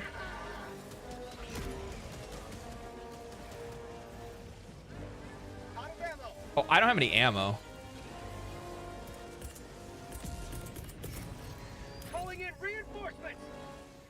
I just don't see the point in nerfing a bunch of stuff in the game if, you know, like, I don't know, just game feel.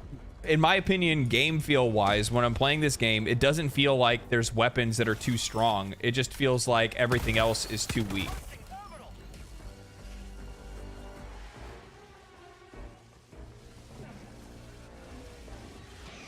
Because it's not the feeling I'm getting is that the other weapons just aren't effective. It's not that these weapons are so strong. It's just that the other weapons aren't effective. I got the terminal.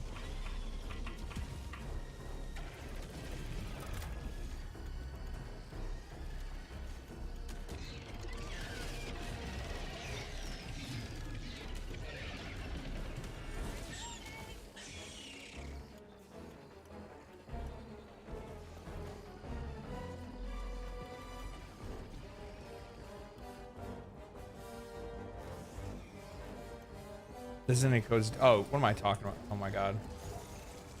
I didn't realize it actually had the coordinates on the screen. I'm just sitting here like randomly looking around. Engaging terminal.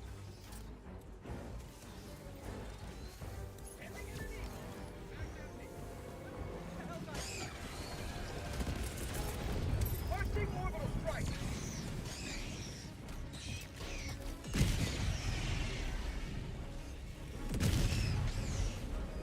Telling you, man, you get value out of air bursts.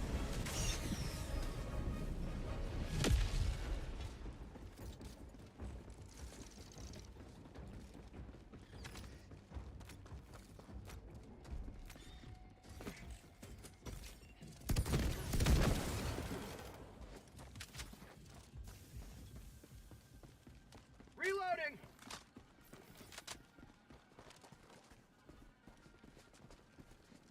But yeah, no, I think that but on the other hand, that might lead to power creep. I don't think it's a power creep thing, to be honest with you, though, because like if you're just bringing up the other weapons to be more in line with weapons that are already working, that's not power creep. That's just the game functioning as it's supposed to be. You know what I mean? I feel like the single shot rifle and the autocannon should be so much more powerful. They require their own pack, and they're slow, so why don't they hit harder? Yeah, and also on top of that, the autocannon's recoils all over the fucking place, right? So like, it's a hard weapon to control. So it doesn't really make a lot of sense for that to be like noticeably weaker than the railgun. I do hope they keep some items underpowered. Well, here's the thing though. Like, do you got like? Here's the thing. I'm running a breaker shotgun, the auto pistol, and a railgun. I use it for almost every match that I use. Not because I'm trying to be meta, but it's just because those are the weapons that I'm having the most fun playing with. I don't feel busted. I'm still challenged, very much. So it wouldn't make a lot of sense to be like, oh, well, you know, it's going to make the game too easy. No, the game's already hard. Oh,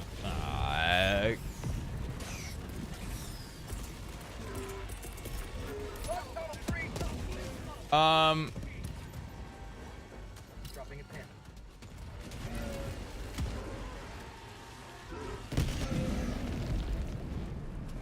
there we go.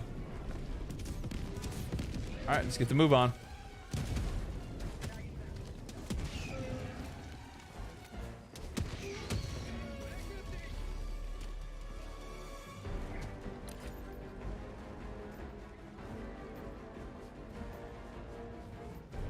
You get what I'm saying? Like, I don't feel like I'm broken. I don't feel like I'm cheating by using these weapons. The game is still incredibly challenging. Many enemies still require multiple hits to be able to go down. You know, like these motherfuckers right here are hard as dick. You know what I mean? Like these guys are tough as shit. Chargers are tough. The fucking spitters are tough. Like I don't feel not challenged in any way, even though I'm using weapons that are, you know. Oh my god, I almost murdered him. Like, look at this guy. You know what I mean? There's so many enemies in this game that make like even what we would consider the strongest weapons, but personally when I'm using these weapons, I feel like this set is working as intended, but the rest of the weapons in the game are not working as intended. That's just the feeling that I get. I feel like the other weapons aren't working like how they're supposed to. Like just as an example, the automatic rifle. For the automatic rifle, to use like one clip just to take out a couple of small enemies is fucking crazy. Like, it's so weak. It's so weak. And even if you get like the Liberator Penetrator, even that isn't that strong either. So it's like I just don't think that certain weapons are working as they're intended to be working.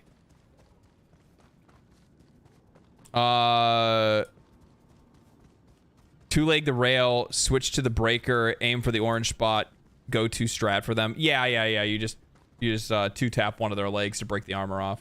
But you can get it if you go unsafe mode. You can get it in one, but.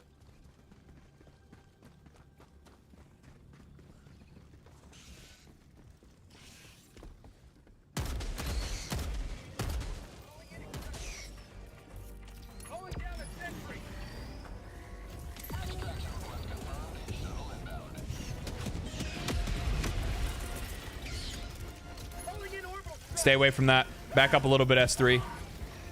They bounced it.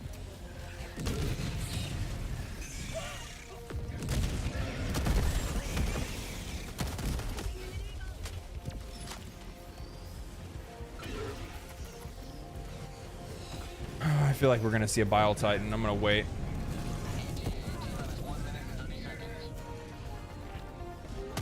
And what did I say?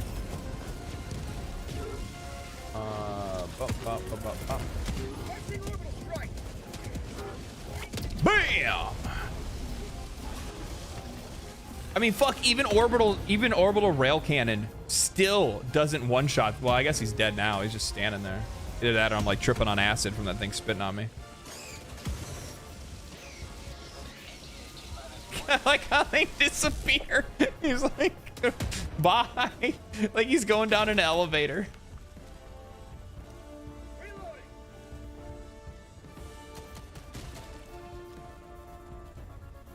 Playing meta is okay, just don't like that dude from the Steam forum.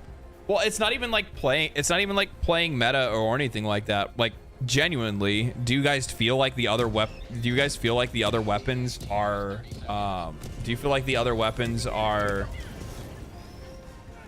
balanced properly? I don't think so.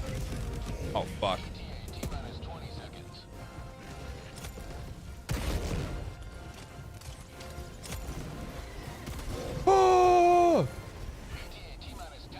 don't think I have any. I got nothing for him.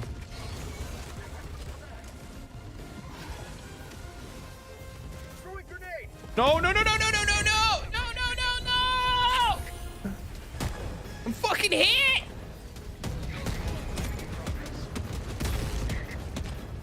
I think it's dead. Oh my god, there's so many bugs. No, no, no, no, no, no, no, no, don't poison me now. Don't acid me now. No, I'm stuck on something invisible. I'm stuck. Yep, there we go. Oh, oh my god.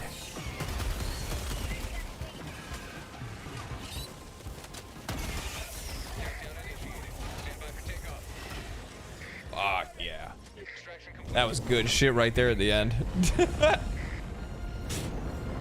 That was close. That was crazy. That was crazy at the end there, huh? Felt like an action movie finishing that off. That was nice. Big GG's. Liberator Penetrator sounds like the wrong Marvel movie.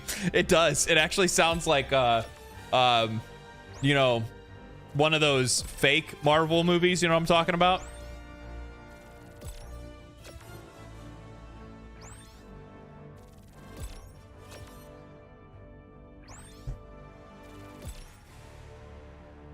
Oh, we missed some nests. Still get some good rewards out of that one. That was a full run.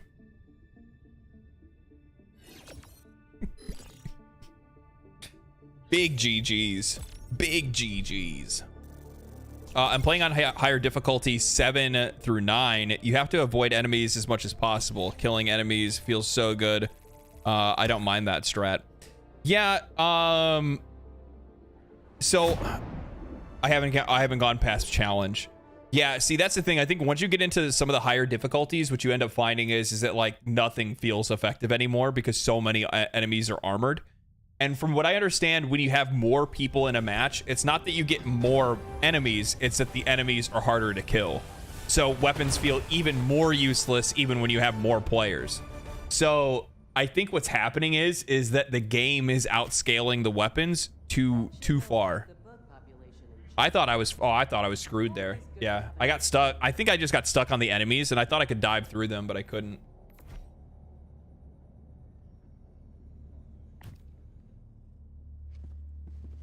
We killed a whole lot of bugs there.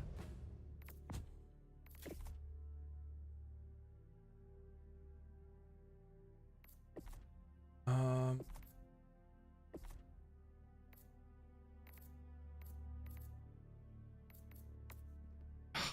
this looks so damn good. I gotta take it.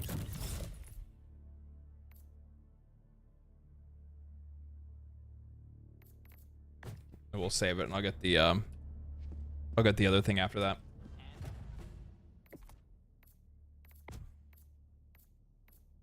Oh, that looks so good. God, have you ever seen somebody look so fly? I look like a fucking machine. I look like a machine. Return to civilian life. Mower Man. I think I added that guy from the other day we played together. I disagree. Once you learn how to deal with the higher level enemies, then the difficulty comes down. Yeah, I mean, partially. I guess my hang up is on some of like the smaller enemies feel like they take a little bit longer than they should to kill, but that's just me. I'm not a developer. I don't do anything to balance these games. Jesus Christ, look at this outbreak. We've almost taken back Veld, guys. We've almost taken it back. Look at all these hard-working civilians out here. Well, not really soldiers. When I saying civilians. This operation would hamstring the enemy's capabilities.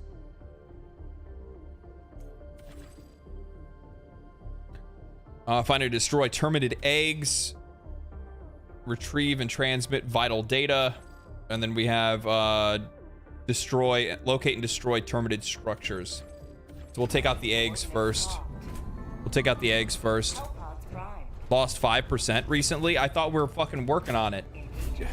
you guys watching me for? You need to be out there doing fucking work. Go do your part. Jesus Christ. Look at all these ships. Everybody's out here fucking working, man. I love that it actually will show you like what a population is for an area. I think that's so fucking cool. This game is just so damn cool. I'll be right back.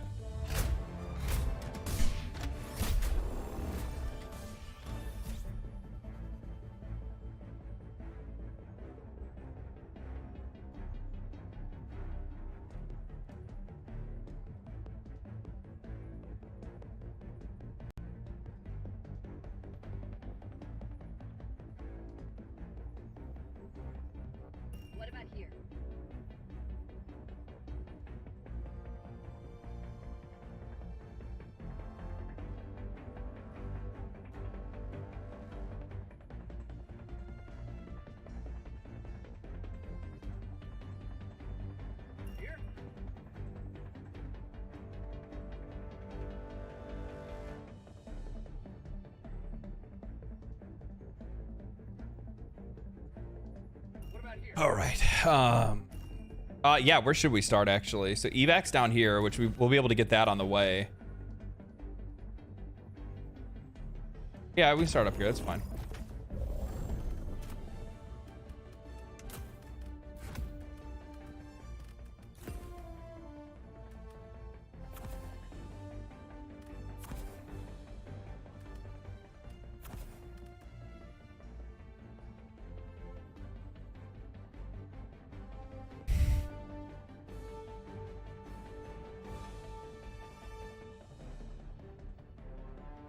Time to get off the bench and dive. Have a good night. Yeah. Have a good. You too, Pete. You too, Pete. Been a pleasure watching you. Got to get going. Have a good stream. Thank you for stopping by. Thank you for stopping by. It's been a really good stream today, actually. I gotta eat, then time to dive. Oh yeah. It's getting close to my dinner time too.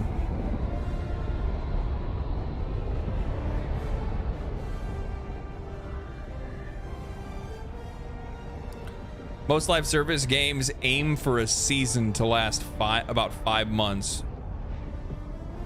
Game has only been out.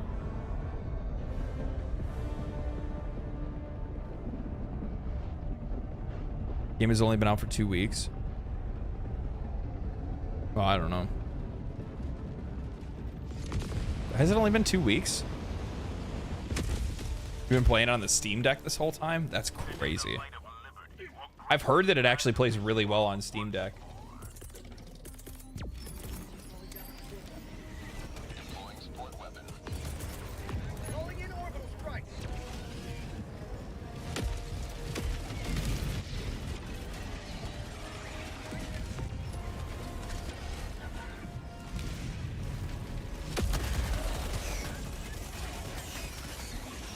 There's a Vile Titan right off the bat. All right.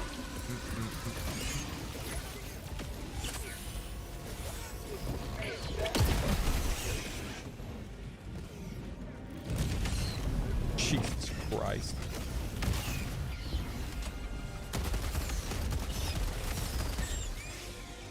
Say hello to democracy!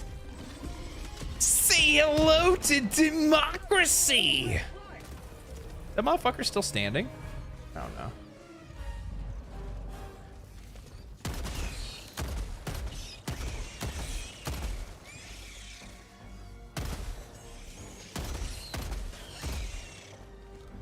Reloading! I really like how effective the extra stability is you get from kneeling down. Dropping a pin. South.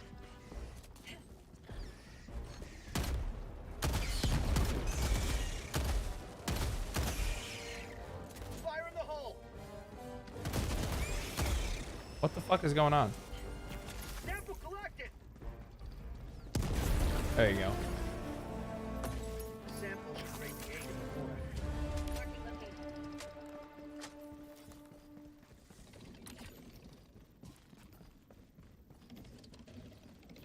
Oh man, there's a big nest here. Those motherfucker's going in. I'm with you. Another diver for the cause.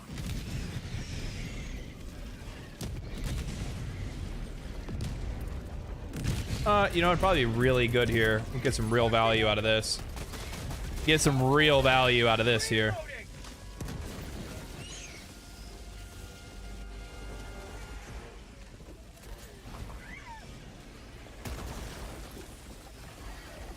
Hi. Got a sample.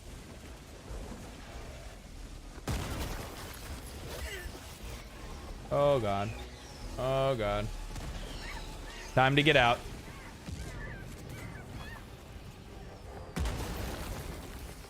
So 2 more left.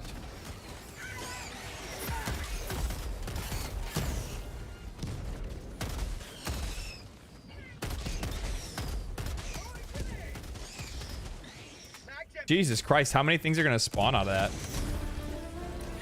That was a big old nest. All right, let's go take care of them eggs.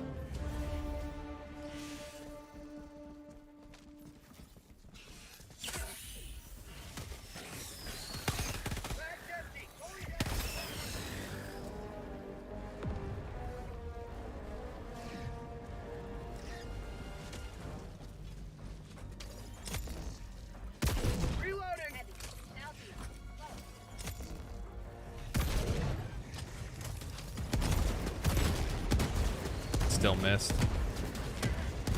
Oh, that'll work.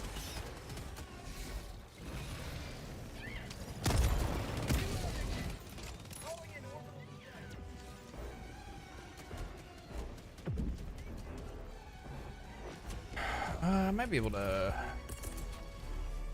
think I'll use a an air burst on this, and it'll probably crack this open pretty good.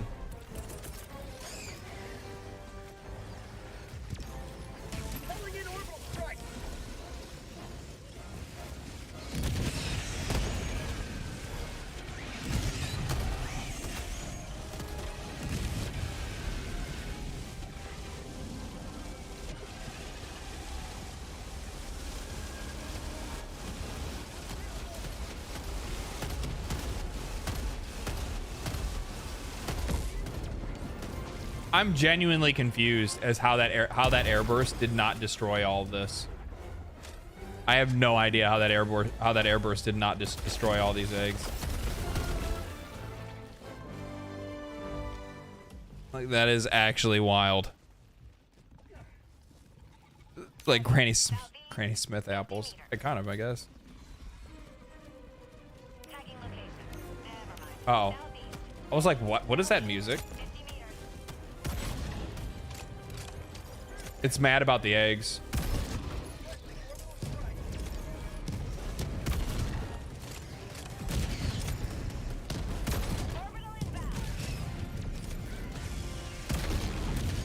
Alright, not gonna waste any more ammo on that.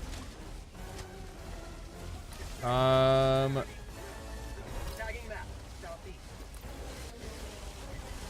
are you not dead?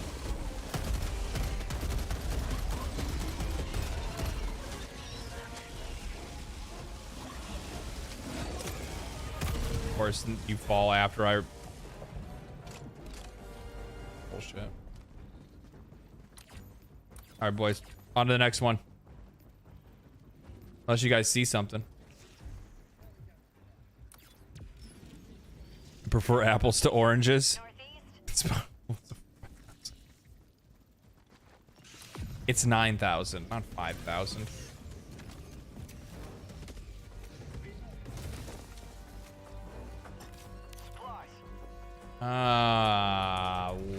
I need that actually. I gotta go back to that.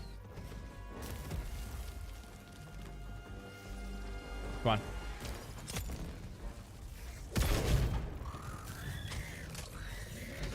I hate you.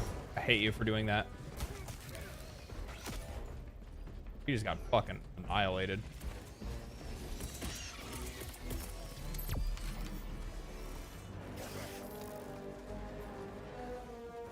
Request approved. Reinforcements have been launched.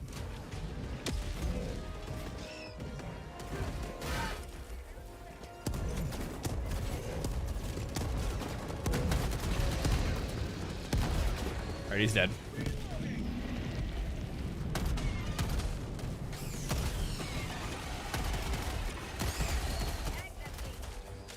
Looking good, boys. Looking good. All right, let's go take care of these eggs.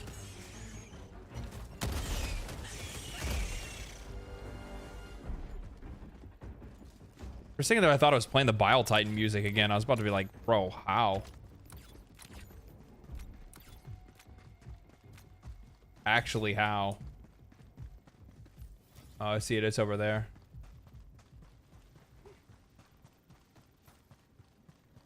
They usually have these, like... I wish they had more areas for us to be able to get across, like, large water.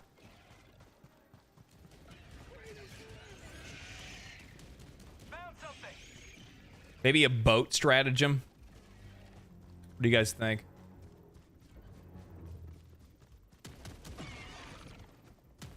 So with, like, all the, like, content leaks and stuff like that, what are you guys looking forward to the most? Anything specifically? Reloading. I think for me, I want, like I talked about before, I really like the idea of them bringing in more like the support stuff. I think the support stuff's gonna be sick.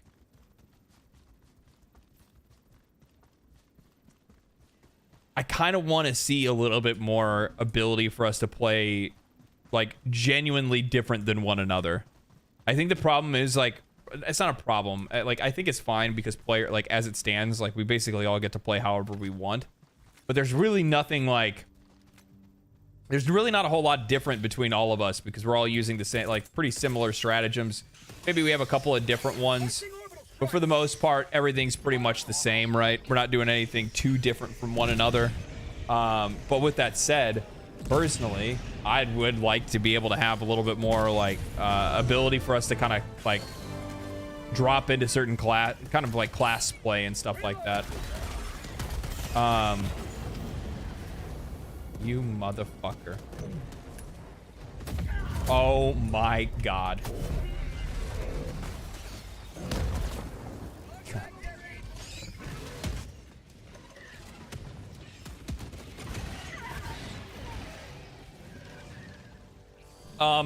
New types of missions, new weapons, new stratagems. There's also been hints that we're going to have the ability to be able to modify our weapons. There is going to be buggies, vehicles for us to be able to use and drive around in. There's going to be... what else? Mechs. There's a lot of bugs here. Oh, you're... Oh my god. Sacrificed themselves. Oh my god, still alive. How?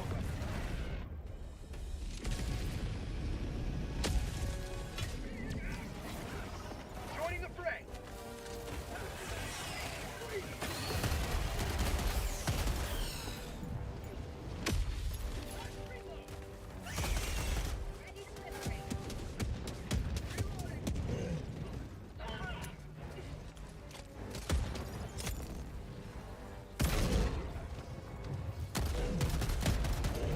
It wasn't enough to break the armor, huh? Wasn't enough to break the armor, huh?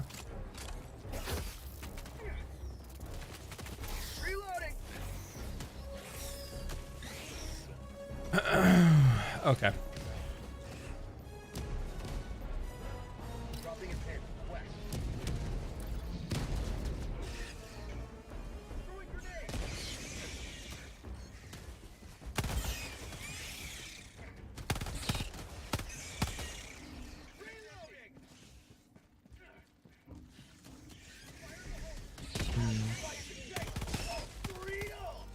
All right, let's get out of here before they open up another bug hole on us.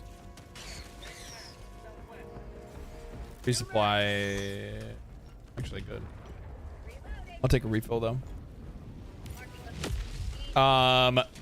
Flamethrowers. The game already has a flamethrower. Already has a flamethrower stratagem.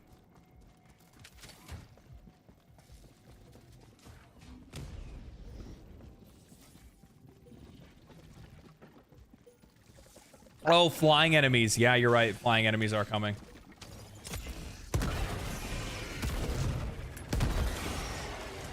I just don't understand. Hit you right in the fucking leg with that. There we go. Oh, you're dead. Found something.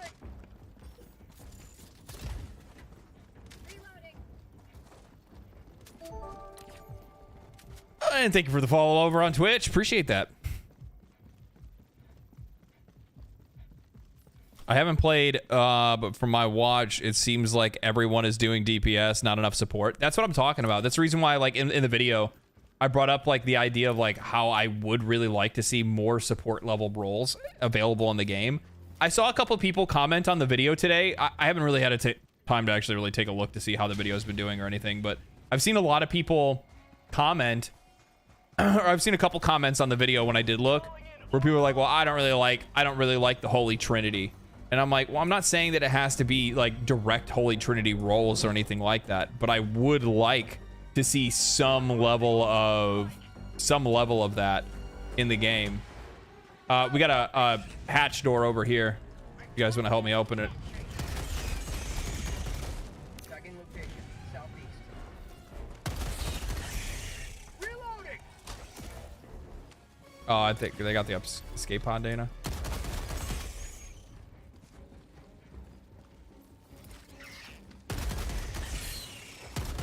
I'm gonna summon you right here. Reinforcing.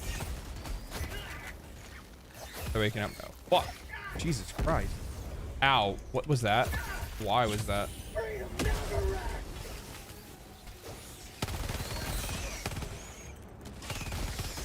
Mag's empty.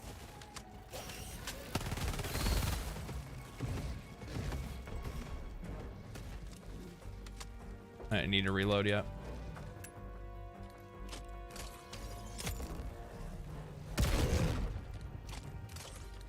Meant to hit him in the leg with that.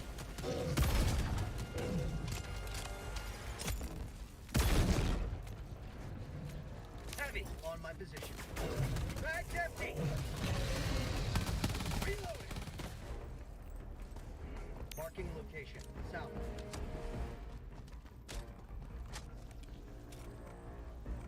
I'm on it.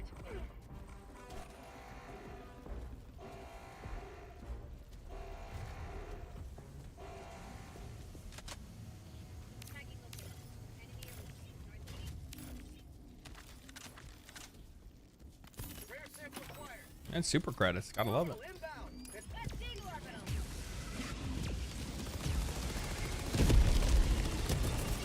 Calling in orbital strike.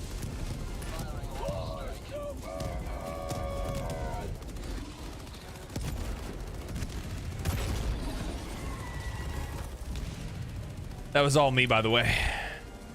That was all me. All right, let's go take out this. Let's go take out this this egg nest over here. We haven't seen any of the other ones. That is because there it is, right there.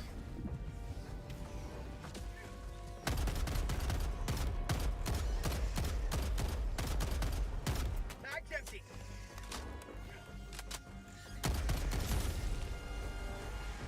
Is there more than one, though, is the question. Maybe. I don't think so. Holy shit.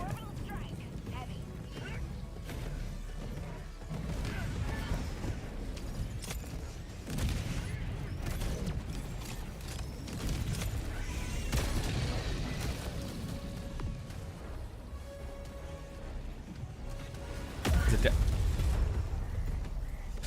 Joining the fray.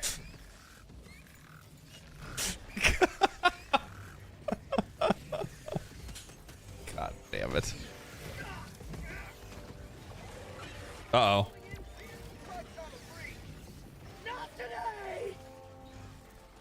I knew it. I knew it.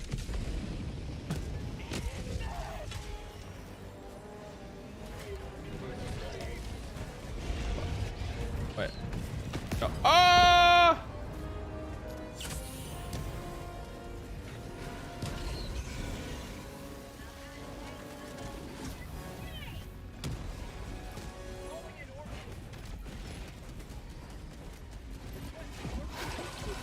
No.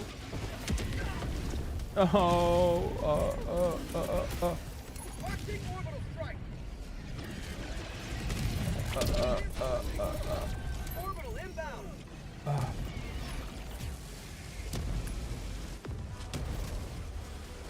Oh my god.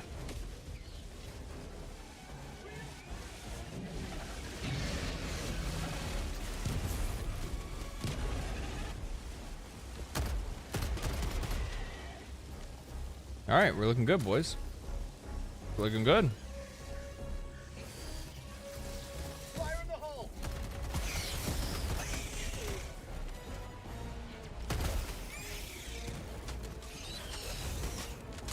How'd you like the taste of freedom? Yeah, that's right. How do you like the taste of freedom? Reloading. There you go. Shoot the leg. Dead.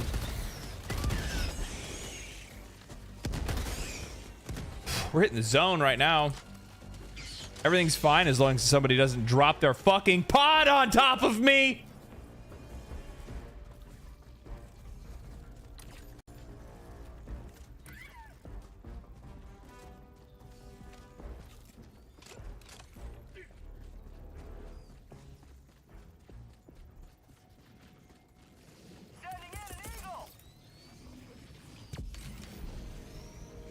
Uh-oh. I'm so fucked.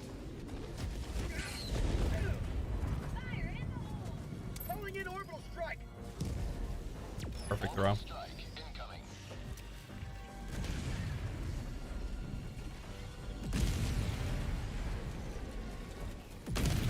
Well, they weren't there either, huh?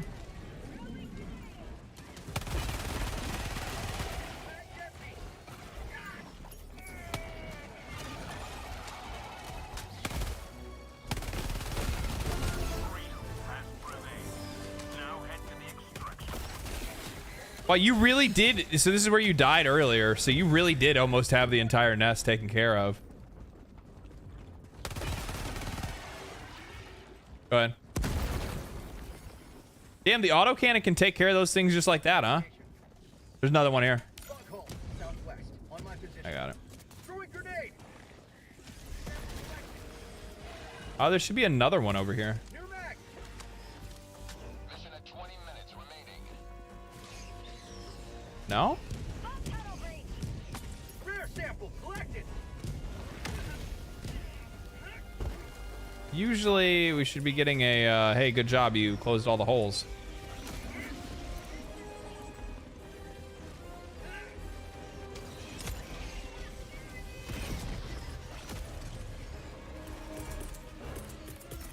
Calling in reinforcements.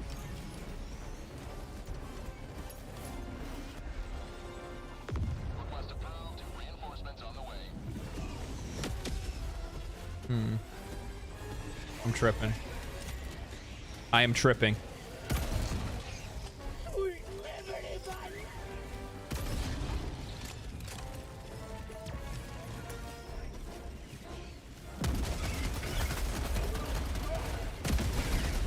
The other one might be a stalker nest. That's two stalkers just came up out of nowhere.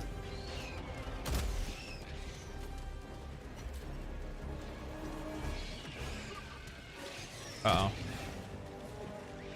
Try not to blow those up.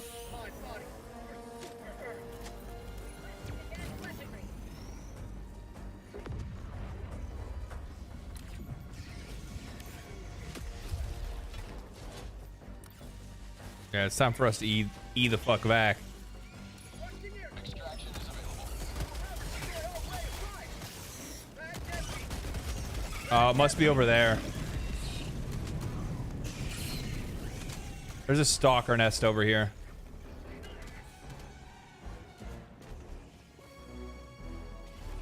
Yep. Sure the fuck enough. Found something. Sending in an eagle.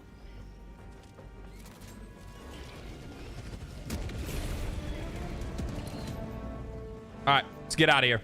Skadoodle. Appreciate Appreciate you trying to keep the Helldivers 2 community positive. I try to kill toxic players with kindness. Hopefully Helldivers community had their good ground. Appreciate it, man.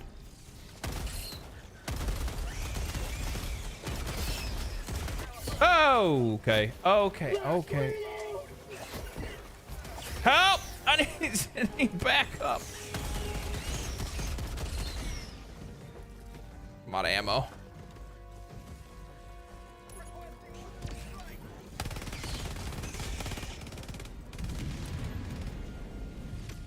Yeah, we got a long ways to go.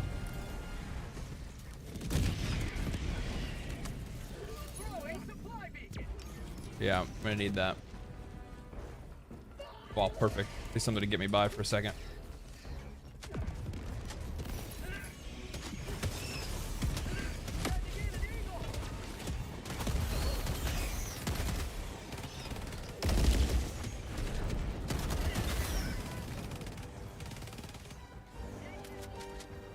There we go.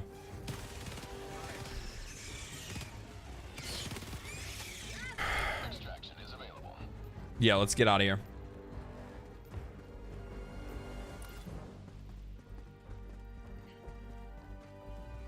Suppressing fire!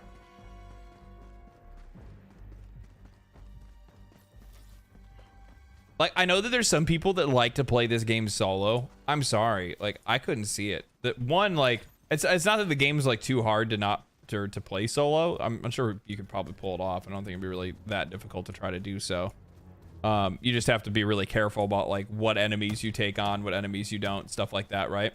But outside of that, it's just way too much fun to play with other people. Even if you're talking or not, it doesn't even really matter.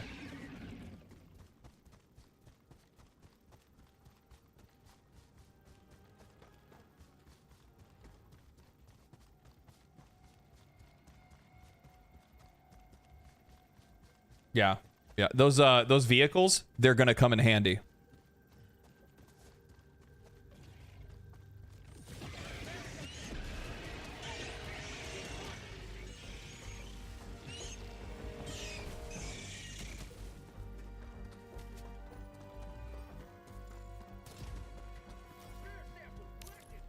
Sample collected.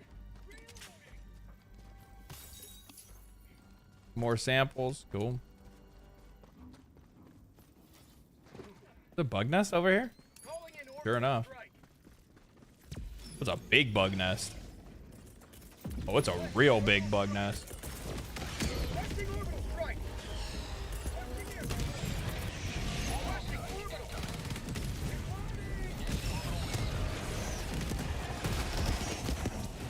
God damn. Freedom never looks so free. Freedom never looks so free. I've never seen something more free in my life.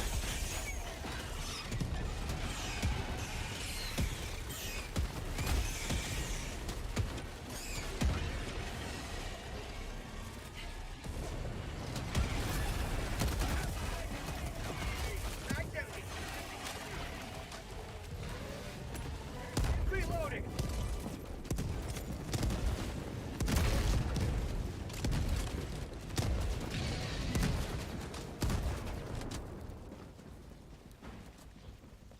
Good work, gentlemen. Good work. This seems like a game I'd want to play with a squad over solo for sure. 100%. Got a sample. Calling in extraction. Extraction shuttle inbound. Oh man, for all you meta chasers out there, I got a new beta. Gas strikes have incredible range and lethality. Tested them on myself twice. Died super quick. Super Earth approves this message.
We can orbital laser again, probably, yeah. Or no, I have one of these. Calling in orbital strike. Firing orbital strike.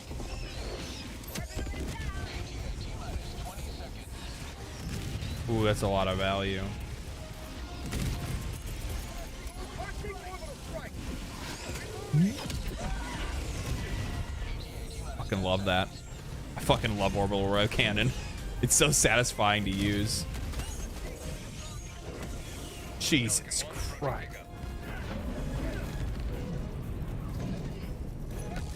Pelican 1 landing sequence initiated. Watch where you're standing. Reloading.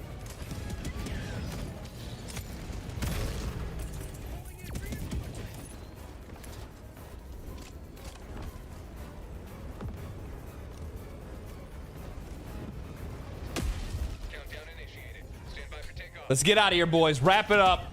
Wrap it up. Dodging in an eagle. Extraction complete. Pelican 1 beginning ascent. Hungry? You hungry? Is that what it is? Yes. Yes. Another victory for the Yes, right I'm side of hungry. history. Meow, meow, meow, meow, meow, meow, meow.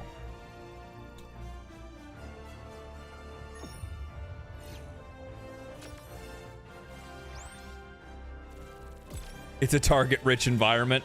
Actually, that sounds really good. I like that. I like that. Might steal that. Might use that another time.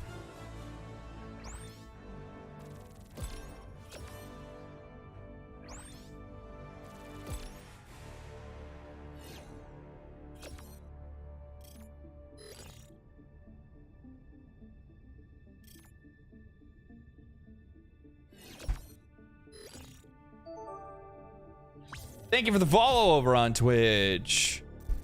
Over on Twitch. Railgun or EMP mortar next. So I like the EMP mortar. I actually really do. I've used it on, like, it's really good for like bot defense missions. I mean, it's good on any mission or any defense mission. Like mortars in general will just killer on defense missions.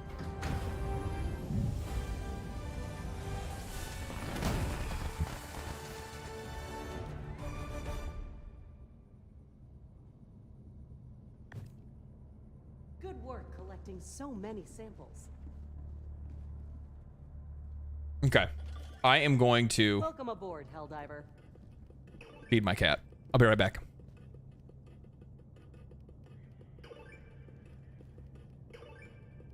Allied destroyer has left squadron. Helldiver.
Ah. My complaint with the game is it needs more Duke Nukem, Roddy Piper.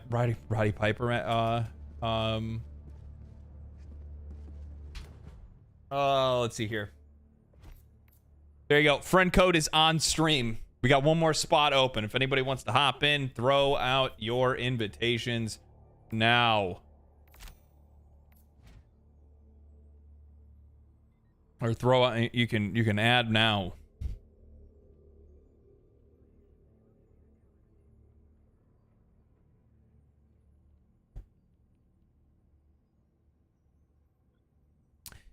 By the way, I know it has been a popular opinion that bugs are more fun. I have one thing. Thank you for the follow over on Twitch. Appreciate that. I have one thing I have noticed. A person that's reached level 37 without farming. That is, bot missions are a lot easier. Once you reach the point where you can get good anti-armor, the railgun is basically... Yeah, I mean, the railgun is really good for just about everything. Bugs get out of control. I like both. I like both.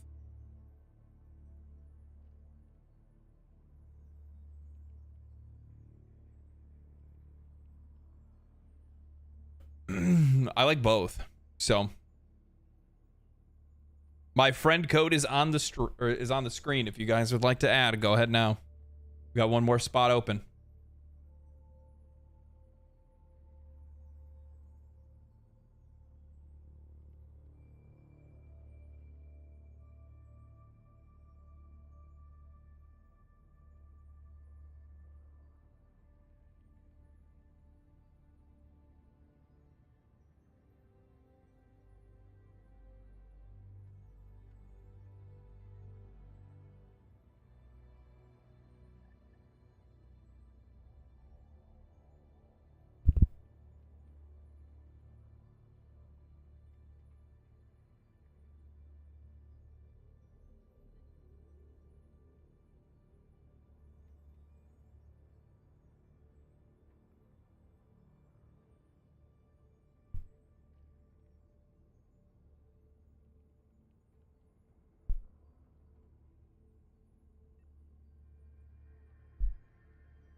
Kitty cat, go eat.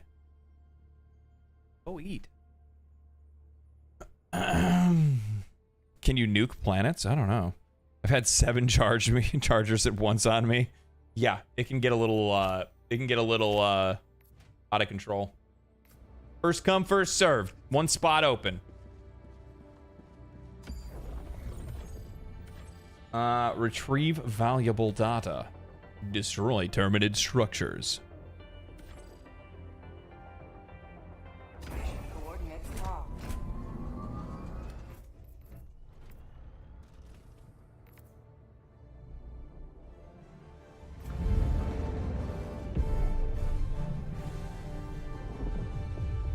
Orbit. We entered into a mission to kill 1 Hulk.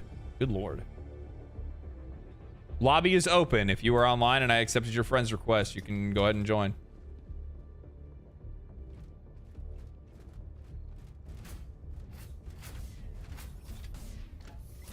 Oh, I totally missed some of the stuff because I was hi, great video. Helldivers 2 is a wake-up call. You did a fantastic job showing how the video game market should work. I hope that Helldivers 2 and Palworld make large publishers think about their approach to players.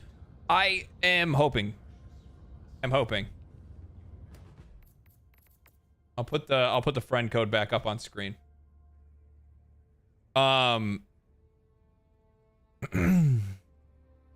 So I don't really know exactly what the fallout of a lot of this stuff is going to be. I know that there's going to be something's going to happen. I think regardless when you look at what's your total playtime by now, it's nothing crazy. It's like 60 hours. I think if you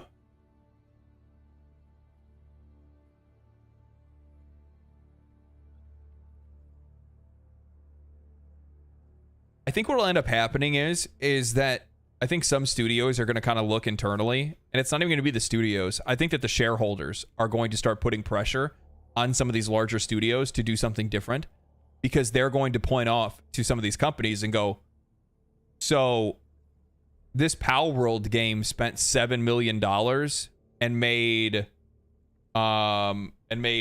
what? How much? Charged Maniac with the $5, $4.99, saying, "Good work for democracy. Thank you." I think that shareholders at some of these larger companies are going to look at the AAA industry that they are already invested in, and they're going to ask their board of directors, and their CEO are going to have to stand up and ask and go, hey, so we see this small Japanese company of developers that had really no idea what the fuck they were doing, that spent $7 million to make a Pokemon with guns survival game. And they turned around and sold, I can't remember the exact numbers, but they sold like 10 or 12 million copies on Steam. If not more than that. I think they said 25 million players worldwide, but we don't know what the split is for that between we don't know what the split is for that between like Xbox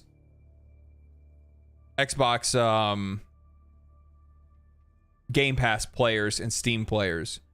But regardless, the game was $30. So at $30, we're gonna guess on the, this is a widely low, this is a low estimate, super low estimate, right? But if you're saying let's say 10 million players purchased the game, which we actually know it's more than that. It should be, I'll put 12, because 12 was the last number that I remember off the top of my head. I haven't checked it recently, but if you have 12 million players that bought it, and they bought it at $30, that's $360 million. They spent $7 million to make it. That's a massive return on investment. And you're going to have shareholders pointing to that and going, what the fuck? Allied destroyer coordinates. No. Oh, no. I'm not trying to go to somebody else's ship. I didn't mean to do that. I thought that was a friend request.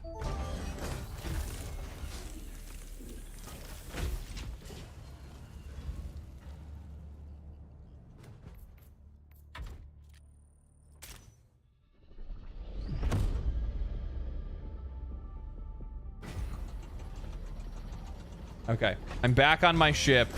Everybody can join on my ship. It's an open lobby.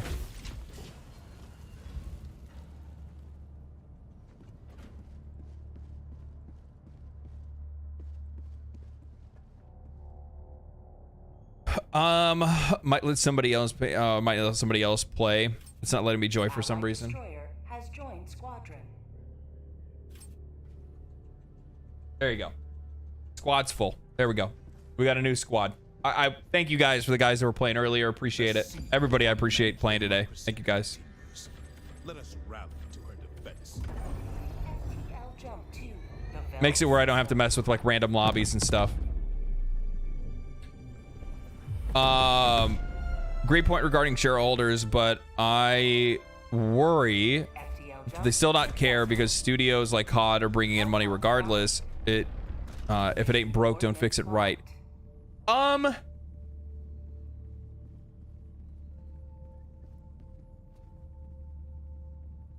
That depends. I don't know. The thing is that you could say the same thing for Spider-Man, right?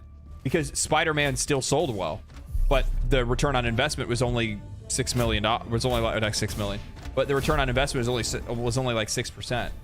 So with that said, I guess we'll start up here and then go south and then grab this one and go over there. Or do we need to go to this one first? This is activate power generator, and this is get the hard drive. Okay, so we'll start over here.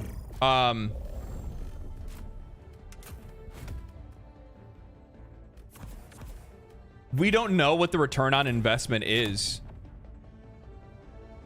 We don't know what the return on investment is for Call of Duty. You know what I mean? We don't know how much money they've been spending and how much money they're making back. I mean, as a live service, it's probably doing better, but that doesn't necessarily mean that it's what they're looking for. Got lots of samples, and you got me through for some of your hardest missions yet so far. That's good. Pocket Pair apparently learned how to use Unreal Engine 5, yeah, while building the game. Yeah, they had a bunch of developers that were working on Palworld that never even coded a game before in their life.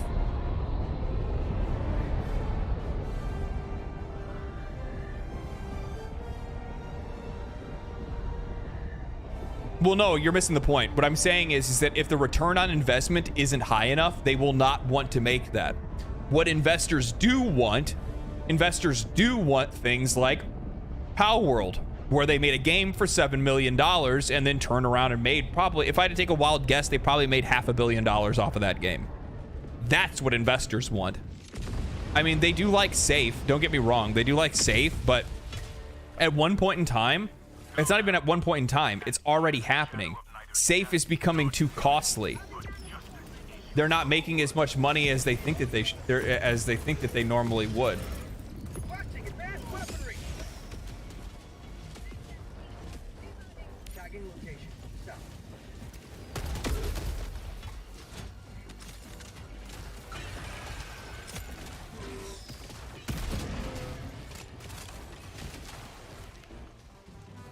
There's a nest right behind us.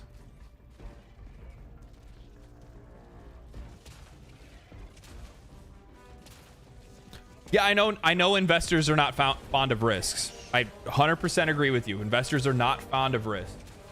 But in the same breath, when, like, guys,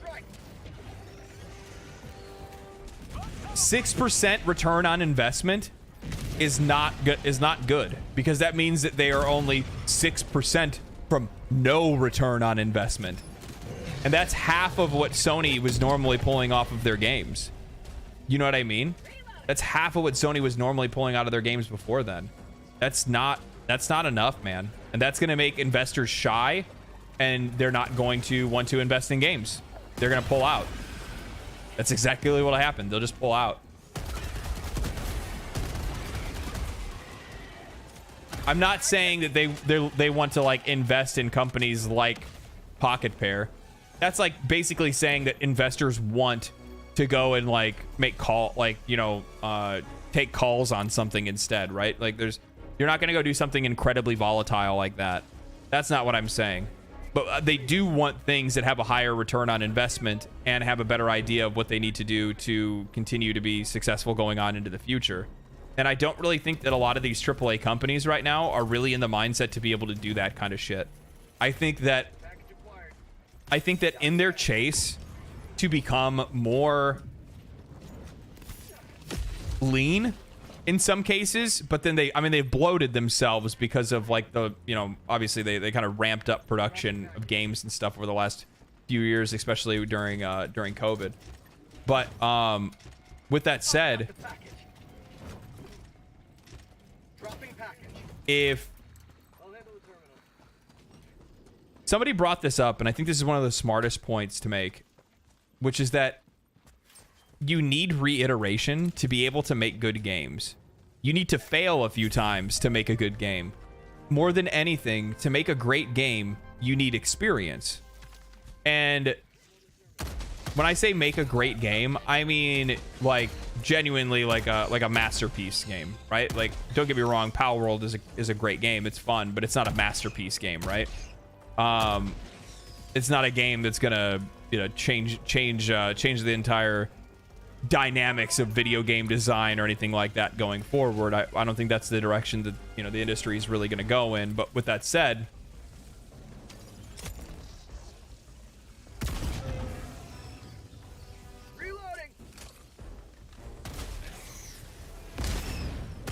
let me finish these guys off. I think what's gonna end up happening is that more of these companies are gonna fail because they've been getting rid of like all their talent that they need to be able to continue to make great games. And the reason why I say that, and the reason why I feel that way, is I look at a company like Larian Studios. Larian Studios, very much the main reason why Baldur's Gate 3 has done such a great job is... How did that not kill you? I shot you in the fucking mouth, homie.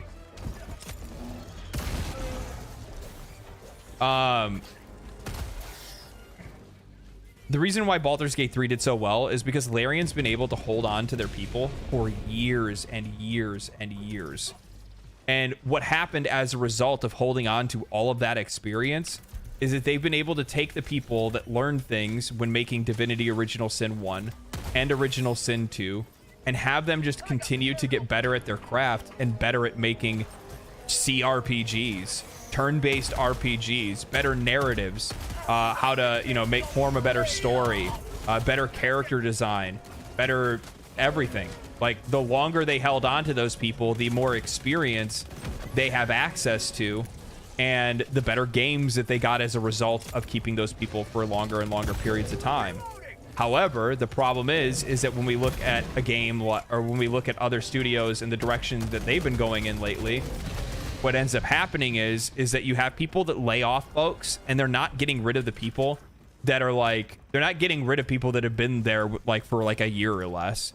No, they're getting rid of the people that have been there for like fucking 10, 15 years, and they're doing it because they're trying to lower their salary costs, which this is something that a lot of businesses will do. They will go after the people that have the higher salaries because they'll save the most money, and they can look at it as, well, I can get 2 employees for the price of 1 if I get rid of this one guy.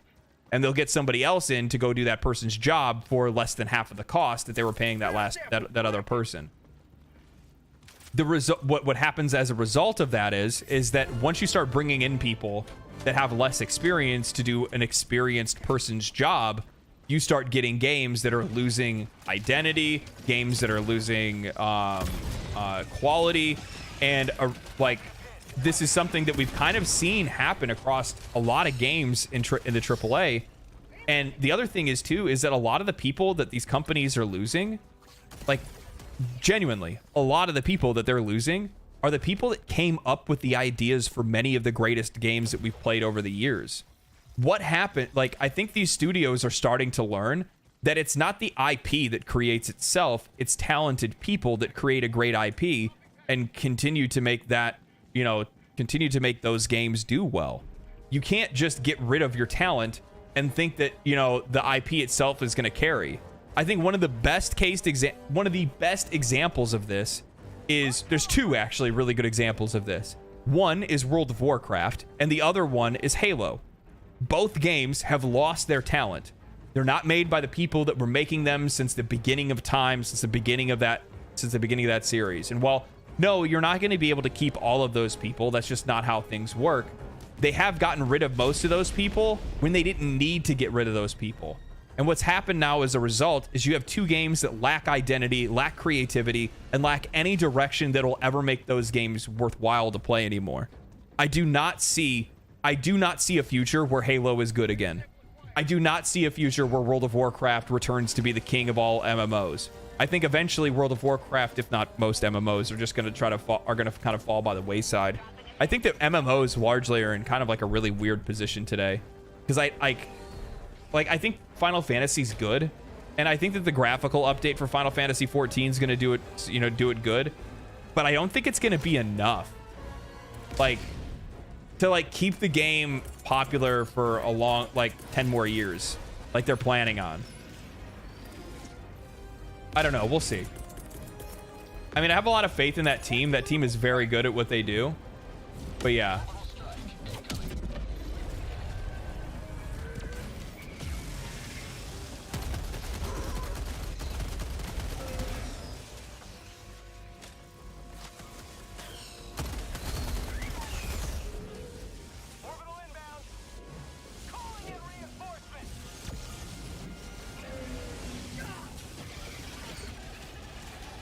I don't know how you guys feel about that. I mean, I don't know.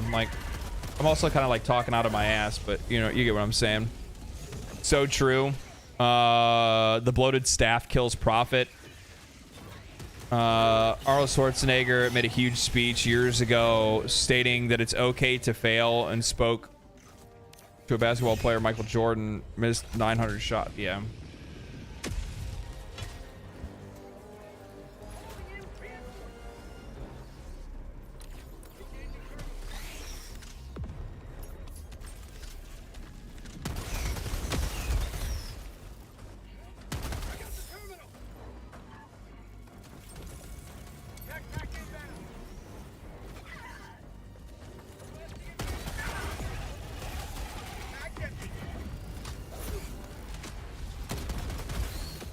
I've always been a really big fan. I've always been a really big fan of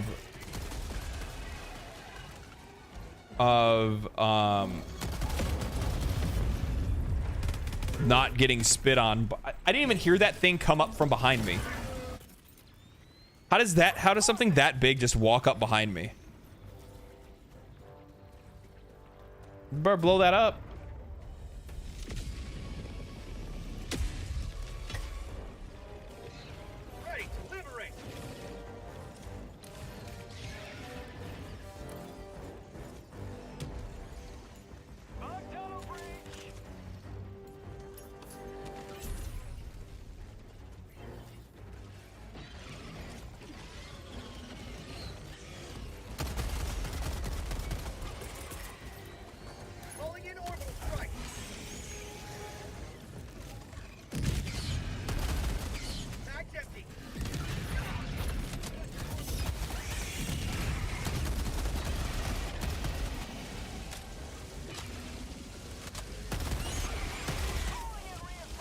So anyway, I lost my train of thought because I got attacked.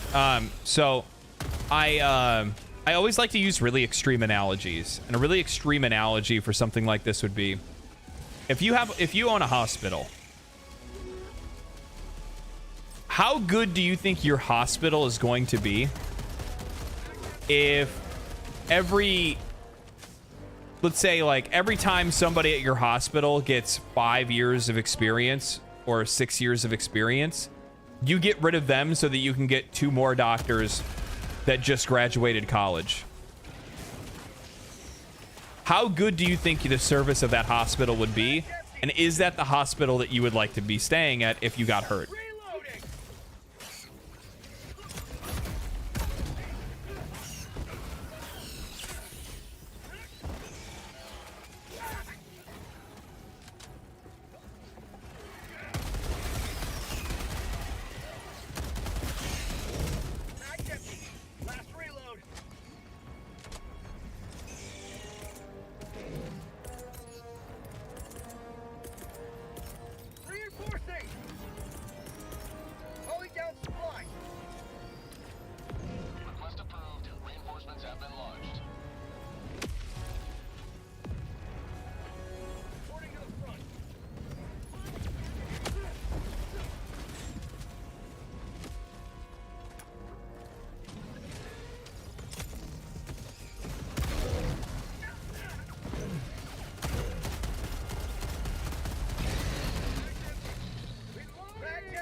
Excuse me, I believe in faith-based medicine. The democracy will heal us. But yeah, I mean, like, that's the point. Like, I realize that that's kind of like a really extreme example, but at the same time, like, think about it. When you get rid of, like, that much experience so regularly, and what happens with that experience, by the way? Because I think we all see it happen. They go start their own studios. They just go start their own studio. Like, all right, fuck it. And then all those studios tend to be, like, people that are actually succeeding. We done here? All right, let's go. Did we do the... Oh, we did do the power place. Uh-oh. Holy shit, what the fuck is going on? Oh, I got mortared.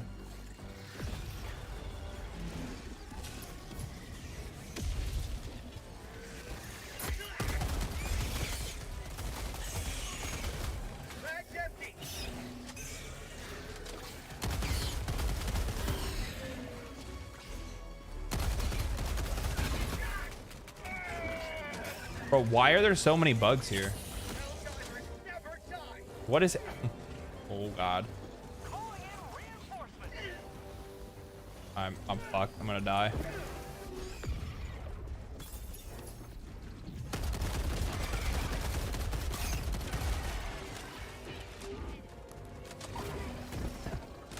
Still didn't reload.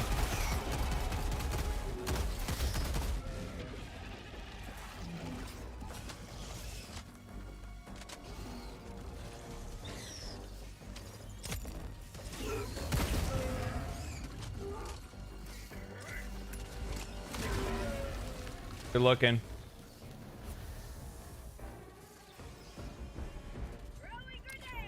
All right, we need to get the fuck out of here.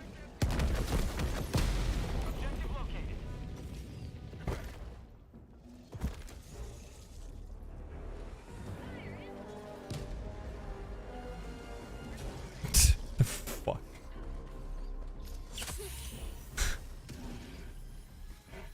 Me. All right, it's time to get the fuck out of here. Me also gets thrown 400 feet behind myself.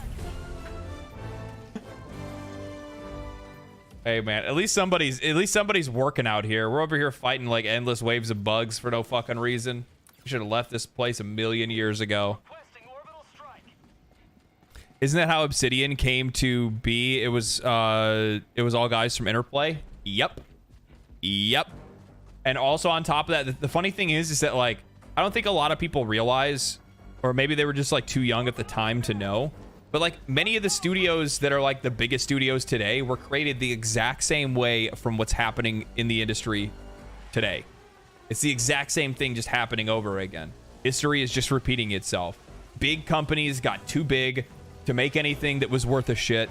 So then their most talented people left to go start their own studios. That's how you got BioWare. That's how you got Activision, not Activision, but that's how you got Blizzard.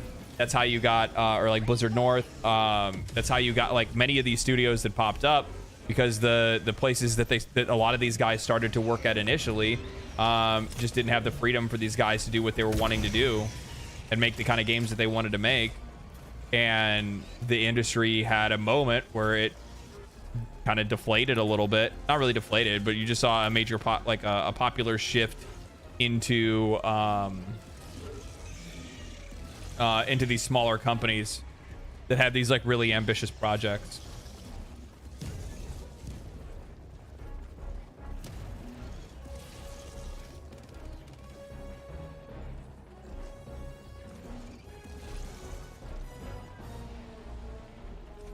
Got a sample.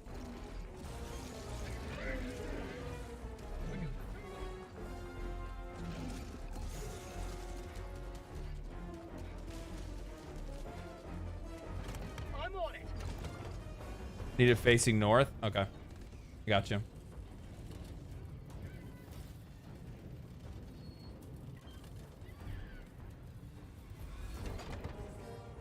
Good.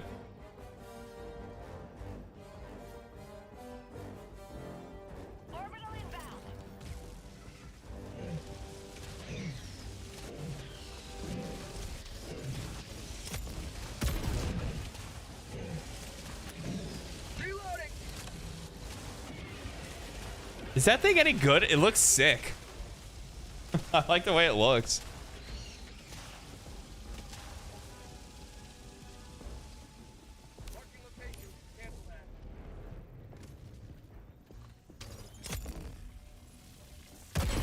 Reloading.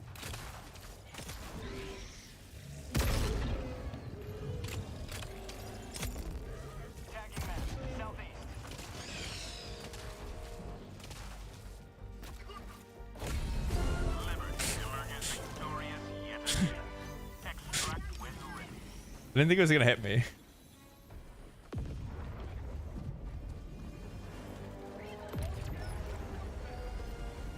Dropping a pin.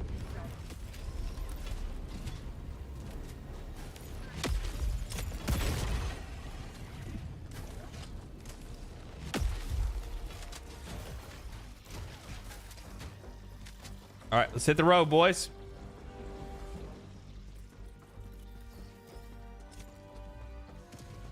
asking about Starfield, and I told him I'd get No Man's Sky instead.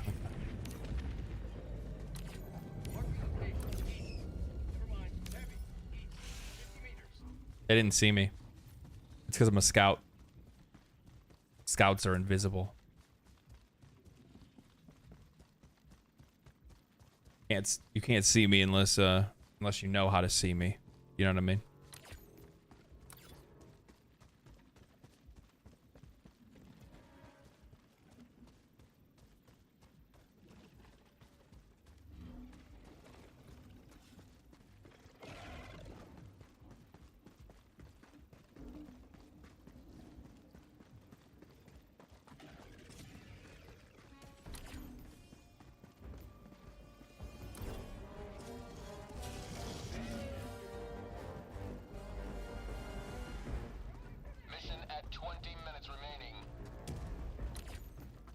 I love how much time we get on these planets too. Like I realize like some of the planets have like different amounts of time, but for the most part, like we get like a shitload of time to just have a good time. You know what I mean? Just vibe out, see what this world has to offer,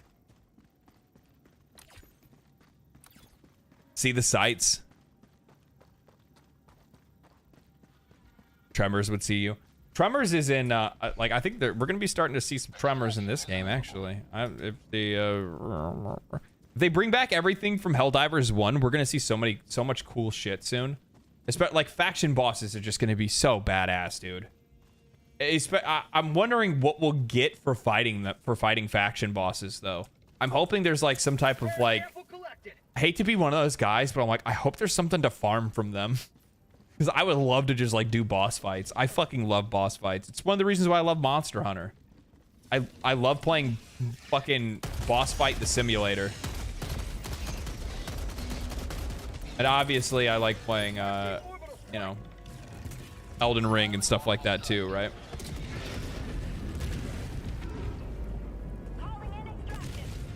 Fucking democracy. Fuck!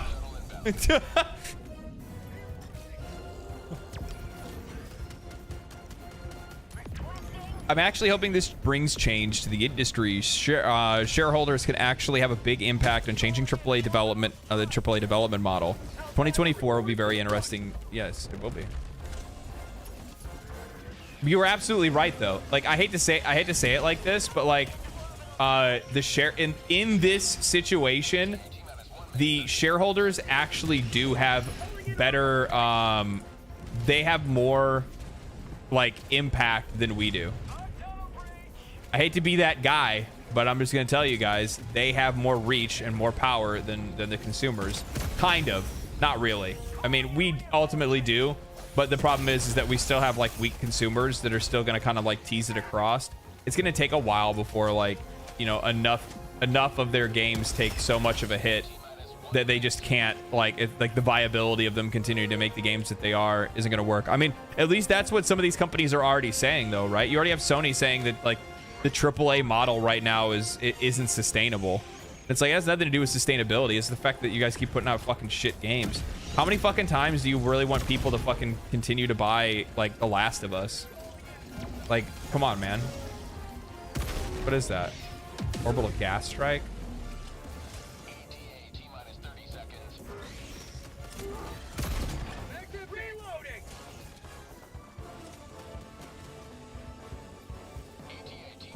Try using impact grenades to kill the spewers. Yeah, impact grenades will one-tap them, but I don't have impact grenades on right now.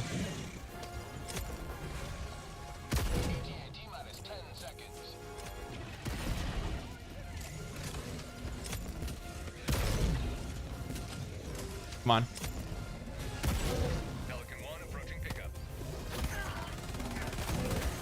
Why is there so many? Oh, my samples!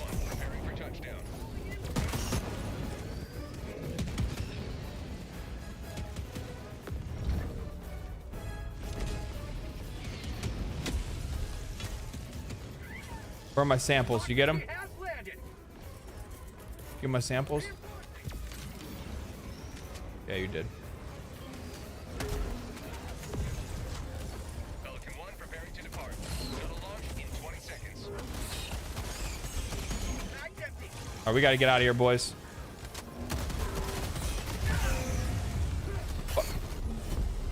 Oh my god. He shot me right in the fucking head. I dove down and he fucking annihilated me. What the fuck? Liberty has seen you through. Wow. This is what I get for playing with chat. Never again. Never again. I'm so sorry. I bet you are.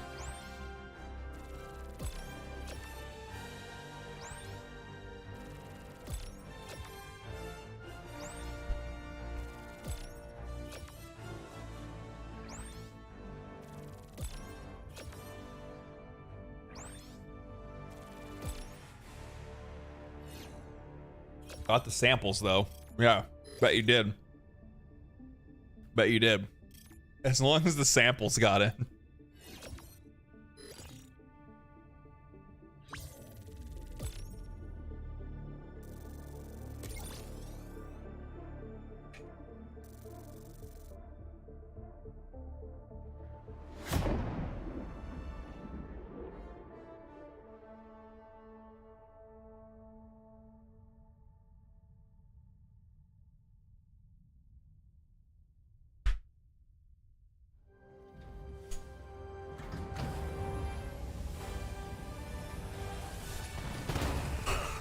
Couldn't happen to a better man. Wow. Wow. That's not the second time that I have not been able to evac. I don't know how I feel about that. So rapidly. Initially, I thought that we were all friends, but apparently we're fucking not. No! You shot me in the head! You will not. You get no attention from me. Mission coordinates locked. Hellpods prime. Allied destroyer has left. Engaging All right, orbital all right. thrusters.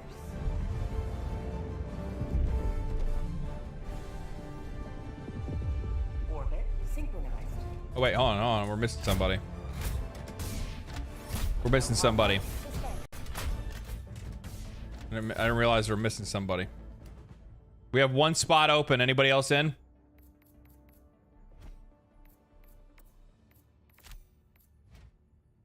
There you go. I just added another person to the friends list. One spot open. Friend code is on screen. Helldivers. Calling all Helldivers. Calling all divers.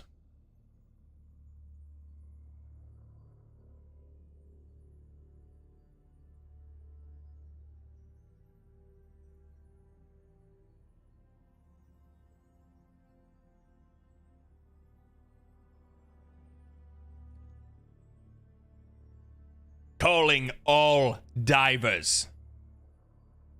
Friend code on screen.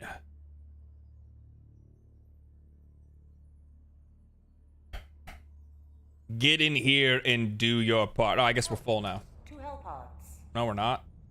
It says I have 4 in game. Allied destroyer coordinates received. It says 1 online, 4 in game. Oh, 4 in game.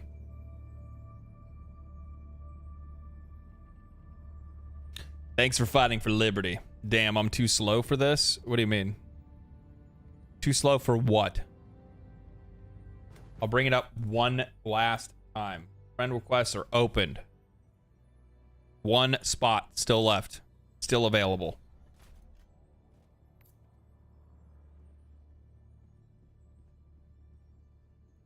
Where's my other thing at? There we go. Specs? I don't have Tiberius. I don't have any of that like twitchy shit set up yet. You asking like my computer specs? Because I could just tell you. I have a EVGA 3080, RTX 3080, a 5800X. Mic? Sure, SM7B.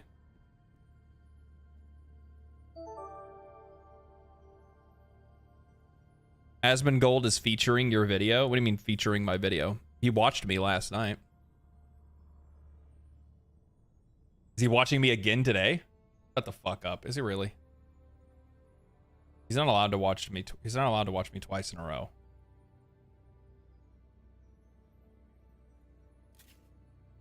No, he's playing Monster Hunter.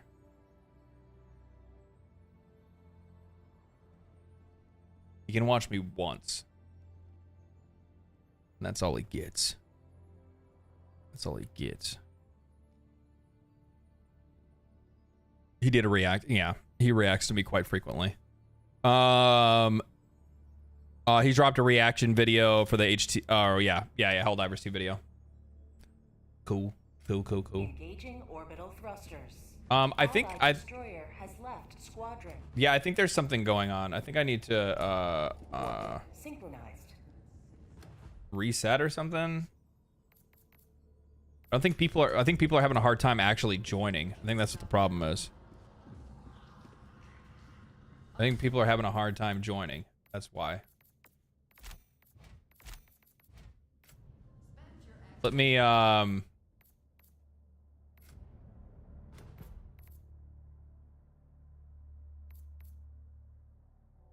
just gonna join somebody's like random. Oh, never mind. Has joined squadron. Engaging orbital thrusters. Okay. Yeah, you guys should be able to join. Somebody else just joined, so.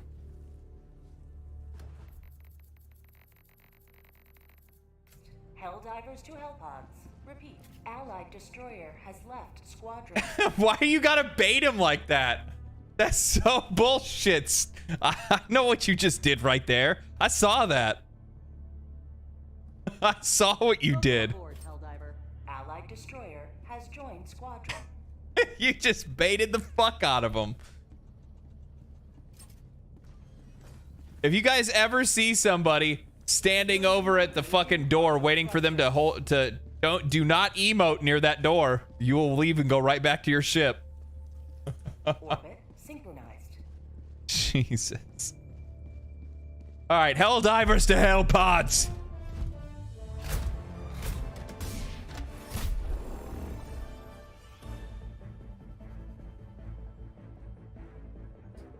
I'm stuck.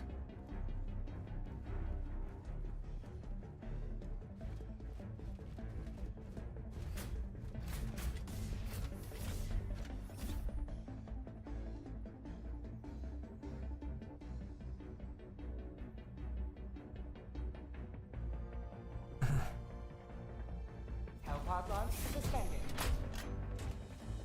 Where's the other person?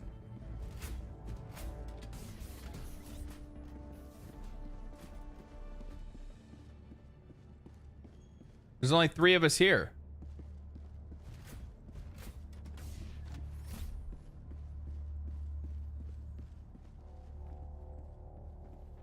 Hellpod launch suspended.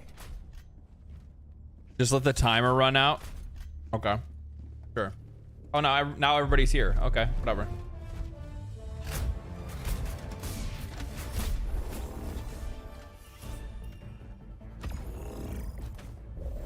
So I think this is just what are we? Search and destroy vast network of underground hives. So we're just taking out hives. I didn't mean to do that. My bad. Sorry.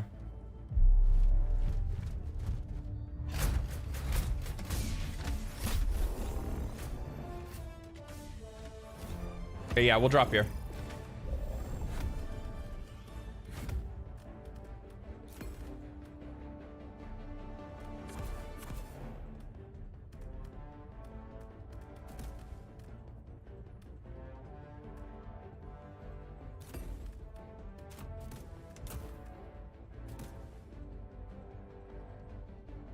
Does anybody have the stamina?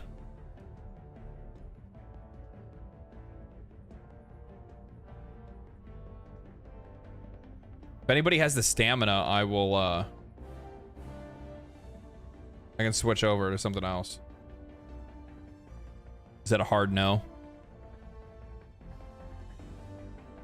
Search it! Seek and destroy!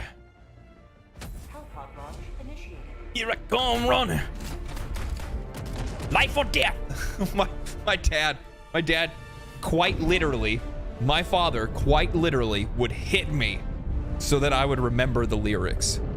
Now realizing that that probably wasn't the nice thing to do. He would turn to me, and if Seek and Destroy came on the radio, And if I wasn't singing it, it would result in a whooping. So I know that song.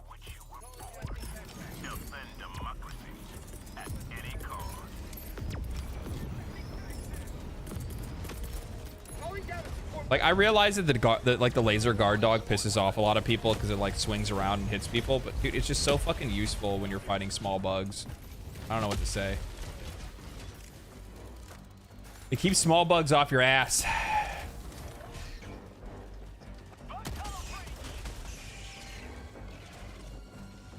Oh, this is a short mission, boys. We ain't got time.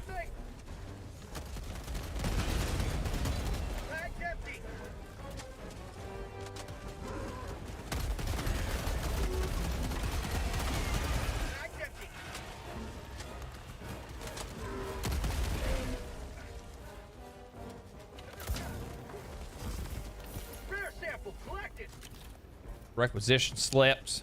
We got the slips. All right. All right, we're looking for Ness.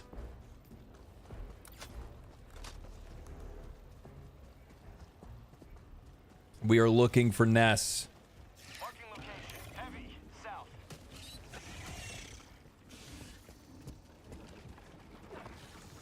Rare sample acquired.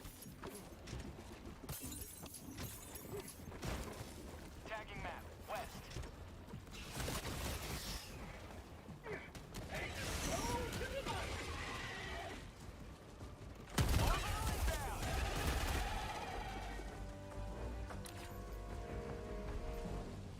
X3 is going off on their own. Mission at 10 minutes remaining.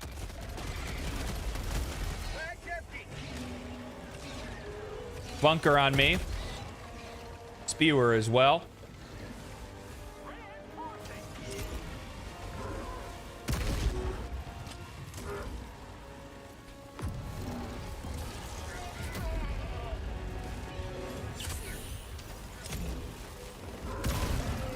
Get fucked.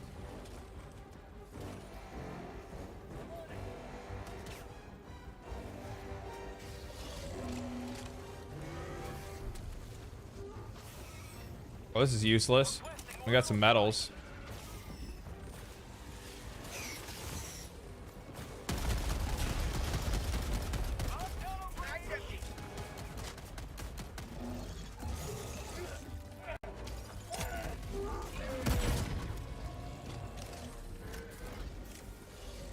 We got some more nasty business up here.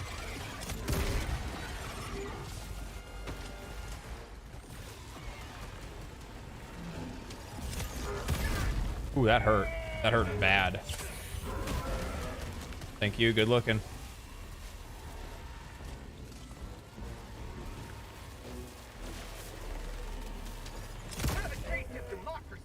I guess that thing was still alive.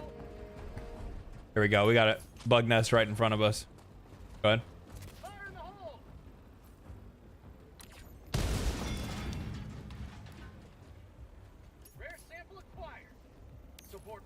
I wonder if the YOLO guy is playing this game. I used to watch Battlefield YOLO vids all the time. I don't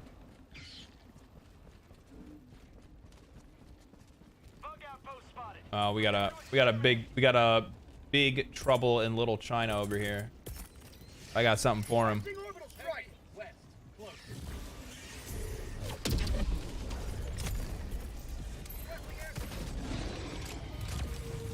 There we go.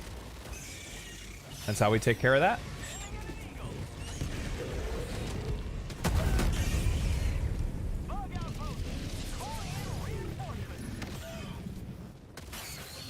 Jesus.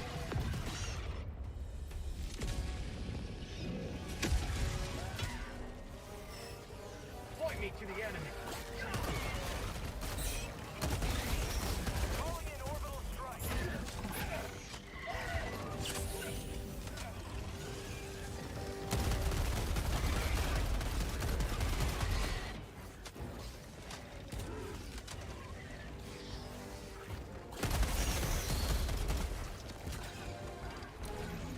Oh no, you guys brought me all the way down here. Now I don't have my shit.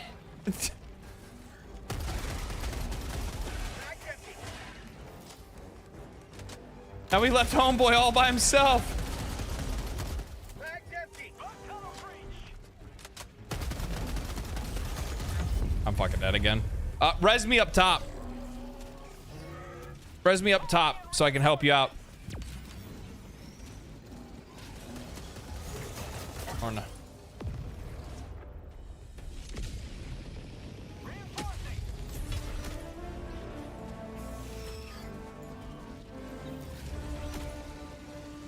Bro, what the fuck is going on right now?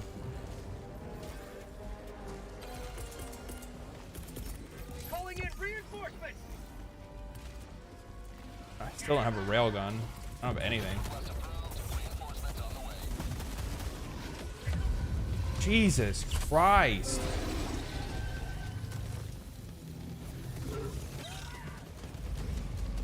We shouldn't have got spread out. I think that's the problem is. Jesus.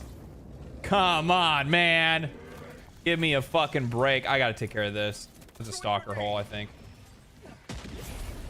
Yeah. I'm dead. Reloading. Nice body. For super Earth. How about a nice cup of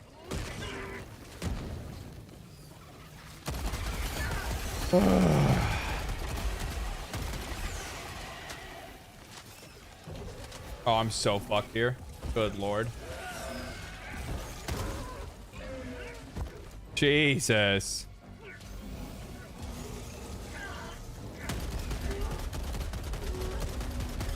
bag's empty.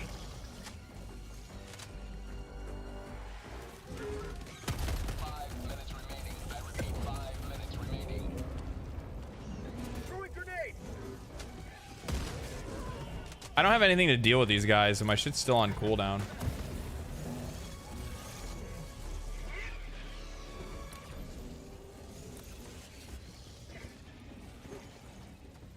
Did we take care of all the nests on this side? I think we have. I'm just gonna get the fuck away from this place. I'm just gonna get away from this place. Yeah, I saw the stalker. I got the stalker nest already.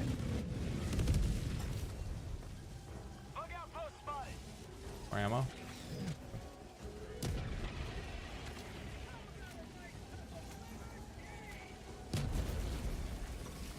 Another one, huh?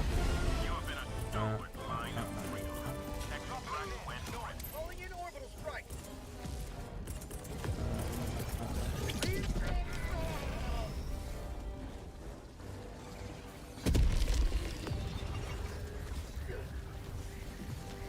Oh, I don't have any grenades. Bag's empty. And another bug hole. Rare sample collected. Oh my god. Everybody's all spread out too. This is not working out, guys.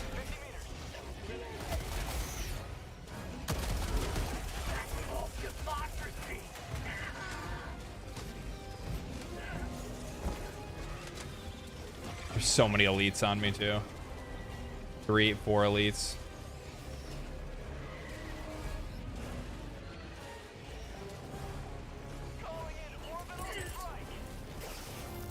Nope.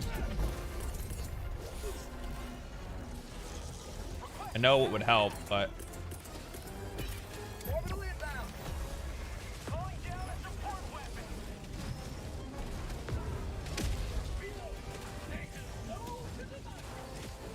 Have a taste of democracy. Bag's empty. oh, thank God.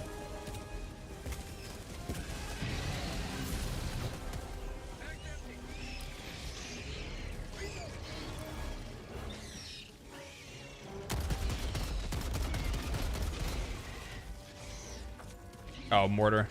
Okay.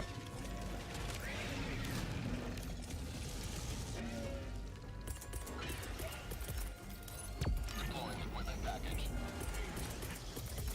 Requesting advanced weaponry.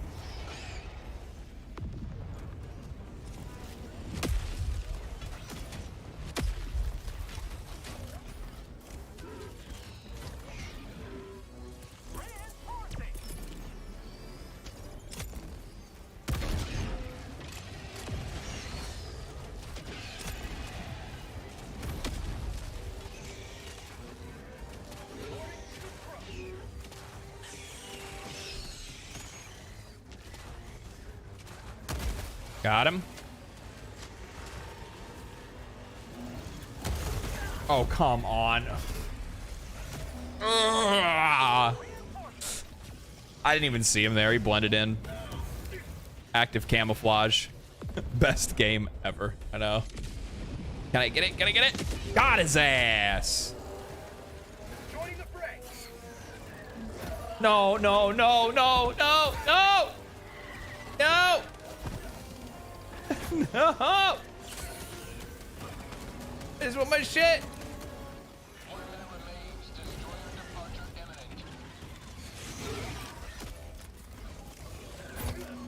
Fuck off.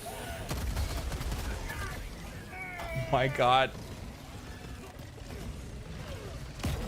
Oh my god, there's another one behind me. Why are there so many?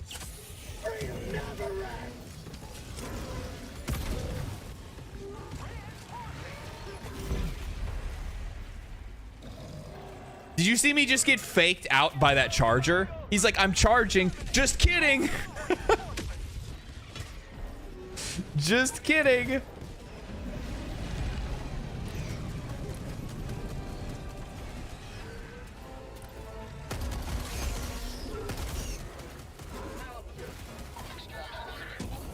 Something's fucked up, man. I don't understand why there's so much. Like, we're on level 6. We're not even on level 7. And this feels like we're on level, like, 8. This feels like suicide. Like, this is fucking crazy.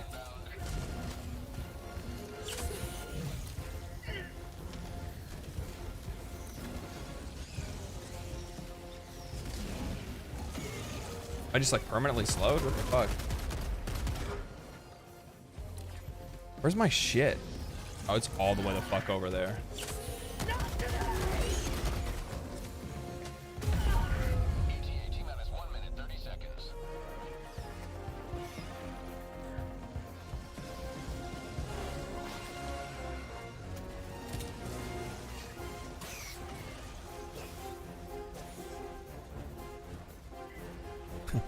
I don't need it if somebody on my team kills me.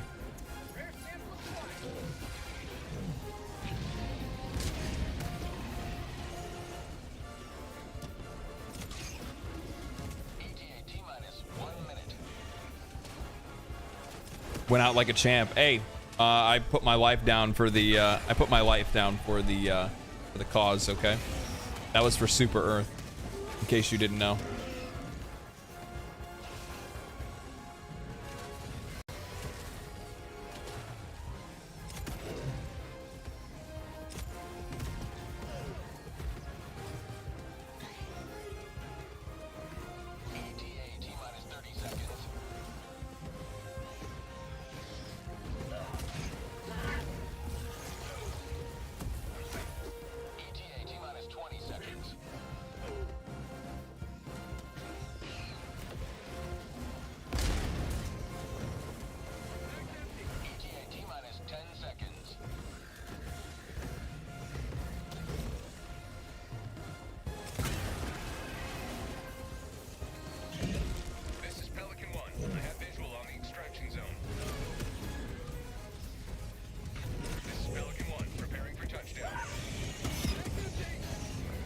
My god, like, listen to some of these comments. Nah, if you're not using the meta on level 8 plus, you are useless. It's not about it's not about punishing players. It's not about wasting someone's time with useless starts.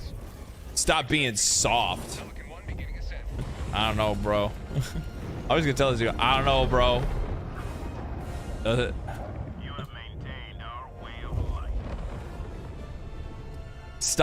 Stop being soft. Being soft is somebody saying that you have to use meta weapons to be able to beat the game. Sorry, man. Did Arcane Master punch up the difficulty? Might have. I'm sorry, dog, but like if you're the person that wants to try to push your playstyle on other people and you think that the meta is the only way to play and you just love being a meta gamer and all that kind of shit, sounds like you're the one that's soft, homie. Hard to say it.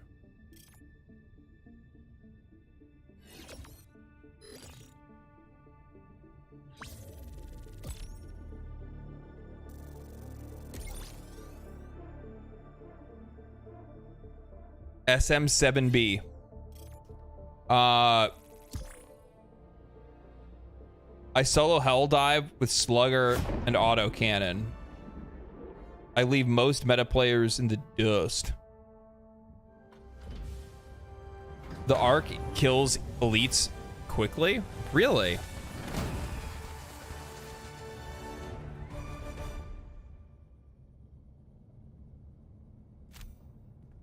That should help keep the bug population in check.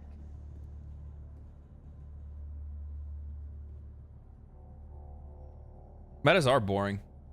I just don't like the idea of people wanting to like hold other people to like what their arbitrary definition of what they need to do is. Oh, if you're not doing that, nah, you're soft for telling people that they're allowed to do whatever they want. Man, fuck off. I'm sorry, but come on, man. What are you talking about? It's a fucking video game. Black and orange suit. That one? That one's like, eh. I have it. I don't like it. I don't like it.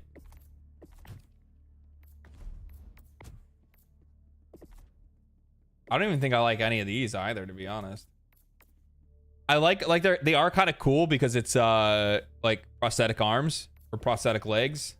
And I think that's kind of cool, but outside of that, like I think I really just want to get the flexible reinforcement budget. Maybe the incendiary? Probably not, though. But I definitely know that I want to unlock this, right? I think that that's probably a pretty good one. But at the same time, like, just don't die. Just don't die.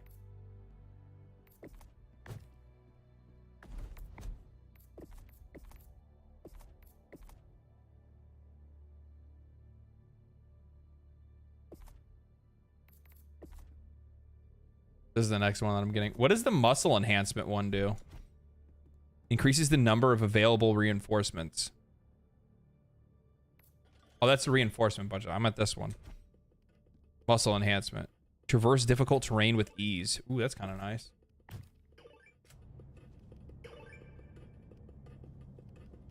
Cookie cutters all the same. No versatility. Yeah, no versatility. No Snortfest. Yeah, exactly. That's the thing. Like, players should be able to do whatever they want, man. Simple as that. The game needs to like that, like, and if like a meta starts to like, the problem is that the people that are out there that are championing a meta, are ultimately the ones that end up ruining those weapons in the end, right? Because any game that I've ever played, the minute a meta starts to rear its ugly head, those guns are immediately the ones that get fucked. And I always think back to like when I used to play Warzone, and it's like a meta would pop up and it was like, you always use these guns. These are the only guns that you can use. You don't use anything else other than these guns. And then they nerf those to shit. And then the next best guns are always the guns that come on the battle pass that season. You know what I mean? And then the rest of the guns are all shit. To play devil's advocate, Fortnite still holds up if you like Battle Royale. No idea how it stays fresh though, but it does.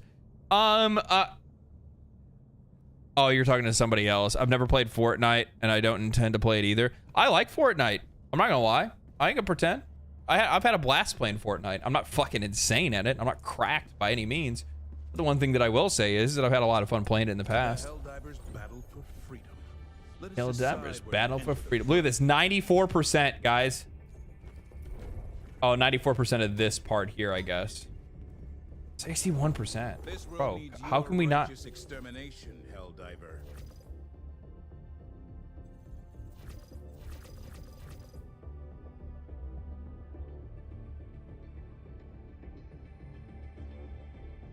Yeah.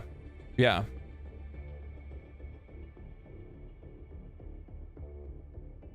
How are we? I don't know how we're losing it. I have no idea. I have no idea. Managed democracy calls for aid. Managed democracy calls for aid.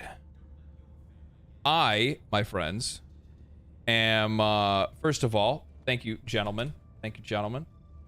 for an excellent mission. Good job. Good work. Good work. Good work, everybody. I salute you. It is getting close to my time for dinner. I'm hungry. I want to eat, and I want to hang out and do my thing. And I also want to play Final Fantasy VII Rebirth.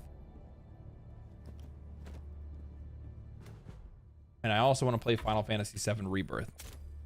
I have been streaming for 8, 9, 12 million hours. Actually, only 6, but 6 feels like a good place to stop.